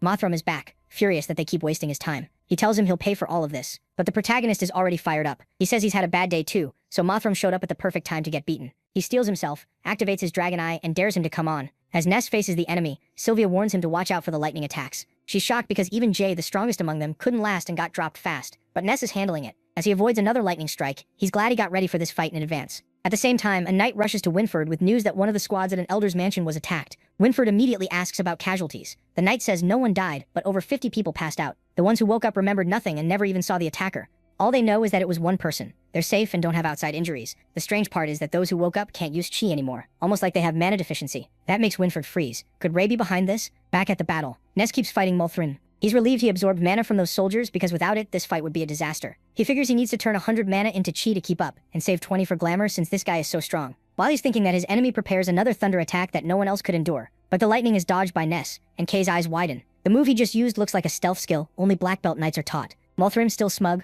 wonders how long he plans to keep surviving with tricks. Ray knows he can't take those attacks head on. They're too strong, and a few clean hits could end this badly. Then lightning clips him, and he uses ice magic to block the rest. At that, Mothrim realizes he's a mage too, and says he'll show him the gap between them. Ray already has a plan though, and uses Endless Void. The armored man is sure he can't dodge this, and launches his attack. Sylvia calls out to Ness, but the strike gets turned back somehow, and MC slips away. He jumps in and thrusts his spear at Mothrim, but the armored man avoids that too. As lightning flares, Mothrim praises the spear and says a weapon that good belongs in his collection. Ray grits his teeth, realizing he can't land a hit if the guy keeps dodging like this. He shoots back that the armor with the giant eye looks pretty nice too, and asks if he wants to trade. Then the armored man moves again like a lightning bolt, so fast even the protagonist can't track him. That makes him realize there's definitely a trick behind it, and it can't be used without some weakness. Sylvia suddenly warns Ray to watch his back, and he escapes the lightning by a hair. MC figures his own technique, works like black belt stealth, blending in and using footwork to slip through blind spots. If Mothrim is using magic, it might follow the same idea. He thinks Sylvia's sharp senses could help a lot if she can tell where the armored man will appear. So he studies the enemy with his dragon eyes, searching for any sign of where the next attack will come from.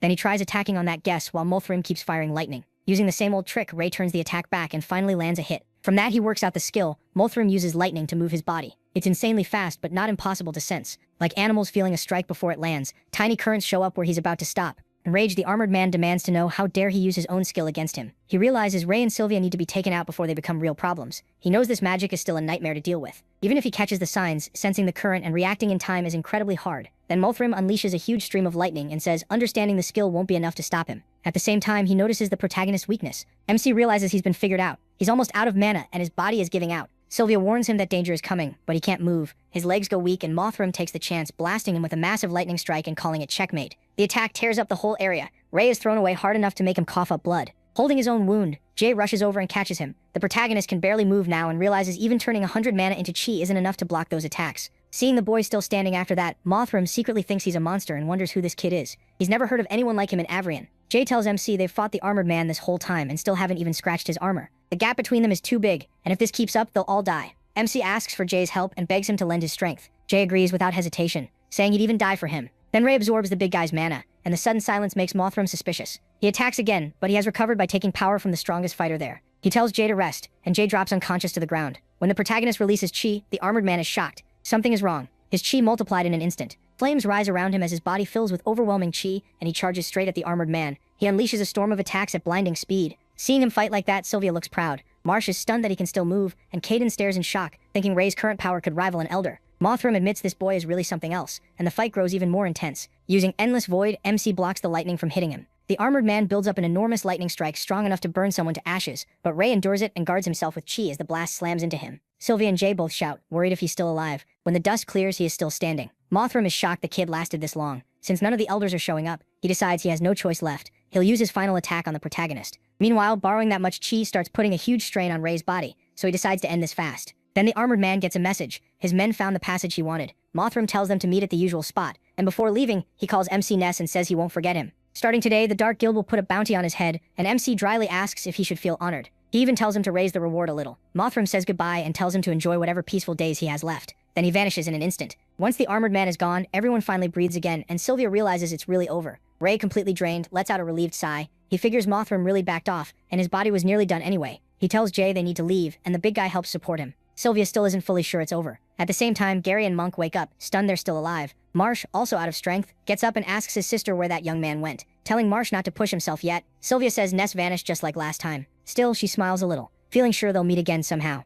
After Mothram pulled back, the Dark Guild's attack came to a sudden end. Later, the knights arrived, wiped out the remaining attackers, and took back control of Avrion. The wounded were treated right away, but nearly 30 students died that day. Ian was among the badly hurt. And of the students who survived, almost half were injured so badly they'd never become knights. After that, the whole academy was covered in grief and fear, with everyone scared they might be next. Thinking back on that disaster, Ray is filled with regret. If help had come sooner, if Sir Kay and Winford hadn't stopped him, if Ian wasn't red-haired, maybe none of it would have happened. As he keeps turning over those what-ifs, he realizes some things were bound to happen. Then he snaps out of it and knows it wasn't Ian's fault. Pain flickers in his eyes, but so does resolve. If the world and this academy are twisted, he'll change them. Right then, the dragon system rewards him with 7 abilities for risking his life against the armored man, including a new one called Contract. When he checks the skill, he realizes it's time to build a team, and the first person to join is Jay Gree. Exactly as expected, already pumped about it. Jay figures the boss is planning something big. Ray tells him 2 more people are coming and asks him to keep the Ness identity secret, since he's the only one who knows. Jay swears he'll take that secret to the grave. He is glad to have someone like him. He always does what he's asked. Thinking back to how he dealt with Geo without hesitation, MC is sure Jay will stay loyal. The other 2 are the twins, Sloth and Badger. One of them is angry that the academy blamed everything on them just because of their red hair, even though they were victims too and saved plenty of people. That is why the protagonist invited them. He says he hates discrimination too.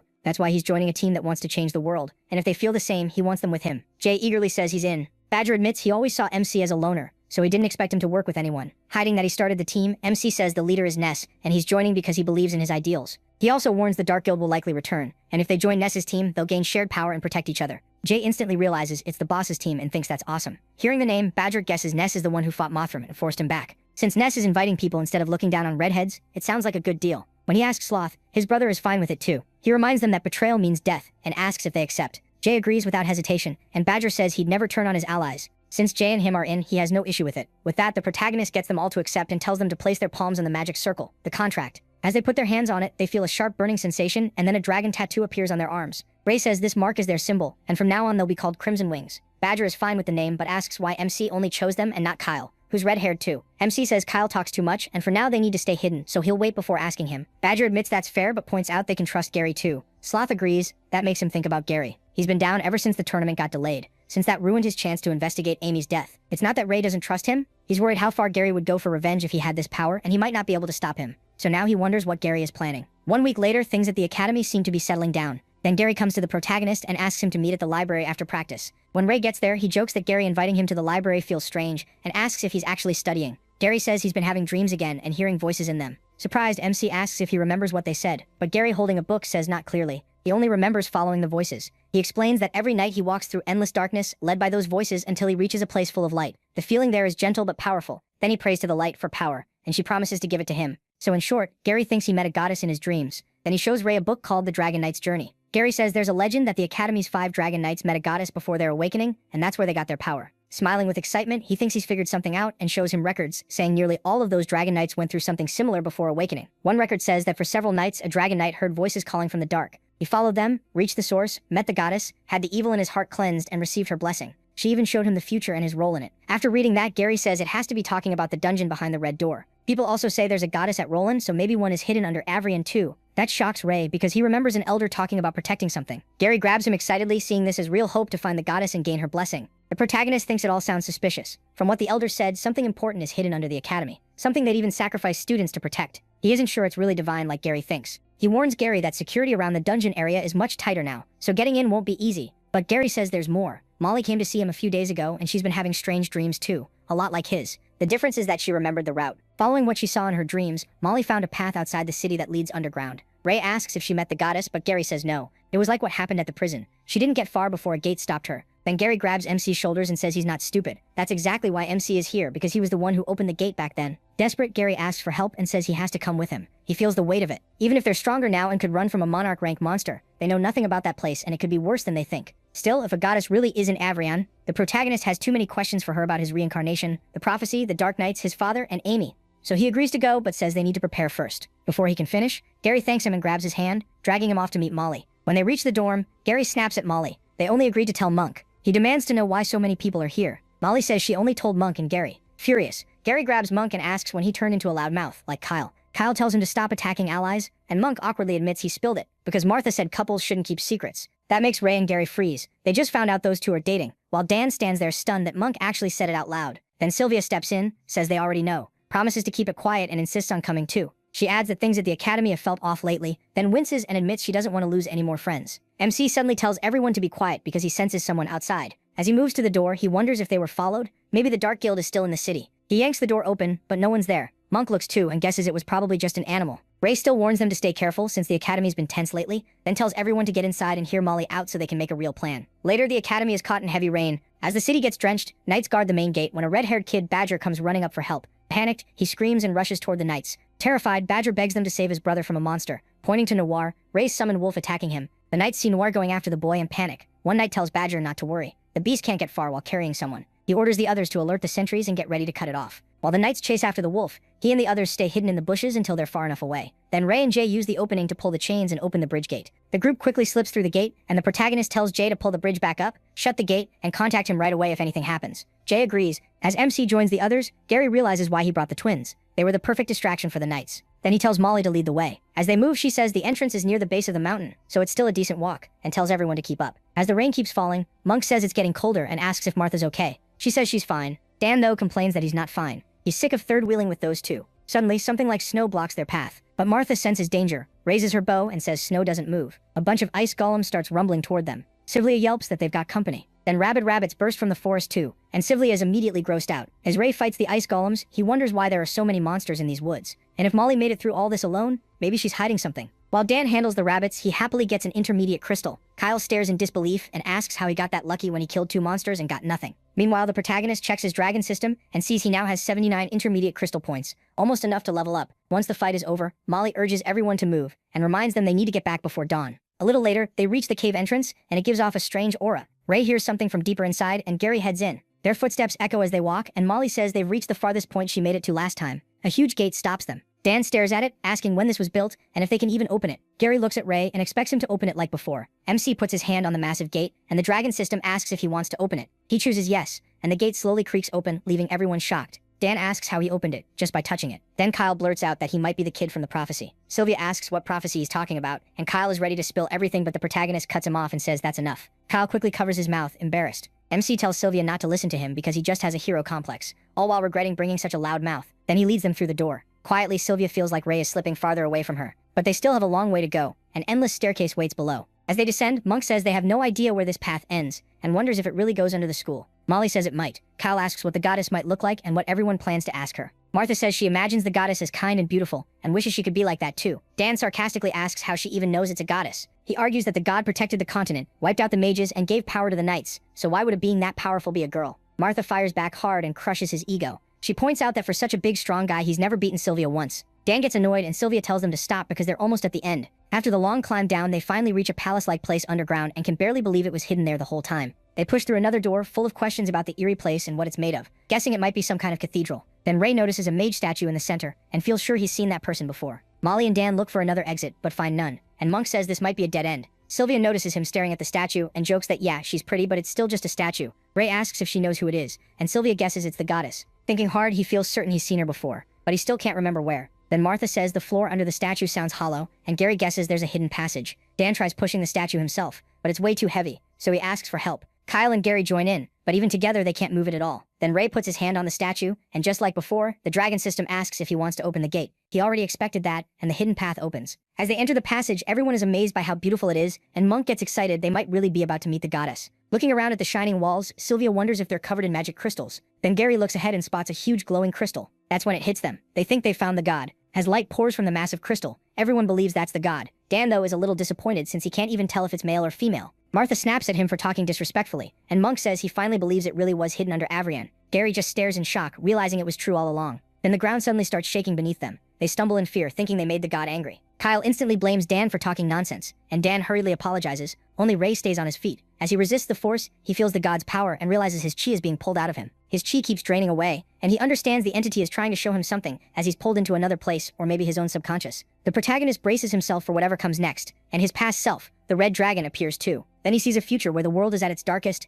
countless people are infected by the plague of shadows, and the whole world is falling apart. Then he sees Molly among them, infected too, and even worse, he sees her stabbing him in the back. A second later, Ray crashes to the ground. It wasn't just a vision, he's been stabbed for real, and Gary rushes over asking if he's okay. MC is in terrible pain. Taken over by the shadows, Molly really did stab him, and with a cruel grin she says it finally worked. Now she's about to be rewarded. She goes for another strike, but Gary jumps in just in time and knocks her out with his sword. Later, Ray wakes up to the sound of many voices. The doctor checks him and is shocked. His vitals are normal, and he's healing fast. He admits this wasn't his skill. No one should survive that kind of neurotoxin, but this red-haired kid is built like a beast. He says the protagonist should wake up soon and not long after. MC opens his eyes and quickly asks how long he was out and whether everyone is safe. The hospital director tells him he was unconscious for several days. His friends are fine, except Molly. Hearing that, he realizes it was all real and Molly truly stabbed him. Then the doctor warns that Ray and the others are in serious trouble. They should never have gone into forbidden territory. The protagonist grows uneasy. The doctor adds that the head elder has called an emergency meeting to decide their punishment. MC asks what the elders chose, but the doctor says he doesn't know yet. He tells him to rest, since nothing will happen until he recovers, then leaves. Left alone, Ray thinks about how close he came to the truth. He's sure that God was trying to tell him something, and now he regrets losing that chance. The story then cuts to the elders meeting, where they argue that they should have watched the red-haired students more closely from the start. Winford says the signs keep piling up and the prophecy may be real. If they ignore it, disaster could follow. Elder Gibby tells him to stop overreacting and says the students and the guards who let them slip through should be punished. Knight Delbert partly agrees with Gibby, but says Winford still has a point. Then he shows what he really means. Those redheads might bring ruin, so they should be executed before that happens. Winford snaps at him for twisting his words and says the children of prophecy should be protected, not punished. The head elder tells them both to calm down and stop speaking from emotion. Ray may be the child of prophecy, and that's why this meeting matters. The fate of the world could depend on what they do next. One elder scoffs, asking since when they needed a child to save them. Another fires back, reminding him those kids fought Mortham while the elders hid behind a tiny secret. Another elder says the protagonist is the most important child, so he should stay at the academy. Winford immediately asks about the others. The head elder replies that the rules must be followed, so the rest should be expelled for good. Later, all the students involved are summoned to the academy's judgment hall. The elder says they have reviewed the case of entering the forbidden area and reached a final decision. He calls Ray Talon and declares that his punishment will be probation. As for everyone else, they are expelled from Avrian. The group is stunned and immediately protests, saying they fought to protect the academy and this judgment is completely unfair. Sylvia speaks up too, warning that the Hart family will not accept this if the academy goes through with it. Elder Vaughn backs her, reminding them the Hart family has major influence, and these students help defend the academy from the insurgents. Gibby slams the table and says the area they entered is absolutely forbidden. Only elders may enter it, and no family name gives anyone the right to break that rule. Then, with a nasty look, Gibby turns to Ray and mocks him, saying special treatment might be fine for one person, since not every redhead could be the chosen one. He exposes Ray right in front of the others. Ray burns with anger and clenches his fist like he's ready to hit Gibby on the spot. But before things explode, Elder Vaughn steps in and says rules do matter, agreeing with Gibby's point. Then he steps forward and repeats that only elders can enter the forbidden grounds without special permission. But then he flips everything around. He gives up his own seat and names Gary Blueblood as his successor. Delbert and the others are stunned and object at once. But just like that, Gary is set to become Elder Gary. Gibby says Vaughn has lost his mind over a few kids, and the other elders agree. They argue that elders guard the academy's secrets, so the title can't be handed over so easily. But the head elder supports Vaughn and confirms that by the rules, an elder can pass the position to someone in the academy if the Master Knights approve. Vaughn formally names Gary Blueblood as the next elder and asks the Master Knights for their decision. Delbert, furious, calls it absurd and says no one would ever accept it. Winford cuts him off and approves Vaughn's choice. As Delbert argues that a country peasant can't become an elder, Sir Kay also votes yes. Delbert glares at them in rage. Then the female head knight refuses, saying elderhood isn't something to decide on a whim.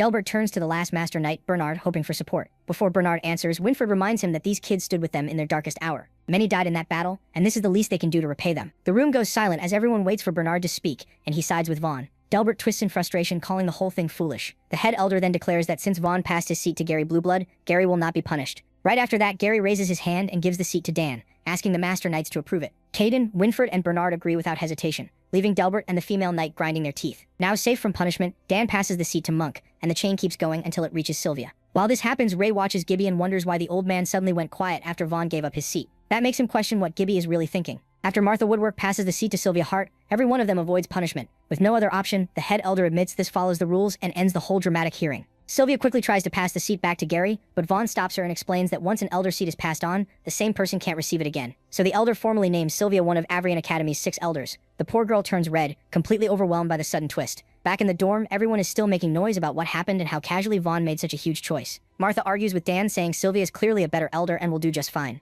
Dan shoots back that the other elders are way older than Sylvia, and the two keep bickering until Sylvia stops them. Martha insists this saved them from expulsion, and now things might finally change. Gary disagrees, saying one elder seat won't change much. Still, he admits that without Vaughn stepping in, they would all be gone from the academy. Then Gary reminds them that Molly was infected by the plague, which means something is wrong inside the academy. He even suspects members of the Pureblood Guild or Darkblood Guild may be among the elders. Monk warns that everyone is watching them, so they can't rush into anything. And if Gary is right, Sylvia is in the most danger. Lying in bed, Ray says that now Vaughn is gone, none of the elders will really stand up for students. At best, they'll stay neutral, and as an outsider, Sylvia will be an easy target. Dan and Martha grow even more worried. MC turns over and says they can't solve it tonight, so the rest can wait until tomorrow. Kyle thinks he has a plan, but Gary says MC has enough on his mind already, and tells everyone to get some sleep for now. Inwardly, he figures out why Gibby calmed down after Vaughn gave up his seat. He probably saw Sylvia as easier to manipulate. Even so, the day wasn't a total loss. They learn the elders and Master Knights are far from united, and Ray starts thinking that Split could help him grow the Crimson Wing's influence. At midnight, something begins pulsing with a strange, eerie motion. Something slithers into the protagonist's dorm.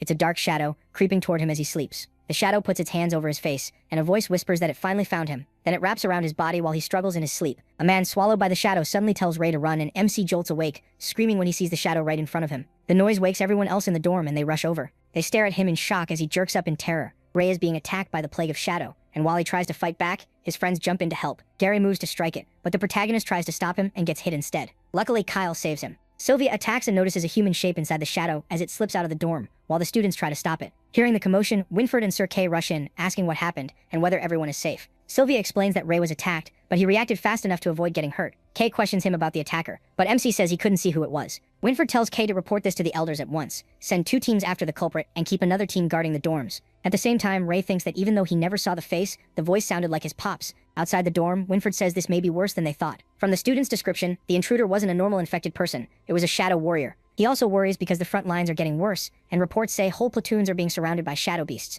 When Kay asks what he thinks, Winfred says the academy is falling apart since no one knows who to trust. For now, they can only wait and watch. Later that night, he meets Jay on the roof. Jay asks why he called so late, and Ray tells him to inform the twins that they can start inviting any trustworthy people into the Crimson Wings. He also gives Jay permission to sign contracts under his watch, so the group can grow fast. The protagonist says he needs enough strength to start a revolution. The next morning, in Elder Vaughn's old office, Sylvia talks with Vaughn about the Shadow Warrior. She admits she doesn't know much, and even he has only seen them a few times. Shadow Warriors are basically weapons controlled by the plague of shadows, not the same as people infected by elixirs. If someone strong survives the plague for over a year, the plague takes their mind and turns them into a puppet. They move like ghosts, are hard to track, and their bodies are coated in shadow, making them very hard to deal with. Sylvia says that if that's true, they must be rare, so they wouldn't come for something pointless. Vaughn agrees and thinks Ray is one of their targets, because they likely know the prophecy. Then they realize the bigger issue, the Shadow Warrior may be after God. Sylvia gets worked up and forgets she's an elder now too. Vaughn calms her down and says the other elders already know about the attack and may have guessed the Shadow Warrior's goal. Still, no one has acted yet. That makes Sylvia wonder if the elders have plans of their own, but Vaughn refuses to sway her. He tells her to gather the people she trusts, because many hands are stronger than one,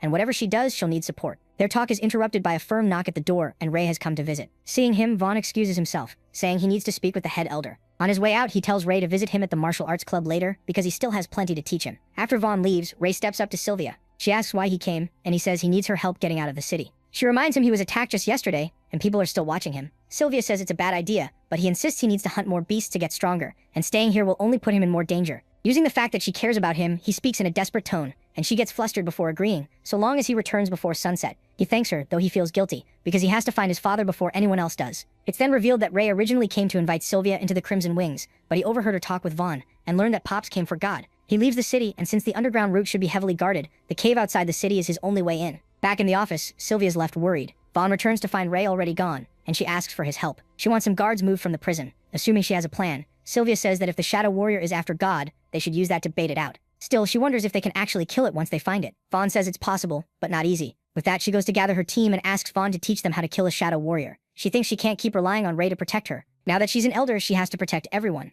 Meanwhile, Ray gets ready to leave and hides while watching the guards. Security is much tighter now. They're checking temporary passes, trade approvals, the goods being carried, and even exact arrival and departure times. Seeing that, he realizes even glamour won't be enough to get him out. Then a man driving a cart approaches and asks if he's Ray Talon. The man tells him to climb on. Lady Sylvia ordered him to get Ray out of the city. Elsewhere, Sylvia tells her team to get ready and stay careful. She asks if they all truly want to join this mission, and Gary says he has his own reasons. He needs to find God, and he won't let the Shadow Warrior that tried to kill his friend roam free. Monk suggests trapping it underground so it can escape easily, and Dan asks if they really shouldn't tell Ray. Martha says it's better not to, because if the Shadow Warrior sees him again, that will only put him in more danger. Kyle thinks they're worrying too much since Ray is the strongest one there. That's why Sylvia says they need to work together. Just like Elder Vaughn said, Shadow Warriors have weaknesses, and if their plan works, they can kill it. Vaughn tells them to fall back to the backup plan if their attacks fail. He'll wait outside the red gates, and once they leave the underground area, they'll be safe. Ray, meanwhile, steps out from hiding as the cart driver tells him he'll wait outside the forest until before sunset. Thinking about the time he has left, Ray knows it isn't much, so he starts searching for the Shadow Warrior with his dragon's eye and spots some people hunting in the forest. A scared girl yells at her brother for coming this deep, while he tells her to back away slowly and leave the beast to him. But the snake monster attacks at once, smashing them away with its tail. Ray appears behind them and catches them both. Saved by him, the blonde boy sees that Ray is disguised as Ness and urges him to run, saying the snake is intermediate rank and not worth fighting. Ray tells him to stay quiet for a second, then charges the monster. He grabs the snake and squeezes hard, driving it wild. The beast coils its tail around him and traps him, and the blonde kid screams, thinking he's done for. A moment later, Ray wonders if that's all the creature can do, then tightens his grip around the snake's neck and crushes it to death. The beast drops, and the kids stare in awe. Sure, he must be a high-rank adventurer. Ray asks for their names, and the boy says he's Taffy, while his little sister is Candy. They're adventurers from a village near Avrian and came into the forest to hunt. That surprises Ray. They're so young and clearly not well off, and he wonders if Amy will end up like that at their age. He pulls some weapons from his magic pocket and gives them to the kids, warning them not to go so deep next time. They're stunned by such costly gifts, but Ray says they're not expensive and he has no use for them anyway. Thankful, Taffy asks his name. Ray tells him to call him Ness, then starts to leave because he has urgent business. As he walks away, Candy calls out to Mr., then starts to leave because he has urgent business. Nesson warns him that the beasts have been unusually violent lately, telling him not to go deeper. Ray asks if that only started today. Candy says adventurers are usually active around here, and in the past they only saw beginner-rank beasts in groups, but today it's different. Ray thanks him for the warning and heads out. The kids call after him, asking him to visit their village to the west if he ever gets the chance. As Ray runs deeper into the forest, he quickly figures the beasts are acting up because someone entered the area, and he suspects it's his dad. The scene then shifts to Avrian prison. The night guards complain about the higher-ups' strange orders. First tighten security, then loosen it. At the same time, the Shadow Warrior quietly creeps along the prison walls. Meanwhile, the knight decides to follow orders, and the shadow slips through a crack in the door. Just then, the guards spot Elder Vaughn approaching, and one reminds the other that he's no longer an elder. They tell Sir Vaughn everyone has already been cleared out, but Vaughn tells them both to go get some rest. When they hesitate, Vaughn removes his cloak and tells them to just obey. He says he's still useful enough for this. If anything happens, he adds, having the guards around would only slow him down. Once the guards leave, Vaughn signals to Sylvia and the others. Then someone suddenly sneaks up behind them. It's Jay, and he says this is exactly what the boss expected. Sloth and Badger show up too, and Jay explains that the boss told them to follow in case help was needed. Martha guesses Ray must have sensed something. Sylvia is quietly moved that he's still trying to protect them. Badger tells them to stop treating them like outsiders, and to say something next time they pull a stunt like this. Dan is happy to see them, and Kyle calls them real bros. Sylvia is relieved to have them there too. Now that they have more allies, Sylvia reassigns everyone's roles and positions. They head into the prison. Sylvia tells everyone to keep hold of their communication and light gems. If anyone gets lost, they need to turn back right away. Elder Van will stay at the top of the stairs. As the group goes down, Van says the Shadow Warrior may already be near God. Still, he warns them not to rush, since old mage barriers make quick infiltration difficult. He gives one last warning. Shadow Warriors are strongest in darkness, so they need to stick to the plan and not panic. While going down the stairs, Jay is shocked that after living in Avrian for 3 years, he never knew this path led underground. The twins, meanwhile, sense something odd. Dan wonders if the elders will punish them again, but Martha says Sylvia gave permission this time. Monk then worries about how they'll open the gate without Ray, and Sylvia says not to worry. Van taught her how. Monk thinks that makes sense, since she's an elder now. Gary asks Sylvia why God is hidden under Avrian, but she doesn't know. She says Van told her many things, and she'll ask him about that when they return. Then something strange happens. The gate is already open. Monk panics and thinks Ray opened it, but Sylvia says that can't be right since he already left the city, so someone else must have done it. Sylvia finds that odd because Van said only elders know how to open the gates. Before she can think further, Gary tells everyone to get their weapons ready, and they move in. It looks like the same place as last time, and they hope they don't run into another Minotaurus. Gary says that's still possible. Last time they saw many prison cells here, and he doubts they were meant for humans. When Sloth asks what they were for, something suddenly slams hard into Dan. They then see several monsters with glowing eyes in the dark, and Gary answers Sloth's question. This place may be used to hold creatures like these. Jay Gree jumps in and lands a heavy blow on a Clawpocket's head, and they realize it's an advanced rank beast. Sylvia warns everyone to be careful. The dragon-like creature looks infected, and it seems to be in the early stage. Martha keeps firing arrows to support them. Jay continues battling the claw pocket. With one last strike, he brings his sword down and kills it. Seeing Jay's insane strength, Dan wonders just how strong he really is. But the fight is far from over. Sylvia warns that there are too many beasts for them to handle. Elsewhere, on the outskirts of the city, Ray enters the cave leading underground. Then his dragon system shows changes in his teammate's status. He sees Jay grease Che dropping fast, and realizes they may be in trouble. Back underground, Jay unleashes a massive attack and wipes out the beasts in a single blow. Jay enjoys fighting a pack of advanced beasts, but Gary reminds him this isn't some fun hunting trip. Monk agrees. They can't wear themselves out here. Dan shoots back that it's easy to say that, but asks how else they're supposed to handle the beasts. Martha and Sylvia work together to take down the claw pockets. When Sylvia's sword gets caught by a monster's claw, she notices all the monsters are chained up. Martha guesses they were brought here and imprisoned. Badger asks why, and Sloth says it was probably to stop them from causing trouble. Then the Crimson Wings get a call from Ray through the screen, and he asks if they're in trouble. Badger is impressed that Ness could tell from their status, while Sloth admits they're in real trouble. Without wasting time, Ray shares his power with them. Jay starts pouring into their bodies, and they feel a huge surge of strength. Jay is thrilled when he realizes it's Ray helping them and thanks him for watching over them. But Ray says he's not finished yet. He activates Dragon Roar, and Monk immediately senses something even stronger. As Gary cuts down one of the beasts, he looks at Jay and is stunned. Overflowing with power, Jay gets wildly excited, thinking this is awesome as even more strength fills him. Fur starts appearing on his back, and he leaps up with his sword to strike the beast. Fueled by the boost, Jay tears through the beasts, his sword crashing against them again and again. Sylvia and Martha can only stare, shocked to see him fighting like a beast himself. Kyle notices the monsters feel weaker now, and Badger agrees they're much easier to handle. After killing most of the claw pockets, they figure there will be plenty of advanced cores left behind, so they can count that as payment for the trouble. Still, they remind themselves this isn't why they came. Suddenly, the Shadow Warrior bursts out from one of the beasts and glides toward them. It rushes at Jay at blinding speed. The impact sends him stumbling to the ground. Then the shadow takes Jay Grease's shape, grinning wickedly as it looks him over and says, "This young body is exactly what it needs." Sylvia immediately tells everyone to follow the plan. The shadow offers Jay a butt. Badger yells that they don't need its disgusting gift. Smirking, the shadow dares them to try killing it. Kyle and Monk jump in first to trap it, while Gary attacks from behind. But Kyle and Monk fail to pin it down. Then Sloth and Badger move in. They slash at it with their sharp weapon, but that doesn't work either. Sylvia says it's just like they expected. Then she turns to Dan. He's up next. Dan steadies himself, gripping his spear tipped with a crystal. Earlier, Elder Van had revealed the key to killing a Shadow Warrior. They must kill the human host it's controlling. The shadow armor covering its body makes normal attacks nearly useless, and even if they land, it heals fast. That's why Van said they need Heaven's Light, a blue crystal. Heaven's Light is the natural enemy of the Plague of Shadows. It can briefly break the Shadow Warrior's defense. That short opening is their only chance to strike. Van first told them to attack all at once and never let it breathe. They also need to force it to focus on defense. In the present, the team follows that plan and attacks non-stop from every side. Just as Van predicted, the Shadow Warrior starts using its shadows mainly to defend itself. Whenever part of that defense thins out,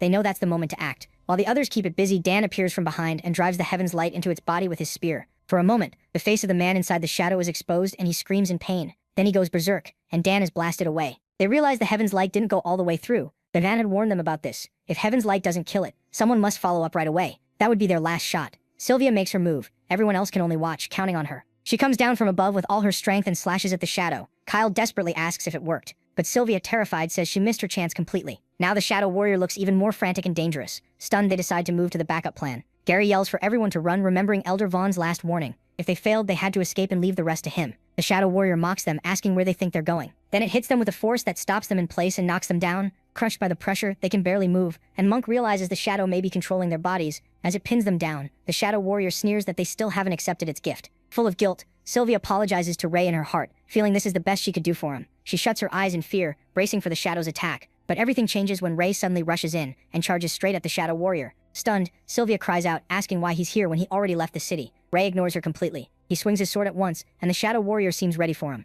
Their clash keeps getting more intense. Gary shouts at Ray not to fight it head-on, but without hesitating, he slips past the attack and figures out the Shadow's weak spot is its back. As Ray moves in to strike from behind, the creature's claws are already waiting for him, and the Shadow Warrior warns that if he won't join them, he'll die. It then grabs Ray's sword, leaving him open. Gary yells his name, terrified for him. The Shadow Warrior turns the sword on Ray, and just as it's about to kill him, the blade suddenly stops. Caught off guard, the Shadow Warrior suddenly has strange symbols spreading across its body. Ray is wearing a blue locket, and light bursts from it, weakening the shadow around the warrior. As the light fades, the Shadow Warrior coughs up black blood, then Ness appears behind it out of nowhere and rips the controlled man's heart straight out. Sylvia instantly realizes it's Ness. Dan and Kyle stare in shock as tearing out the heart actually works. Jay is thrilled to see his boss. Even the Shadow Warrior is stunned by Ness's sudden arrival. With tears in his eyes, Ness apologizes to his father and says he won't have to suffer anymore. Then Ray cuts off the Shadow's head with one swing, while Ness, still holding the heart, mourns his father. The moment the Shadow Warrior is destroyed, the whole place starts shaking. Cracks spread through the walls and wild shadows gather again. The twins tell everyone to get out and the group runs. Gary calls for Ray to hurry up and retreat. Ray follows them, but Sylvia screams for Ness to come too. Nessus tells her to go on without him. He still has something to do.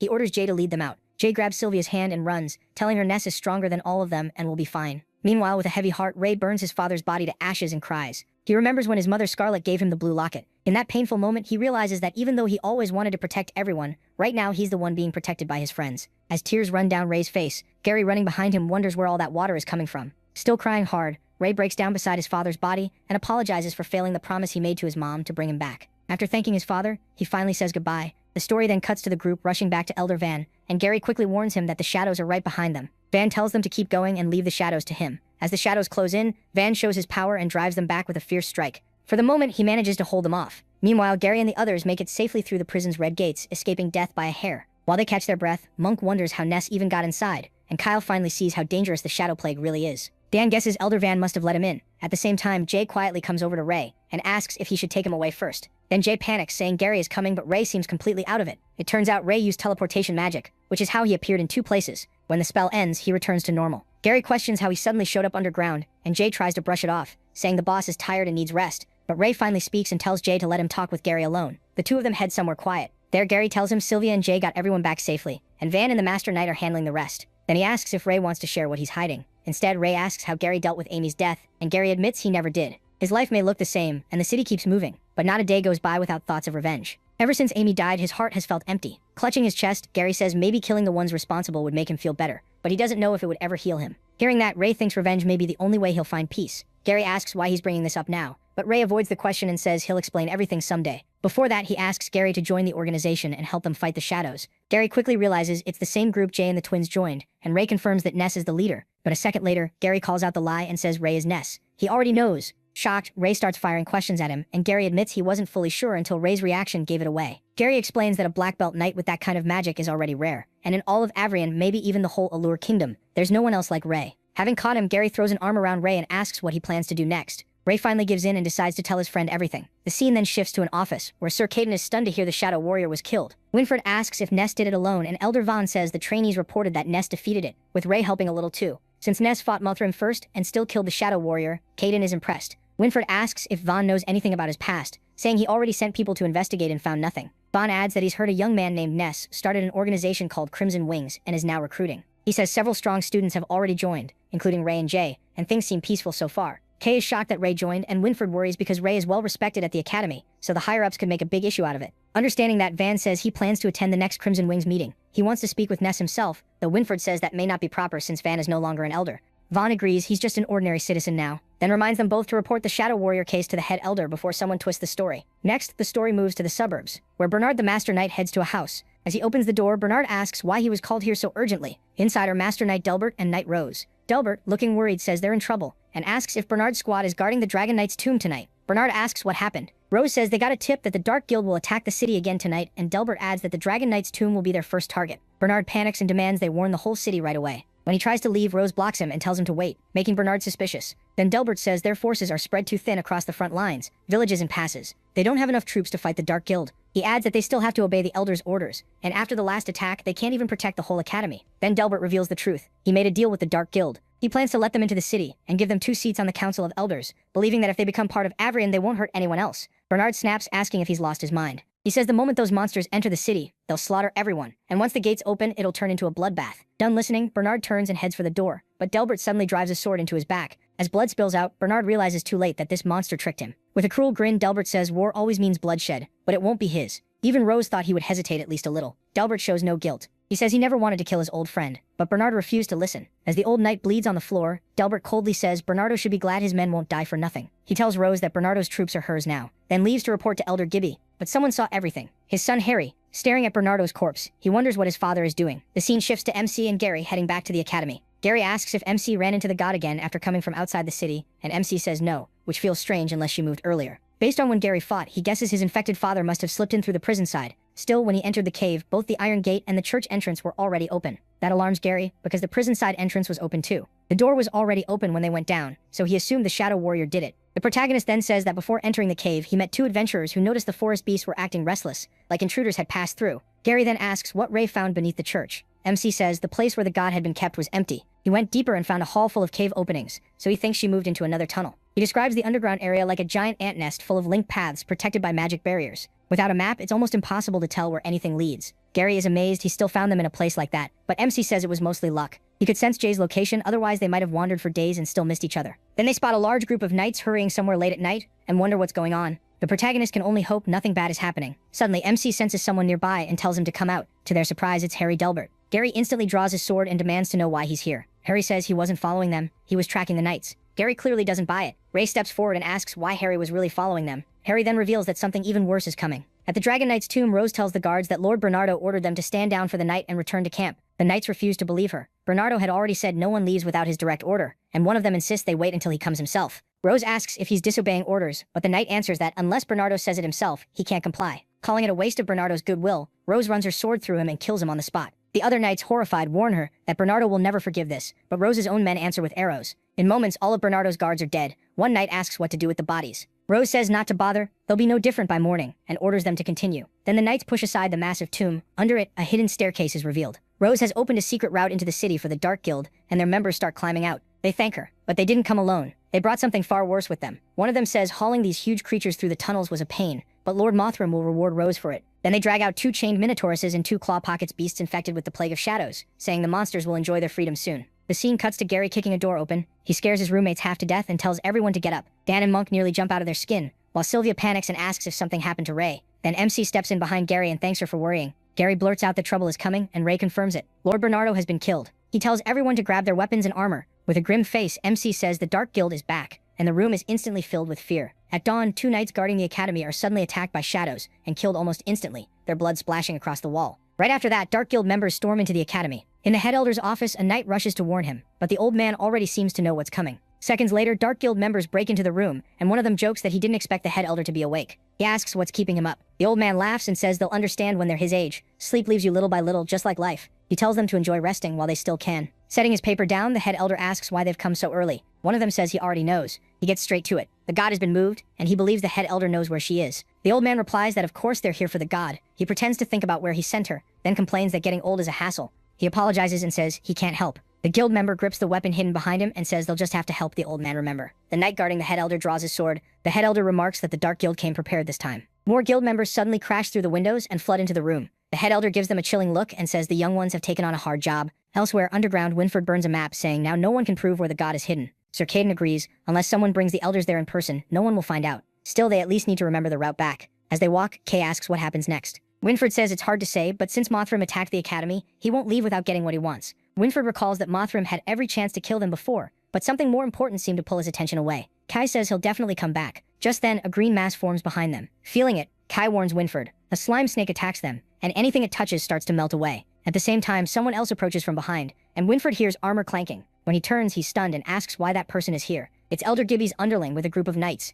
and it looks like they've been waiting for them. Winford, shocked, shouts at the Black Knights they were supposed to be guarding the elders. He demands to know why they're here, and the black armored knight replies that the elders don't need them right now. Caught from both sides, Caden says they've disgraced a knight's honor, but the man drawing his sword answers that this is exactly what they're fighting for. The scene shifts to Avrion City under non-stop attack. The knights panic as monsters rampage through the streets. The Dark Guild has unleashed the beasts inside the city, and one terrifying Minotaurus charges in. With one brutal hit, it smashes a knight into the ground and kills him. Nearby, Sylvia and the others watch from a rooftop. Sylvia tries to jump in, but Gary stops her, warning that there are too many enemies. She hates standing by while people die. Gary then asks Ray what he sees, and using his dragon eyes, MC confirms Harry was right. The Dark Guild entered through the Dragon Knight's tomb. When they ask his plan, Ray says they need to destroy that passage if they want to stop more enemies from pouring in. He tells Gary and Jay to come with him, and both agree right away. Sylvia insists on joining too, but Ray refuses and says she has to stay outside. He explains that someone must hold off the enemies around the tomb so they can't advance easily. Martha agrees and reminds Sylvia that the knights fighting outside need a leader. Sylvia accepts it and tells Ray to be careful. Ray sends Dan to find Old Man Vaughn and explain what's happening, guessing there are other underground routes into the academy that Vaughn might know about.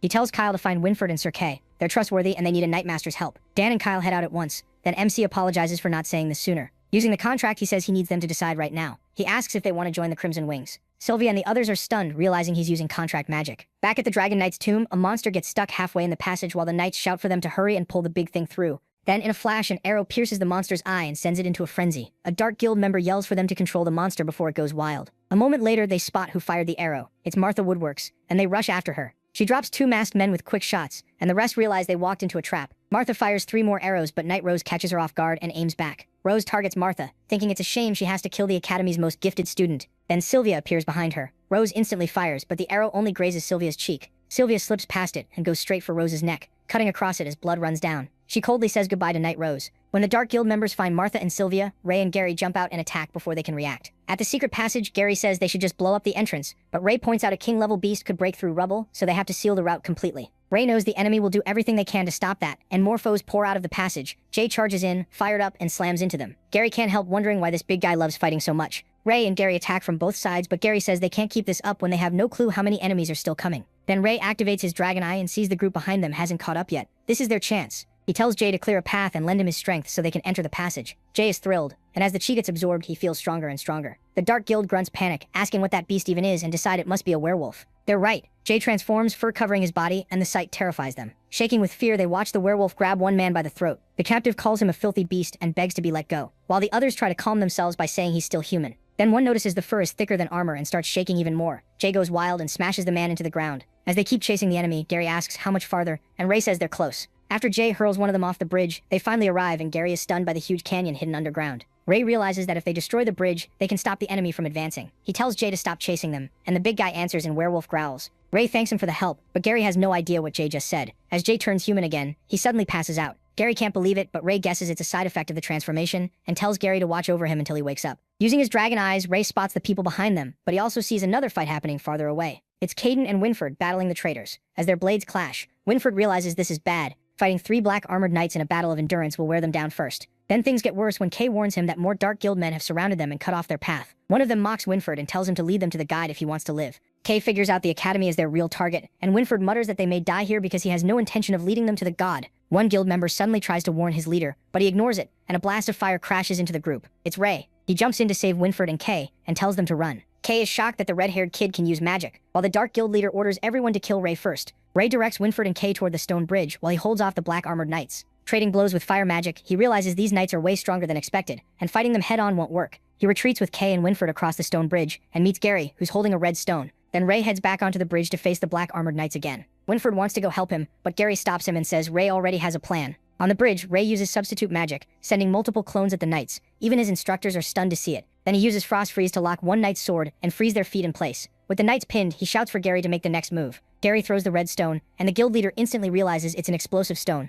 but the frost has him trapped. The stone detonates, and the blast is so strong it even blows away Ray's substitute. But in the chaos, Ray gets caught off guard when the Dark Guild leader lands a kick, sending him off the bridge. The man, one of Lord Gibby's underlings, sends his regards to Ray Talon and drives his sword through him. A moment later, the stone bridge starts exploding apart, and the guild leader falls with Ray, trying to make sure he dies. Smirking, Ray apologizes and says he won't be joining him all the way down, then uses teleportation, turning the body in front of him into a substitute while his real body escapes. The Dark Guild leader can only fall into the abyss. As the bridge collapses, the other black armored knights drop too, screaming into the pit. Ray is saved by Winford and Sir Kay, who immediately question why he's down here. He says he needs a little time to recover, while Gary explains that the Dark Guild invaded the academy again, and they came here to block their advance. Hearing they targeted the underground path through the Dragon Knight's tomb, Winford realizes Bernardo must have been in serious danger. Still not knowing Ray's friend is gone, Gary sadly says they got word that Lord Bernardo was killed by Delbert. Those words hit Winford hard, and he stares in disbelief. The scene shifts to the head elder's office, where the Dark Guild intruders have been wiped out. As he steps out, the head elder sees a blood-covered elder staggering toward him in horror, saying Elder Zora has been killed. It's Elder Jin, barely holding himself together.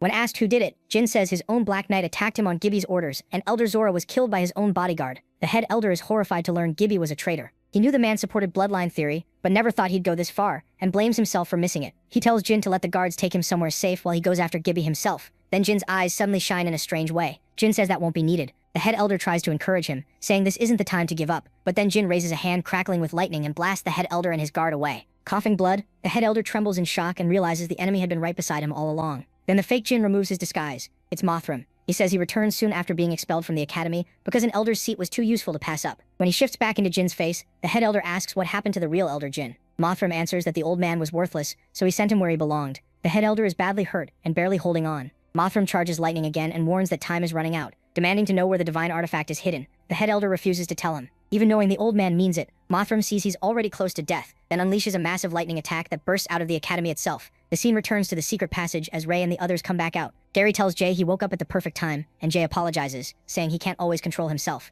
He thinks he missed the best part of the battle, but Gary says he really didn't. Once outside, Ray contacts Sylvia and says they made it out, asking for a report. She tells him things are bad. The Dark Guild didn't just hit the Dragon Knight's tomb, they also attacked 2 other underground entrances. That means a variant is close to falling, and Ray's face turns to shock. They immediately run for the academy, and Ray asks Sylvia where she is as he tells her they're coming. While rushing ahead, Winford says the Black Knights betrayed them, so they need to check on the elders first. Winford and Caden split off, telling Ray they'll meet up again later. At the academy entrance, more Dark Guild men block the way, and Kay tells Winford not to waste time on them. They cut down every enemy in their path. Then they run into something even worse. Kay and Winford find Harry Delbert on the ground, covered in blood. He weakly says they came too late. Winford demands to know if he killed Delbert. Harry admits it, looking broken. He says he never wanted this, but his father chose the wrong side, and now there's no undoing it. Nearby, the head elder and his guard have been torn apart by Mothram's lightning, their bodies left full of holes. Elsewhere, Sylvia, Monk, and the others are surrounded. Sylvia tells everyone to hold on since Dan went for help and should return soon. Then an explosion shakes the academy. At that moment, a Minotaurus moves to strike Sylvia from behind, but Ray bursts in on Noir and slams into the beast just in time. Sylvia's thrilled to see him, and Gary and Jay rush in too, cutting down enemies and relieved everyone's still safe. Dan soon returns with Vaughn and the hospital director. Suddenly, a voice orders everyone to drop their weapons. Elder Gibby is standing above them on the academy. He tells them to stop resisting and declares the academy will be reborn today. The knights are stunned to see him and even more confused by what he's saying. Then someone exposes him as a pureblood guild member. Gibby proudly says knights are noble by birth and Avrian Academy was made to train knights, not peasants. With rebels and Dark Guild men surrounding them, Gibby says change always needs bloodshed, and that impure blood has no place in his academy. Ray quietly tells Jay to get him close to Gibby. Gibby starts laughing like a madman and orders everyone to kill the lowborn. That's when Martha, Monk, and Gary charge in and start dropping Dark Guild fighters, while Jay Gree transforms into a werewolf again, terrifying everyone around him. In that form, he tears through the enemy with ease. Sylvia blurts out that Jay is a werewolf. Martha is amazed since she only read about them in books, and Monk finally understands why Jay is so strong. Gibby panics at the sight of the beast and yells for them to kill him at once. Just then, Jay lifts Ray in one huge hand and launches him like a catapult. Seeing the red-haired boy flying at him, Gibby screams for his men to stop him, but Argai cuts them down with his sword and lands right in front of Gibby. Terrified, Gibby begs him to stay back. Instead, Ray grabs him by the neck and holds him over the edge, ready to drop him. But before doing that, Argai fixes him with a deadly look. He wants answers first. Gibby panics and begs for mercy, even promising to spare Ray. Argai tells him to save that for the dead. Hanging over the edge, Gibby desperately asks what he wants and even offers him an elder seat. Ray ignores that and asks who leads the purebloods. Gibby says he doesn't know, he's never seen their face. Deciding he's wasting time, Ray uses a skill. It's Magic Dragon's Truth, a 20-mana spell that forces the target to speak the truth. Under its effect, Gibby admits that he himself leads the purebloods. Ray then asks if he sent the Shadow Warrior after him, but Gibby says he only follows the Dark Guild's orders. That makes Argai realize the Dark Guild is tied in too. He asks if Mothram leads them and what they have to do with the Shadow Plague. Gibby says he's never seen the Dark Guild leader and doesn't truly know what the Plague of Shadows is. He only knows it's something far stronger than humans, and he just obeys orders. Ray realizes the pureblood leader is just another puppet, and now Gibby is useless. So he lets go and Gibby falls screaming. He slams into the ground, his body completely crushed. The knights are stunned that the red-haired boy just killed Elder Gibby like that. The hospital director is impressed and praises Vaughn for training Ray, but Vaughn admits he can't take credit for that. Then Sylvia steps forward and calls out to the knights, saying they all just saw the pureblood leader for what he really was, a coward. If he can fall, so can the rest. She reminds them that a few months ago they survived a terrible attack that took friends and family, and now they're facing that same nightmare again. But this time, she gives them hope. Even with only a few fighters before, they still won. The Dark Guild isn't unbeatable. They're cowards who hide instead of facing them head-on. Sylvia asks who will stand and fight with them, and the knights rally behind her at once, clearly fired up by her words. The Dark Guild men start to waver, but one of them snaps that it's just a cornered beast fighting back and reminds them their goal is the gate. Then another says Gibby's dead, so there's no reason to keep fighting. A man in a white mask cuts him off, saying Gibby's death changes nothing. They leave now. If he wants to follow Gibby, he can join him, and then stabs him dead. After seeing that, the rest fall in line. When asked who their leader is, they answer, Lord Mothram. He repeats the order. The gate comes first, and tells them to kill the silver-haired girl blocking the way and talking too much. Then black clouds rumble overhead, and a loud sound from the city gate stops everyone cold. Gary notices the cracks spreading across the gate and screams for everyone to move. A second later, the city gate explodes. Something huge is coming through. One Dark Guild member realizes it's the main force sent for their mission. Avrian's gate has fallen. Endless monsters pour into the city, with Dark Guild riders charging in on a mammoth demon. But their grand entrance ends fast when someone attacks the mammoth. The beast goes berserk and tramples the Dark Guild men riding it. After a brutal barrage, the mammoth collapses and dies. The director praises Van's timing, and Van tells the kids to leave the big monsters to the adults and handle smaller targets instead. Dan and Kyle can only stare after watching him take down something that huge. A little later, the contract members, including the twins, Jay, Sylvia, Monk, and the others, are boosted by Ray's magic as Chi flows into them and their strength surges. Ray tells everyone not to panic, spread out, and bring the enemies down. Jay, still in werewolf form, tears through beasts left and right while Dan grimaces fighting a slimy monster, and Kyle says it's still better than dealing with the mammoth demon. Meanwhile, Ray starts running low on mana and looks for a way to refill it. He tells the others to hold on while he steps away, and Sylvia says they've got this. He uses mana siphoning, draining mana from Dark Guild members while mocking them for finally being useful, but it still isn't enough, so Ray decides to move anyway. Elsewhere, the slime beasts merge together into a foul snake-like monster. The twins panic when they can't damage it, so Gary says close combat won't work and tells Martha to shoot it, though she needs someone to distract it first. Right then, Ray returns, apologizing for the wait, and Sylvia is glad to see him back. He creates a whole group of substitutes with his magic. With all those red-haired clones, they swarm the slime beast using different spells like Fireball and Frost Freeze. The monster starts taking hit after hit, and Martha fires arrows into it too. Ray soon realizes the mana cost is too high, so he needs to remove some clones. As he does, he notices the substitutes have no real durability. One solid hit from the beast is enough to shatter them. Breathing hard as his strength fades, Ray thinks about drawing on Jay's energy, but he's too late and gets slammed by the slime monster crashing to the ground. Sylvia yells for someone to stop that snake, while Ray, growing weaker, thinks he never should have joined this fight. It all feels pointless. Barely breathing, he lies there and starts thinking he should just run away. Then everything changes when Ray looks up and sees something impossible. Everyone freezes at the sight of a blue dragon flying overhead, its roar shaking the air. They panic. Dragons were supposed to be gone for centuries, and now they fear one has returned to take revenge on humans. Sylvia can only stare, stunned that dragons weren't extinct after all. Monk snaps her out of it, while Martha groans that slime snakes were already bad enough, and now there's a dragon too. Even the slime creatures start freaking out when they sense the dragon. A violent storm hits, and everyone yells to hold on so they don't get blown away. As the wind turns into a whirlwind, Ray realizes the wyvern caused this too. They can barely keep their eyes open, so they tell everyone to crouch low, stand back to back, and resist the wind. Then the wyvern roars and breathes ice, instantly wiping out the snack slimes. The other beasts panic at its presence and start running, while the Dark Guild minions curse them as useless and demand to know where they're going. A second later, those minions are frozen by the wyvern's blue breath too. It looks like the wyvern is clearing out every enemy beast and invader, and Dan stares in shock, saying one breath can erase them all. Kyle says they should run. Gary quickly tells Dan and Kyle to follow him underground, but Vaughn tells the kids not to panic. The wyvern won't hurt them. He says he never thought Avrian's legend would come true. Terrified, Dan asks how Vaughn can be so sure when everyone knows dragons are evil. Kyle still panics and says they should hide with Gary first. Vaughn starts to explain that this isn't the kind of dragon they think it is. But before he can finish, Ray cuts in and says it's a wyvern, stunning the old man. A wyvern is basically a close cousin of dragons with two main differences, size and limbs. Dragons are much bigger, usually 2 or 3 times larger, and their limbs are separate from their wings. A wyvern's front limbs are joined to its wings. Ray thinks that when Dan shouted earlier, he hoped he'd really see one of his own kind again, but it seems dragons are truly gone. Vaughn then recalls the prophecy. If the Academy ever faced destruction, a divine companion would descend through a storm and protect it in the god's place. As the wyvern lands, Vaughn tells everyone they must show it respect. He kneels and bows, thanking the wyvern for saving them. The wyvern speaks, calling itself Glack. It says it came to honor its promise with the gods, and now that its duty is done, it owes them nothing from this day on. Vaughn bows again and thanks Glack for keeping that promise. Dan whispers that Glack sounds female and starts thinking the gods must be women too. Martha tells him to shut up. Then Glack says it seems some humans don't appreciate its arrival. Dan immediately thinks his dumb comment made Glack angry. Martha is sure they're dead if Glack loses its temper. Dan hurriedly begs forgiveness, saying he didn't think it would hear him speaking so softly. But that wasn't what upset Glack. Gary notices Ray isn't bowing at all, and asks what he's doing. Ray says he's thankful Glack saved his life, but he won't bow to someone beneath him. Everyone goes silent. Dan thinks Ray has lost his mind, and Kyle says they may need to run. Monk warns Glack won't let them escape, while Martha tells them to keep it down. Furious, Glack calls humans arrogant and says that without its pact with the gods, it could kill Ray with one bite. Ray doesn't care. He just asks why Glack is protecting this city. Glack snaps back, asking who a mere human thinks he is to question it. Ray says he's too tired to explain and tells Glack to read his memories if it can. Glack asks who he really is, and Ray tells it to see for itself. Still suspicious, Glack tells him to place a hand on its head so it can enter his body. Ray puts his hand on Glack's head, and Glack is pulled into memories of him as a red dragon. It also learns he was reborn as a human. Glack jerks back in shock, unable to believe Ray was once a mighty red dragon. Ray asks Glack to keep that secret, and the wyvern bows, saying only the two of them can sense this exchange. It apologizes for its earlier disrespect and calls him Sen. His old name is a red dragon. Ray says he doesn't use that name anymore, and tells Glack to call him Ray. Then Ray asks again why it protects Avrian City. Glack explains that long ago, when the city was still being built, it was attacked by beasts and badly wounded, falling onto a mountain near the city with barely any life left. Back then, a god found Glack and gave it a rare fruit that grows deep in the forest only once in hundreds of years. The fruit, which looked like red dragon scales, saved its life. In return, Glack promised to guard the city after the god left. Seeing this, Gary wonders if he's imagining things because Glack just bowed to Ray. Sylvia says no, he saw it right. Martha is just completely confused. Even Van can't believe it. A wyvern should have only made an equal deal with a god, so why is it acting like Ray's servant? The hospital director starts thinking the red-haired boy may truly be the one from prophecy. As sunset gets close, Glack tells Ray it has to return because roaming beasts become dangerous in its territory at night. It says it lives in the mountains near the academy, so Ray can find it there.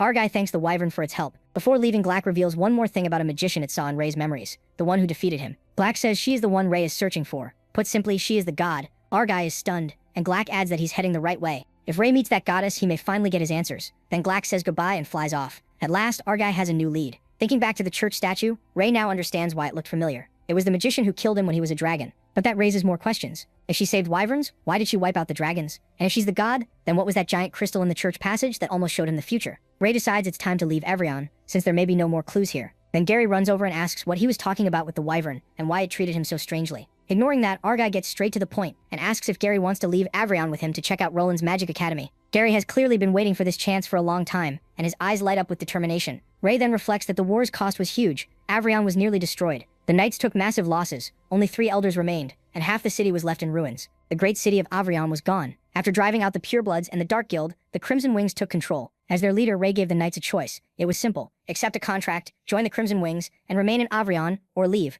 During the final attack, many saw Ness's heroic fight with Mothram, which made him a youth idol fast, and in both attacks, the Crimson Wings led the knights' counterattack, while the higher-ups did nothing. So when people learned that Ness Ray in disguise was the leader of the Crimson Wings, nearly half the knights joined right away. The other half chose to leave, which was about what he expected. After that, Ray thinks that since reaching Dragon Knight, gaining experience has become much harder. Even intermediate beast crystals barely help now. As Moore wakes up, keeping Ness's appearance with glamour keeps draining mana, and his supply is getting low. He starts thinking about how to break through. Then Serkay, Van, and Winford walk over. Ray asks how things turned out. Van says that after the knight's recommendation, Winford and Kay were picked as replacement elders. Kay isn't happy. He thinks he's worthy of being a full elder. But these are desperate times. Winford adds that if they refused, someone like Gibby might take the spot, and guilt flashes across his face as he admits he was partly responsible for Bernardo and the head elder dying. Ray asks if he found any clue about who killed the head elder. Winford says something is off. The wounds on the head elder and the black armored knight weren't sword cuts but burn marks. Those injuries were fatal, yet there were barely any other wounds. Kay adds that the head elder's room was full of dead Dark Guild members, proving there was a fight but none of them managed to hurt the victims. Van says that should be impossible unless they were ambushed by someone they trusted, which makes Ray suspect Gibby. But Van disagrees. Gibby doesn't have that kind of power, and those injuries came from magic, which worries him even more because that means the problem is bigger. Ray then suspects Mothrim may be behind it. The old man agrees. He says the purebloods may have led the invasion on the surface, but the Dark Guild was likely controlling it from behind the scenes. Vaughn adds that the rebel black armored knights were probably sent to look for traces of God. Gibby stirred up chaos in the city, yet Mothrim never showed himself once. Winford says that does make sense. Sir Kay then wonders if Mothrim really did it. How did he get close enough to the head elder? Ray says they should investigate patiently. Sooner or later the fox will show its tail. And now that Winford and Kay are elders, Sylvia can relax a little. He then asks Van if he's going back to his old post, saying this could be the perfect time to get rid of those awful rules. But Van refuses. He's done with being an elder, and wants to do something more fun. Still, he says, Elder Jin and Humphrey are around, and they've always stayed neutral. With those two and the 3 young elders, things should stay stable for now. What none of them know is that Elder Jin is already dead, and Mothrim is walking around in his body. Even so, since Winford, Vaughn, and Kay are the people he trusts most, Ray speaks honestly with them. He admits only a few people know he's really Ness. Then he says Avarian needs someone like Ness to lead it, and that leader needs people beside him. He doesn't ask for an answer now, but when he returns next time, anyone on the council can choose to join the Crimson Wings. Winford thanks him for giving them that respect, and says they'll think it over carefully. Vaughn though says he's proud of his student and would join right away. Then Serkay asks if Ray has already decided to leave. Ray says he can't stay in Avarian forever. He still needs answers about the Plague of Shadows and some personal matters, so he's planning to head to Roland Magic Academy. When Vane guesses he's going there to meet God, the old man drops a shocking secret. Since Kay and Winford are now elders and would learn this sooner or later, Vane decides to tell them now. He reveals that while many know about the God at Roland Academy, only a few know Avarian also has a trace of God. Pointing at Ray, Vane says he's already met Avarian's God, and as the prophesied one, he must meet the others too. Winford is stunned. He thought the God at Roland was just a cover story. So Kay asks if that means there are 2 gods. But Vane says it's even bigger than that. The gods of Avarian and Roland are both real, and there's also a 3rd god somewhere in the world. The news leaves them speechless, and Kay can barely believe their god isn't the only one. Ray quickly asks where the 3rd one is, but Vane tells him to slow down and hear the full story first. According to the records, this all began after the gods led the kingdom's army to victory against the dragons. Years after that war ended, God gave a prophecy. One day a disaster would strike future generations and destroy the world. To prepare for that, she split her power into 3 parts. That way, if one god was ever destroyed, the others could become the spark for humanity's counterattack. That power was sealed into 3 crystal gems, and one of them was left in Avarian's underground labyrinth. The other 2 were sent to Roland City, the capital of magic. Back then, dragons were gone, human society was at its peak, the Allure Kingdom was still united, and Avarian's knights were unmatched. On the other side of the continent, Roland had gathered countless powerful mages, so keeping the gods in those 2 places seemed almost perfectly safe. But then the unexpected happened. A transport fleet was hit by a violent storm, and one ship carrying a crystal sank into the sea. In short, nature reminded people they were never as powerful as they thought. Hearing that, Winford asks if the 3rd god was lost in the ocean. But Vane tells him to wait. That's only the story people were told back then. As centuries passed, almost everyone forgot the 3rd god even existed. Only a few at the top still knew. Since it was too important to leave there, the head elders secretly had nearby fleets recover it. After that, to avoid suspicion, the 3rd crystal was hidden in a busy trade city with many waterways. That makes everything click for them, and Winford stares in shock. He realizes the 3rd god is in the merchant city of Kelberg. Raiders is stunned too when he hears that name. Sir Kay explains that Kelberg sits on the main route between major city-states. Its waterways make trade easy, so it's a merchant hub. Caravans need guards, bounty work is common, and many adventure guilds gather there, making it a place full of all kinds of people. Winford still can't believe God was hidden in a place like that. Then he says that since Kelberg is on the way to Roland Magic Academy, Ray will have to stop there. Thane adds that over 10 years ago when God's prophecy appeared, the red-haired child became their hope to stop the world's destruction. He says the prophesied child will meet all 3 gods at the right time, and they will guide him. Ray clenches his fist and says he has no desire to save this ridiculous world, but destroying the shadow is necessary, and if God can help with that, he'll meet her. Deep down, he also wants to know why his fate turned out this way. That night, in the Elder's office, Sylvia is shocked when she learns Ray plans to leave Avarian. He explains he was never going to stay forever, because he still has too much to do. But Sylvia tells him they just survived a battle, and Avarian still needs his leadership. Then Ray uses his glamour and says Avarian doesn't need him, it needs Ness, the leader of the Crimson Wings. Revealing that he is Ness, he tells Sylvia that now she's both an Elder and a Crimson Wings member. It's time to trust her with more responsibility. Learning his secret leaves Sylvia overwhelmed. Ray apologizes for hiding it and says he hopes she can understand why. Sylvia steps forward and hugs him. She says she understands and feels sorry for him. Carrying all this alone must have been hard. Pain flashes in his eyes as he says he's already used to being alone, and he just hopes the war with the shadows ends soon. Knowing she can't stop him, Sylvia asks him to promise he won't stay long in Kelberg on the way to Roland Academy. Then she says she just got a report. There have been many deaths near Kelbury City, and the bounty hall has posted its highest level notice. She reveals the cause, a weapon called the Dragonbone Hammer, strong enough to wipe out a town. The moment Ray hears that, fear flashes in his eyes. The next scene moves to Avrian's city gate. Ray and Gary are setting out for Roland Academy. Winfred and the others wish them a safe trip, and Monk tells them to be careful and send word if anything happens. As they ride off, Ray looks back and meets Sylvia's eyes. Her expression says what she can't speak. Don't go. Even seeing the pain there, he still turns away and leaves. Sylvia can only watch, silently begging him to stay, as tears run down her face. As they ride, Gary starts grumbling about something. He asks why Ray brought Jay along, complaining that the guy is huge and impossible to miss. Jay cheerfully says he goes wherever the boss goes. Besides, Avrian is boring right now, and he doesn't want to stay there. Ray says the road ahead will be dangerous, and with Jay around, a lot of problems will be easier to handle. The story then flashes back to the Elder's office. After Sylvia mentions the Dragonbone Hammer, Ray asks if it's connected to dragons. She says the legend claims it was once used by a dragon knight and forged from a dragon's spine. Even without being fully awakened, it's already destroyed many villages. Showing him a picture of the weapon, Sylvia again asks him not to stay long in Kelberg. Ray reassures her that Roland Academy is their real goal, so they'll only spend one night in Kelberg. Snapping back to the present, Ray looks at the picture he brought with him and quietly apologizes to Sylvia because it seems he won't be able to keep that promise. Suddenly, Ray senses something. Jay smells it too, but Ray tells them to ignore it for now. Gary then realizes why prices in town have gone up lately. The merchants are too scared to travel and restock. Hidden in the trees, some looters think they've hit the jackpot today, though one of them wonders if the three travelers already noticed them. Another scoffs at that idea. No one has ever spotted them from this far away, especially not three kids. He tells the others to get ready and says they'll take out the big guy first, figuring Jay must be the bodyguard. Meanwhile, Ray and Gary hear every word thanks to their hearing training. With a tired sigh, Ray says that once they settle things here, they should tell Sylvia this road needs to be cleared. A moment later, the raiders launch their ambush and leap from the trees. Their swords slam into Jay first, but he doesn't even flinch. That alone puts fear into them. Then Jay pulls out his oversized sword and with one swing sends the looters flying and beats them down with ease. He just looks bored that none of them were worth the effort. The other thugs go after Gary, saying he looks like the easiest target. That instantly sets him off.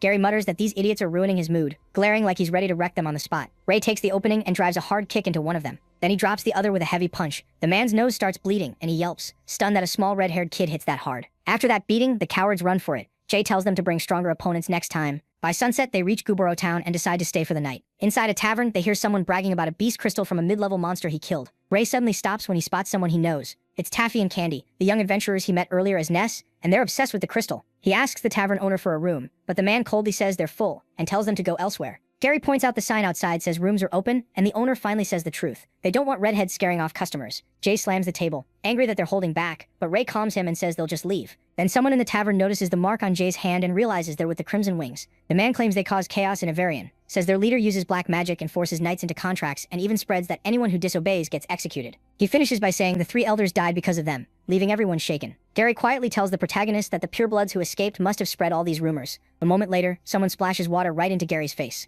His temper snaps as he demands to know who did it. It's Taffy, who tells them to get out because the Crimson Wings aren't welcome here. Candy tries to stop him from pushing things further. Gary admits the kid has guts, then warns he'll regret it. But Taffy just gets cocky, saying they don't look much older than him, so why should he be afraid? Gary is fuming, but Ray tells him to ignore the kids and leave. As they turn to go, they run into some tavern thugs, and one of them tells his boss these are the three he mentioned. The boss, missing his front teeth, snaps at his men for getting beaten by three kids, and then whining to him. At the same time, an inn-worker tells another customer to cooperate and pay up, but the man argues that he already paid yesterday. The worker fires back that yesterday's payment was for yesterday, and one silver coin won't kill him, so the customer tosses the coins into the barrel. Then the boss turns to Ray and apologizes for his men bothering them. After that, he gets to the point, his protection costs one silver coin, and in return, nobody in Guboro town will touch them. When a bald thug asks if Big Brother is really letting them off, another tells him to shut up and listen, saying Big Brother is with the Crimson Wings, so everyone follows his rules. The boss flashes an ugly grin and says he's willing to let young fools make one mistake. Hearing that, Gary and Jay just stare at him, then burst out laughing at his claim of being from the Crimson Wings. Gary even jokes to Ray that they should take the money in the barrel for travel funds.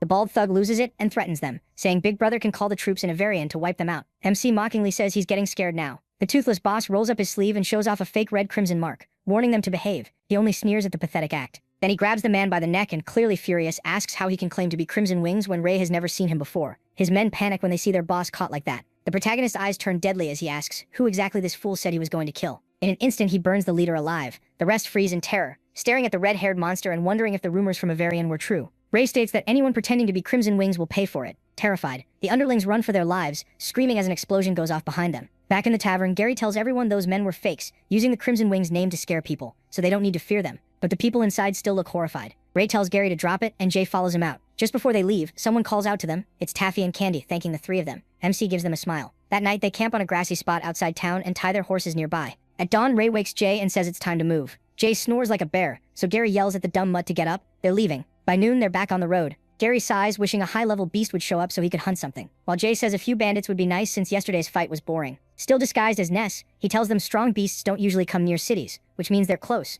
Soon they arrive at Kelberg and stop to look out over the huge city by the sea. They thought Avarian was big, but Kelberg makes it look small. Ray says it's his first time seeing a city this lively, while Jay is more focused on the smell of food and wants to eat first. The protagonist tells them to go explore without him because he needs to check the guild registration process, handing them some money. Gary asks if he's making Crimson Wings an official guild, and MC says yes, official status will make recruiting easier and unlock higher rank quests. But he also plans to use the visit to check on the Dragonbone Hammer. Jay is already chanting about food while Gary heads off to look at weapons. He tells Ness to meet them at the city gate later, and Ray says to take their time. Later, Jay stuffs himself at the food market and says the meat is amazing, asking Gary if he wants some. Gary says he doesn't eat like Jay and keeps eyeing the shiny weapons instead. One sword especially catches his eye, and just as he asks the price, someone else asks too. It's a noble-looking woman in a black cloak with a purple crystal tiara. She completely ignores Gary, which only annoys him more. Then she asks about the sword, and the vendor praises her taste. He says it just arrived yesterday. It's called White Falcon, and it was made from a high-level demon bird. Its sword cheek can cut stone and slice iron. When the vendor says it cost 1 gold coin, the woman tells him to wrap it up, but Gary quickly jumps in and offers 1 gold coin plus 5 silver. The girl calmly raises it to 2 gold, making Gary panic. He runs to Jay yelling that he now bids 2 gold and 5 silver. Gary begs Jay to lend him more gold because he found an incredible weapon, and Jay hands it over while still chewing. But when Gary rushes back, the vendor tells him the girl already bought the sword for 3 gold, leaving him stunned. Calling her a damn woman, he notices something under her cloak that looks magical and hurries after her, asking if she's a mage. She admits it, and Gary asks why she wants a sword if she can't use one. She says it's for her father's collection, and besides, she can buy whatever she wants. When she tells him to move because she's busy, Gary pleads for the sword and even offers more money if she'll give it up. Instead, she says if he wants it that badly, they can settle it with a contest. Then she calls someone named Berg from the crowd. She introduces Berg as her follower and says if Gary beats him, the sword is his. Startled by the huge man, Gary asks what kind of contest it is, and she says arm wrestling. One round decides it. If Gary loses, he owes her 3 gold coins. He agrees, but says he'll bring his own helper too. Inside, people are buzzing about Berg's arm wrestling match with some kid who turns out to be Jay Gree. Almost everyone bets on Berg, except one guy who throws a silver coin on Jay. Since Berg has never lost here, the whole place cheers for him as the match starts. But in seconds, Jay crushes him so hard he slams Berg down and even breaks the table. The whole room goes silent in shock. Gary is thrilled. He just won the sword. The woman stares at Berg and asks if he forgot to use his breath. Berg says he used everything he had, while quietly realizing Jay is a monster. After they leave the tavern, Jay says Berg wasn't even that strong and that he almost broke his arm. Gary admits Jay is incredible, second only to Ray. The woman figures they're not from this city and asks what guild they belong to. Gary answers right away, they're from Crimson Wings. That makes her suspicious, since she's never heard that name before. She just hopes they won't bring trouble to the city. Meanwhile, Ray arrives at the Kelberg Adventurers Guild Hall. Just like he expected, the place is huge. He's surprised by how packed it is inside. A staff member, Fan Zhou, asks Ness what he needs, and the black-haired boy says he wants to register a guild. Fan tells him it costs 5 gold coins, then adds that if a guild has fewer than 10 members, it's usually better to join another one first. Ray makes it clear money isn't the issue. He's in a rush and asks how fast it can be done because he wants to start taking missions today. Fan says the process can be finished before the day ends. Then she asks for the guild's name, and Ness says it's Crimson Wings. Fan says it's a nice, unique name, but he tells her to just write it down. He doesn't care what people think. Next, Fan Zhao asks if Mr. Ness has a mission in mind and offers suggestions, but he already does. He asks about the man who destroyed several nearby towns and whether anyone has taken that job. Fan realizes he means the A-rank mission, and now understands why he was in such a hurry. She says a lot of people have been asking about it lately. Then Ray learns the case is already over, which disappoints him. Zhao shows him a picture of Vissy and explains that it started as a B-rank quest, so it didn't draw much attention at first. Later, more deaths were reported near the city. A week ago, a high-level adventurer was killed hunting him, so the mayor stepped in and sent the city's 2 biggest guilds after Vissy. They finally captured him. The protagonist figures the mana-infused warhammer must have made the fight rough, but Fan says it actually ended much easier than expected since both guilds already knew how dangerous the weapon was. She says that when they found Vissy, he dropped to his knees and started crying. He claimed the warhammer's demonic power controlled him and that the rampage wasn't what he wanted. MC asks what happened to him after that, and Fan says he's locked in the dungeon waiting for judgment, most likely a death sentence. He thanks her for the information and asks if there are any other quests, since he doesn't want the trip to be wasted. Fan tells him to ask for anything he needs. As he walks away, Ray finds the whole thing suspicious. A man who wrecked villages shouldn't have gone down that easily, so he starts wondering if the Dragonbone Hammer is now in Kelberg's hands. Either way, he decides he has to meet the prisoner and ask where that weapon came from. Later, Ray arrives at the prison with Gary and Jay. He says the plan is simple. Sneak in quietly, ask their questions, then slip back out. He says he checked things out and most of the guards are from Avrian, so they can handle it. Gary agrees but points out that Jay stands out too much, so Ray tells Jay to stay outside and keep watch. Jay is clearly upset about being left out. Then Ray asks Gary about the new sword, and Gary happily starts explaining it. That excitement dies fast when Ray tells him to hand it to Jay because the sword is too flashy. Nearby, the night guards complain about still being on duty even though the culprit was already caught, saying they might as well execute him early. The other guard says it's not that easy. He heard there's another reason they're keeping the man alive. While the guards talk, Ray and Gary slip inside so smoothly it just feels like a cold breeze passed by. They get into the prison much easier than expected. Using his dragon eye, Ray quickly finds the prisoner. Outside, an important visitor arrives to see the prisoner. Jay, still on watch, notices them coming and catches a familiar scent. It's Berg and the young lady from before. Meanwhile, Ray and Gary reach the prison block. Gary is shocked when he sees the prisoner barely alive, slumped there like a corpse. Seeing the warhammer stuck to the man's hand, Ray tells Gary they found the item, but taking it won't be easy. Then Jay warns them that someone is heading inside. Gary starts panicking since this hall is a dead end and they'll be spotted if they leave now. Ray tells him to stay calm and says they'll hide in the next cell. He rips the door open, and the two slip inside. Ray reminds Gary that the visitors aren't here for them, so they just need to stay quiet. The young woman is escorted to Vissy's cell. The guards assure her he can't escape and say he still hasn't confessed anything. They add that he seems very weak. From the next cell, Ray and Gary peek out, and Gary realizes she's the same woman he won the sword from. The woman suddenly snaps at the guards for treating the prisoner this way, saying their city doesn't abuse captives. She's furious that they left him near the furnace when he's almost dying, but the guards insist it was his own request. They explain that ever since Vissy was captured, his hand has fused to the hammer. Some kind of magic is making him worse by the minute. He kept saying he was cold and begged to be placed by the furnace, and they only did it after getting her father's approval. So this girl is actually the mayor of Kelberg's daughter. Just then, Vissy starts babbling like he's possessed, saying they were worried he'd be lonely so they brought him a woman to enjoy. The guards awkwardly tell her he's completely fine. Gary thinks that makes no sense. How can anyone survive that heat? Using his dragon eye, Ray realizes the prisoner is becoming less and less human. The mayor's daughter is relieved he can still speak, so she asks why he committed crimes near Kelberg. Vissy sneers and says the answer is obvious. He needs to kill them all. The guards call him insane and tell him the supreme judge will soon give him a death sentence. One of them adds that if not for the mayor's mercy, he'd gladly arrange a little accident himself. The mayor's daughter presses him again, asking for his real motive, and promising him a fair trial if he talks. Vissy just grins and calls them fools, saying no one can judge him. He says that once he escapes this prison, the shadow will fall, and not even God will escape it. The guards take it as nonsense and joke that if he wants to find God, he should have been taken to Roland City. The mayor's daughter realizes this is going nowhere and turns to leave. Suddenly, Vissy starts twitching and going wild. The guards warn him to sit down or they'll use force. Instead, Vissy swings the warhammer fused to his hand and tells the small fries to get out of his way. Purple energy erupts from him as he loses control, laughing madly and repeating only one thing: destruction. Berg tells the young lady to leave now, but she refuses and says she can't let him run loose. Bursting with insane strength, Vissy tells them to die and calls them God's puppets when the young lady pulls out her wand and attacks. But Vissy was only baiting her, and things start getting out of hand. Then a blast of fire slams toward Vissy, and someone tells the lady to move aside and let them handle it. The fireball hits Vissy directly, and he roars, demanding to know who did that. That's when Ray and Gary step out with their faces covered, swords drawn, saying they're from Crimson Wings. The mayor's daughter instantly recognizes Gary, the guy who took the sword. He says he had his reasons and reminds her he didn't steal it. He won it fair and square. Ray cuts off the talk and says they've got a bigger problem right now. He asks Berg to get the lady out while there's still time, but she refuses to leave, so Ray tells her to cover him while he gets close to Vissy, and she agrees, telling him to stop talking and move. Meanwhile, Vissy loses it, muttering that everyone will die as he swings the warhammer around. Ray realizes the weapon is feeding him power. With Lily covering him, Ray slowly closes in. He knows a direct fight is a bad idea, so they need to drain Vissy first. Then he reaches out and touches Vissy using mana siphoning to steal his strength. Vissy screams that it's his power, but Ray keeps draining him. Lily is stunned to learn he's a mage too. Then Ray suddenly sees shadows gripping Vissy while the man begs for help, screaming like he's on fire. He realizes Vissy is infected with the plague of shadows. A second later, Vissy transforms into a horrifying shadow creature. Shaken, Ray tries telling himself it's just an illusion. Even so, he keeps absorbing Vissy's energy, until he sees a dragon behind him and blacks out on the spot. When he wakes up, he's in a fancy room. As he moves, he notices dragon scales covering half his hand. A careful knock at the door makes him hide it right away. Then the mayor's daughter walks in with Gary. She tells Ray he's been out for days and shouldn't move much yet. He starts asking where they are, and Gary explains they're in the mayor's house and that she's Lily, the mayor's daughter. Ray thanks her for helping him, but Lily thanks him instead for saving her.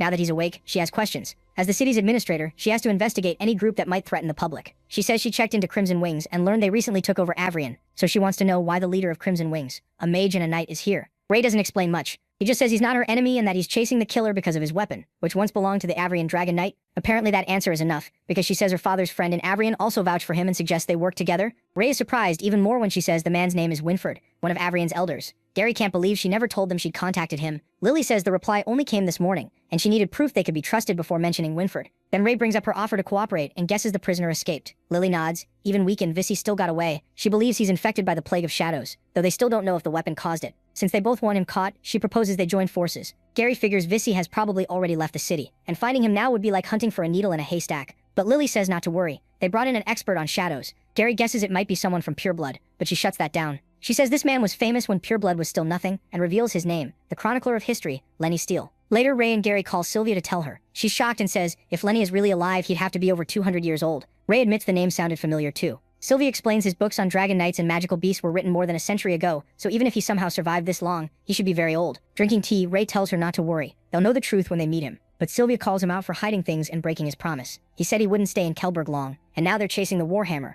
She panics, saying if Lord Winford hadn't gotten that letter, she never would have known. Ray just laughs it off, which only makes her more emotional. She asks him not to keep things from her again. She knows she can't stop him, but she wants him to let her help when he needs it. Watching from the side, Gary can feel the romance in the air while Ray just nods awkwardly and thanks her. The next day, at the Kelberg Guild Hall, Lily heads inside with Jay, Ray, and Gary. Seeing Ray's hair, Lily asks if he dyed it black. He says he just didn't want extra attention, and she agrees that's smart. Ray thinks changing only part of his body uses less mana, and since Lily already knows the truth about Ness, hiding it more is pointless. Still, what really bothers him is the dragon scales on his arm, something that never happened before. Then a disturbing idea hits him. Maybe his body is slowly returning to its original form because of the dragonbone hammer. If so, he's determined to learn the truth. When Lily opens the door, she's glad to see someone already there, and it's Fanjo. He says since Miss Lily is leading this special mission herself, they should be ready, while the Scarface guy thought only 2 guilds were involved. Lily says plans had to change. Ray recognizes Fan, the man who helped him before. She then introduces Fanjo of the Fallen Angels Guild and Kirk of the Shattered Guild, followed by Ray, Gary, and Jay from Avrian's Crimson Wings. Fanjo says it's funny, since Mr. Nesseth came here recently to register a guild, and he was the one who handled it. Kirk, the scarred man, isn't impressed. He asks Lily if these kids can really do the job or if they'll just slow everyone down.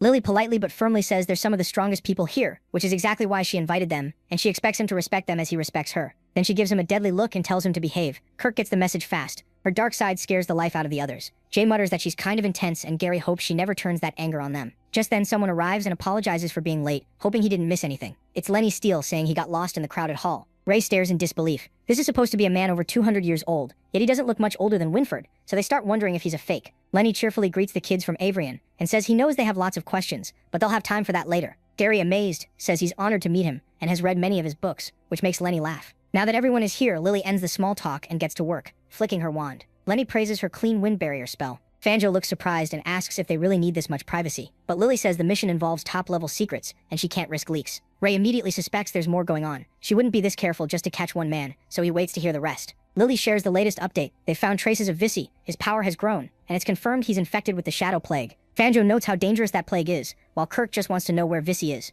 Lily says they're going to the White Tower, leaving everyone stunned. Kirk blurts out that it's a forbidden area, and she says that's exactly why this is a secret mission. They're hunting that monster while staying out of the guard's sight. Anyone who wants out can leave now, but first they must promise that even if they're thrown into a Lenny cuts in, saying their loyalty is obvious or they wouldn't be here, and asks her to tell them what's inside the tower. After a tense pause, Lily reveals why the White Tower is forbidden. God lives there. That leaves everyone staring in shock. Ray, though, had already seen this coming. The room erupts in argument. Joe can't believe God would be in Kelberg. Everyone knows she's in Roland City. Gary insists God is in Avarian, while Kirk sneers that he'd sooner believe Kielberg than a place like that. Then Gary boldly says they saw God with their own eyes. Ray, caught off guard, thinks he really needs to tell Gary the truth about what they actually saw in that church. A moment later, Lenny suddenly appears right beside Ray, startling him, and he asks what he's doing. Reading his face, Lenny says Ray seems to know more than he's saying, but MC denies it, and replies that he knows no more than the old man does. Since the matter is this serious, Kirk says they shouldn't hide it from their guilds. At least the leaders should know. Fan agrees and says they may need more guild power, but Lily refuses. She says she chose them personally from the 2 major guilds, and they should only tell their people that mission details are off limits. Lenny adds that dealing with shadows isn't about bringing more people, it's like hunting. If you scare the prey, it won't come out. And if someone sets a huge trap first, you can't even tell who's really hunting who. Kirk pushes back, asking if they really distrust their own guild.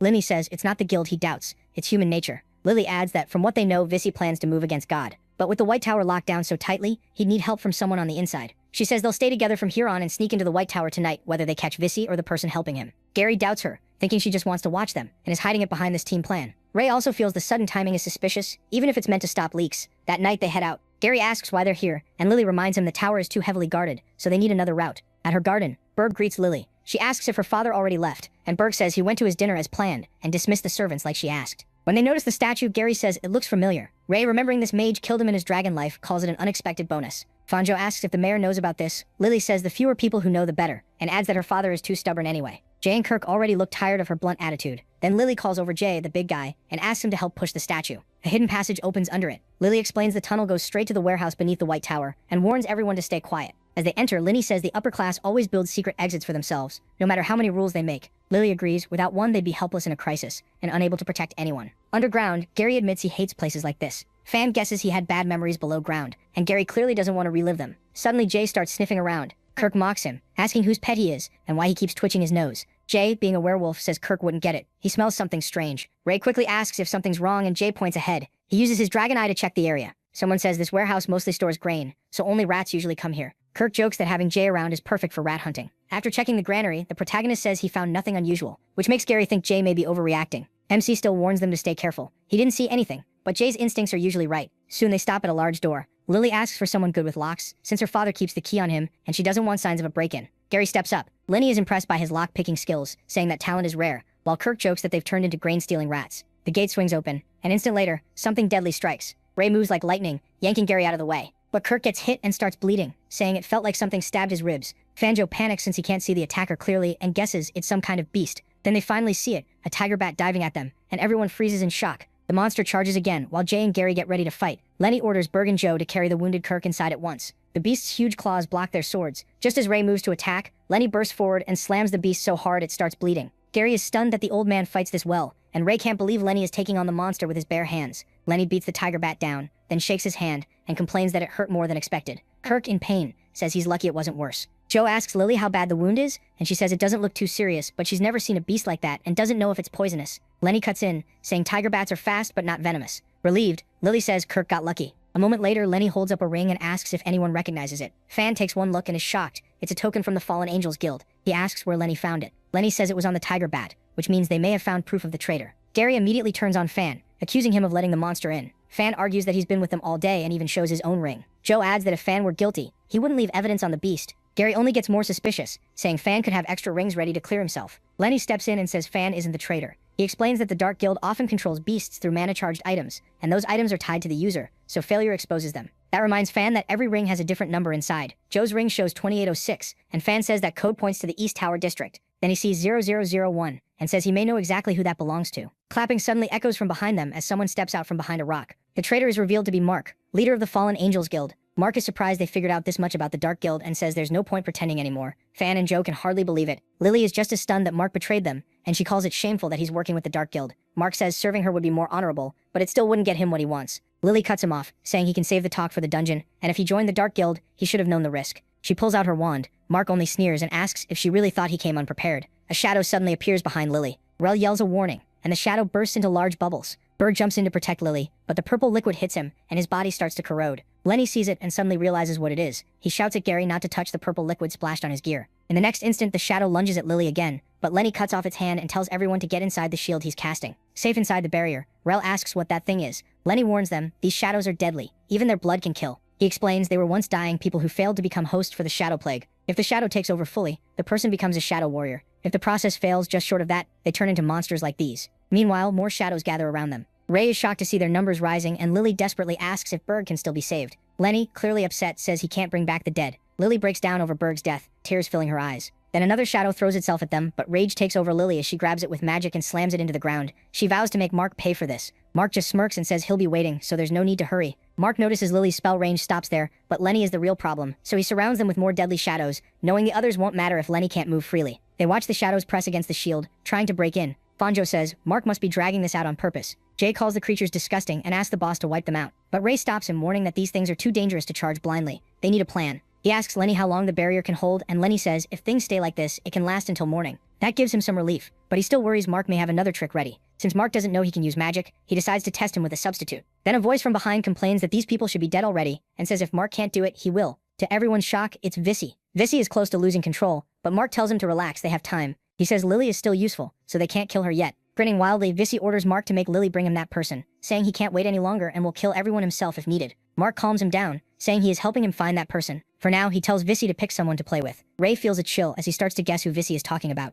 And Mark turns to the shield and asks if they've heard enough. His friend wants someone to play with, and he has an offer. He says they can challenge Vissy one by one and his men won't step in. Whoever wins gets to leave. Lily doesn't buy it and asks what he's really after, since he's never been kind. Mark laughs and says Lily stays no matter what. They still have things to discuss. But the others don't have to die if they choose right. Suddenly, Vissy excitedly blurts out that he wants to kill that person. Seeing how impatient Vissy is, Mark asks them to help calm him down. If nobody fights him, he'll just set Vissy loose to hunt the person he wants. Otherwise, they can sit there until the shield breaks, then everyone survives or dies on their own. Ray asks who Vissy is searching for. Mark says Miss Lily might know since he met Vissy in the dungeon that day. Ever since then, Vissy hasn't been able to forget that person. Right away, Lily realizes he's talking about Ness and Gary. She quietly tells the protagonist that Vissy is after him. Without hesitating, MC steps out of the shield and puts himself in danger. Even as everyone tries to stop him, Ray says he can handle it and tells them to use this time to make a plan. Mark is pleased that Vissy finally has an opponent. He says Vissy is in luck. The person he wants is right here. Then he reveals himself as Ness, and magic rises from his body. Mark is stunned to learn the kid is a mage too, while Vissy goes wild with joy, looking ready to tear Ness apart. Lenny praises him, impressed that even he was fooled by the protagonist's hidden magic. Fan is shocked too,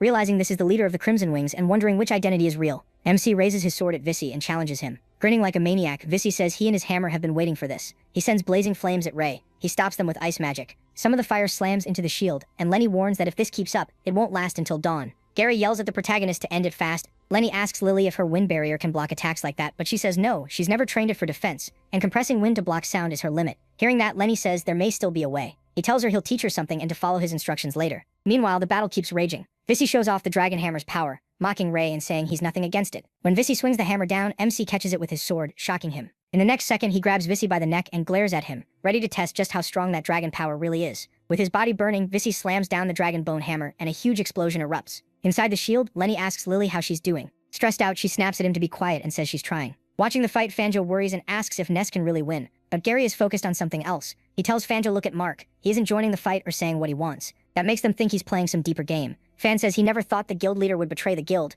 and he believes Mark knows about the gods. Gary doubts his actions make sense. If Mark really wanted to find the god, he should force Lily to take him there instead of wasting time, so there has to be another scheme. As Vissy's dragon hammer keeps clashing with Ray's sword, the protagonist uses the opening to make a substitute. Vissy fires dragon flames at him, but the double casts Icebind and freezes every flame attack. Mark notices Ray is dangerous, skilled in close combat and flexible with magic. If they don't get rid of him now, he'll become a bigger problem later. Then Mark looks toward the shield and realizes Lily is gone. He instantly orders a shadow warrior to find her. It catches sight of Lily as she runs. She turns and hits it with a wind slash that cuts through it, and Mark shouts, asking if she's trying to get herself killed. Using her wand, Lily casts a wind barrier and a blast of wind, trapping the shadow warrior in a whirlwind. At that moment, Lenny, Fan, and Zhu rush Mark. Gary and Jay jump in too, and Mark draws his sword covered in purple energy. Then Jay turns into a werewolf and roars, which catches Mark off guard. At the same time, Fan, Joe, and Lenny battle the shadow warriors. Fan struggles against the creature, while Lenny throws heavy punches at it. Then Fan realizes the shadow is about to blow itself up. It swells like a bubble and bursts, spraying deadly pieces everywhere. Lily is the one who finishes off the shadow warrior, and Mark realizes he underestimated her. He didn't expect her to learn so fast.